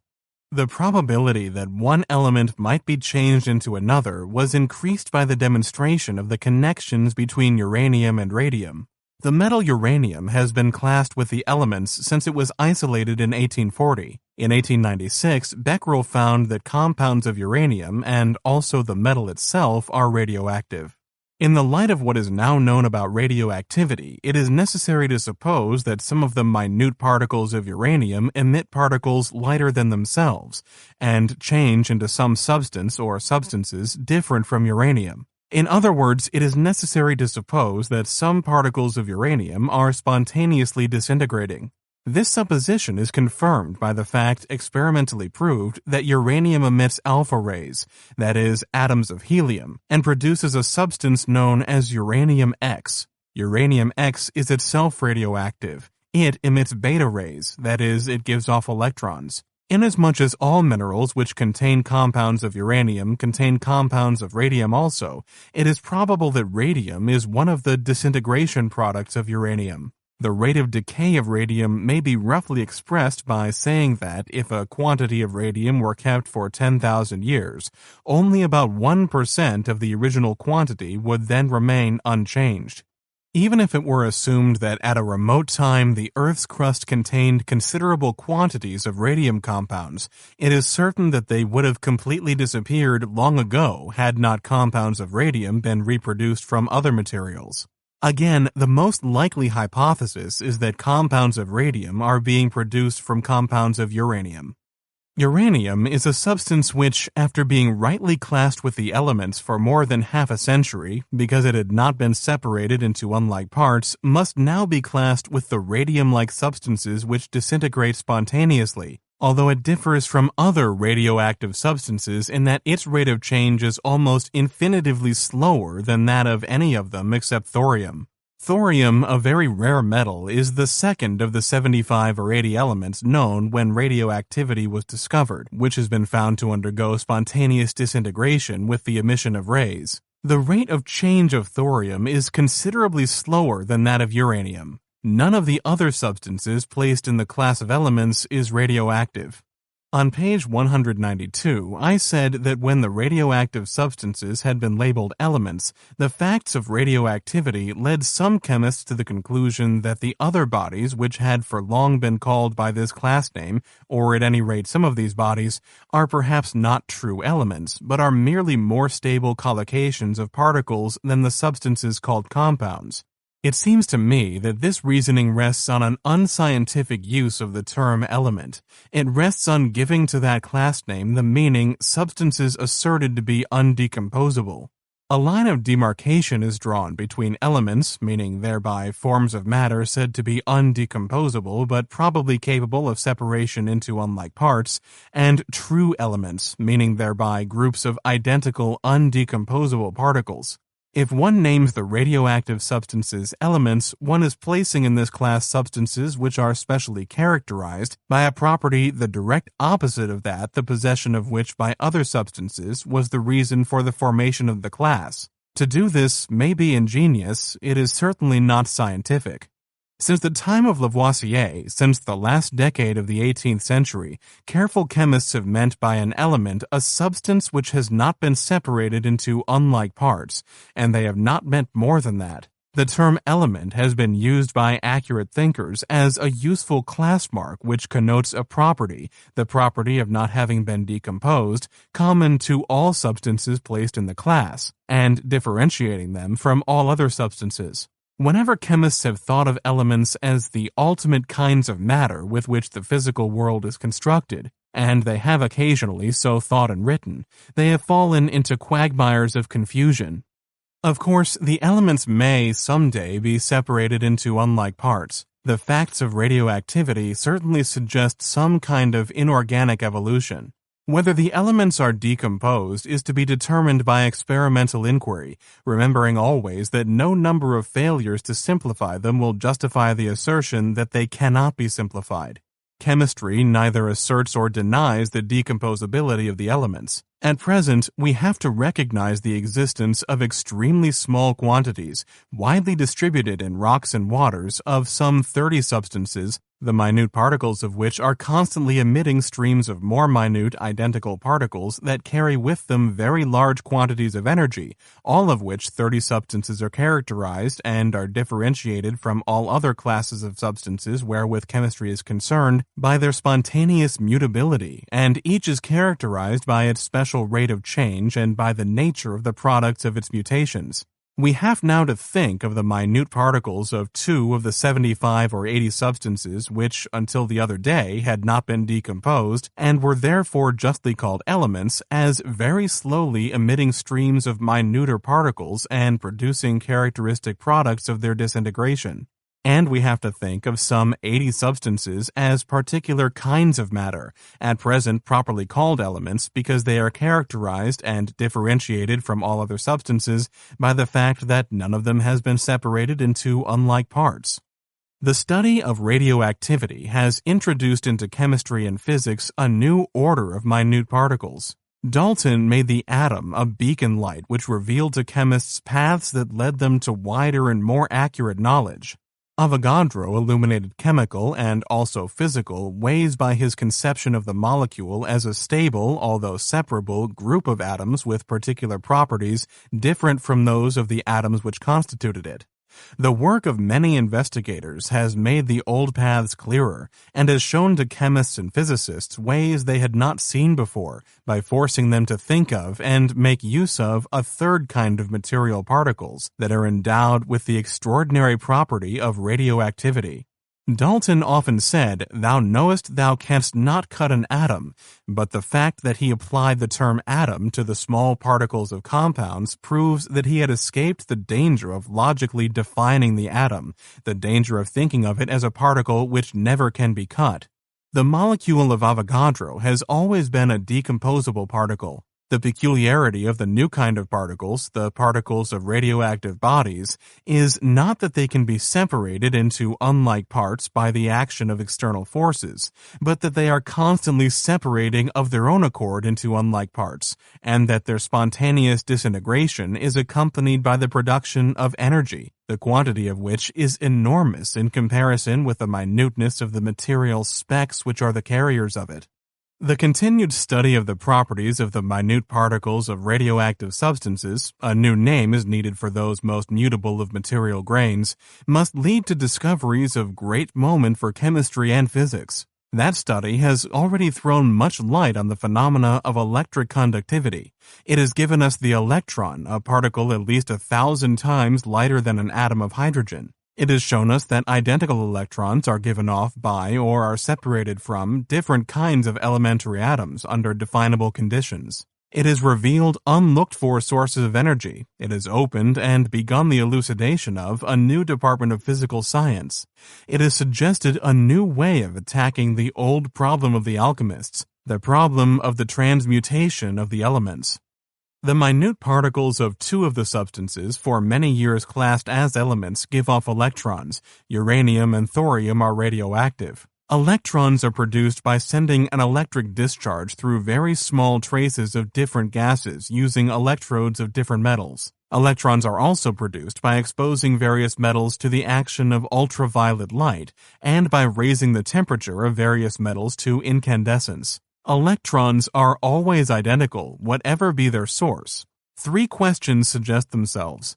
Can the atoms of all the elements be caused to give off electrons? Are electrons normal constituents of all elementary atoms? Are elementary atoms collocations of electrons? These questions are included in the demand, is it possible to imagine a model which has in it the potentiality of explaining radioactivity and other allied phenomena, as well as all other chemical and physical properties of elements and compounds?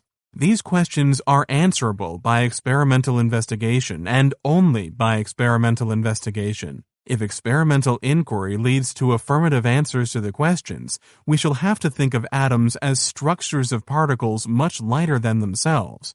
We shall have to think of the atoms of all kinds of substances, however much the substances differ chemically and physically, as collocations of identical particles. We shall have to think of the properties of atoms as conditioned in our final analysis by the number and arrangement of their constitutive electrons. Now, if a large probability were established in favor of the view that different atoms are collocations of different numbers of identical particles, or of equal numbers of differently arranged identical particles, we should have a guide which might lead to methods whereby one collocation of particles could be formed from another collocation of the same particles, a guide which might lead to methods whereby one element could be transformed into another element. To attempt to imagine a model which has in it the potentiality of explaining radioactivity, the production of cathode rays, and the other chemical and physical properties of elements and compounds might indeed seem to be a hopeless undertaking. A beginning has been made in the mental construction of such a model by Professor Sir J.J. Thomson. To attempt a description of his reasoning and his results is beyond the scope of this book. The fact that the emanation from radium compounds spontaneously gives off very large quantities of energy, and that the emanation can easily be brought into contact with substances on which it is desired to do work, suggested to Sir William Ramsay that the transformation of compounds of one element into compounds of another element might possibly be effected by enclosing a solution of a compound along with radium emanation in a sealed tube, and leaving the arrangement to itself. Under these conditions, the molecules of the compound would be constantly bombarded by a vast number of electrons, shot forth at enormous velocities from the emanation. The notion was that the molecules of the compound would break down under the bombardment, and that the atoms so produced might be knocked into simpler groups of particles, in other words, changed into other atoms, by the terrific, silent shocks of the electrons fired at them incessantly by the disintegrating emanation. Sir William Ramsay regards his experimental results as establishing a large probability in favor of the assertion that compounds of copper were transformed into compounds of lithium and sodium, and compounds of thorium, of cerium, and of certain other rare metals into compounds of carbon.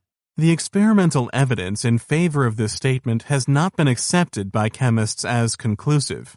A way has, however, been opened which may lead to discoveries of great moment.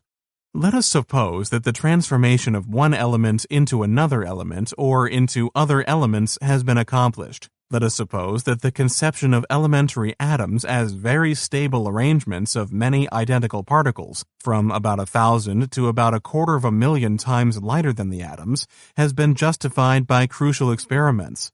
Let us suppose that the conception of the minute grains of radioactive substances as particular but constantly changing arrangements of the same identical particles, stable groups of which are the atoms of the elements, has been firmly established. One result of the establishment of the electronic conception of atomic structure would be an increase of our wonder at the complexity of nature's ways, and an increase of our wonder that it should be possible to substitute a simple, almost rigid mechanical machinery for the ever-changing flow of experience, and by the use of that mental mechanism, not only to explain very many phenomena of vast complexity, but also to predict occurrences of similar entanglement and to verify these predictions.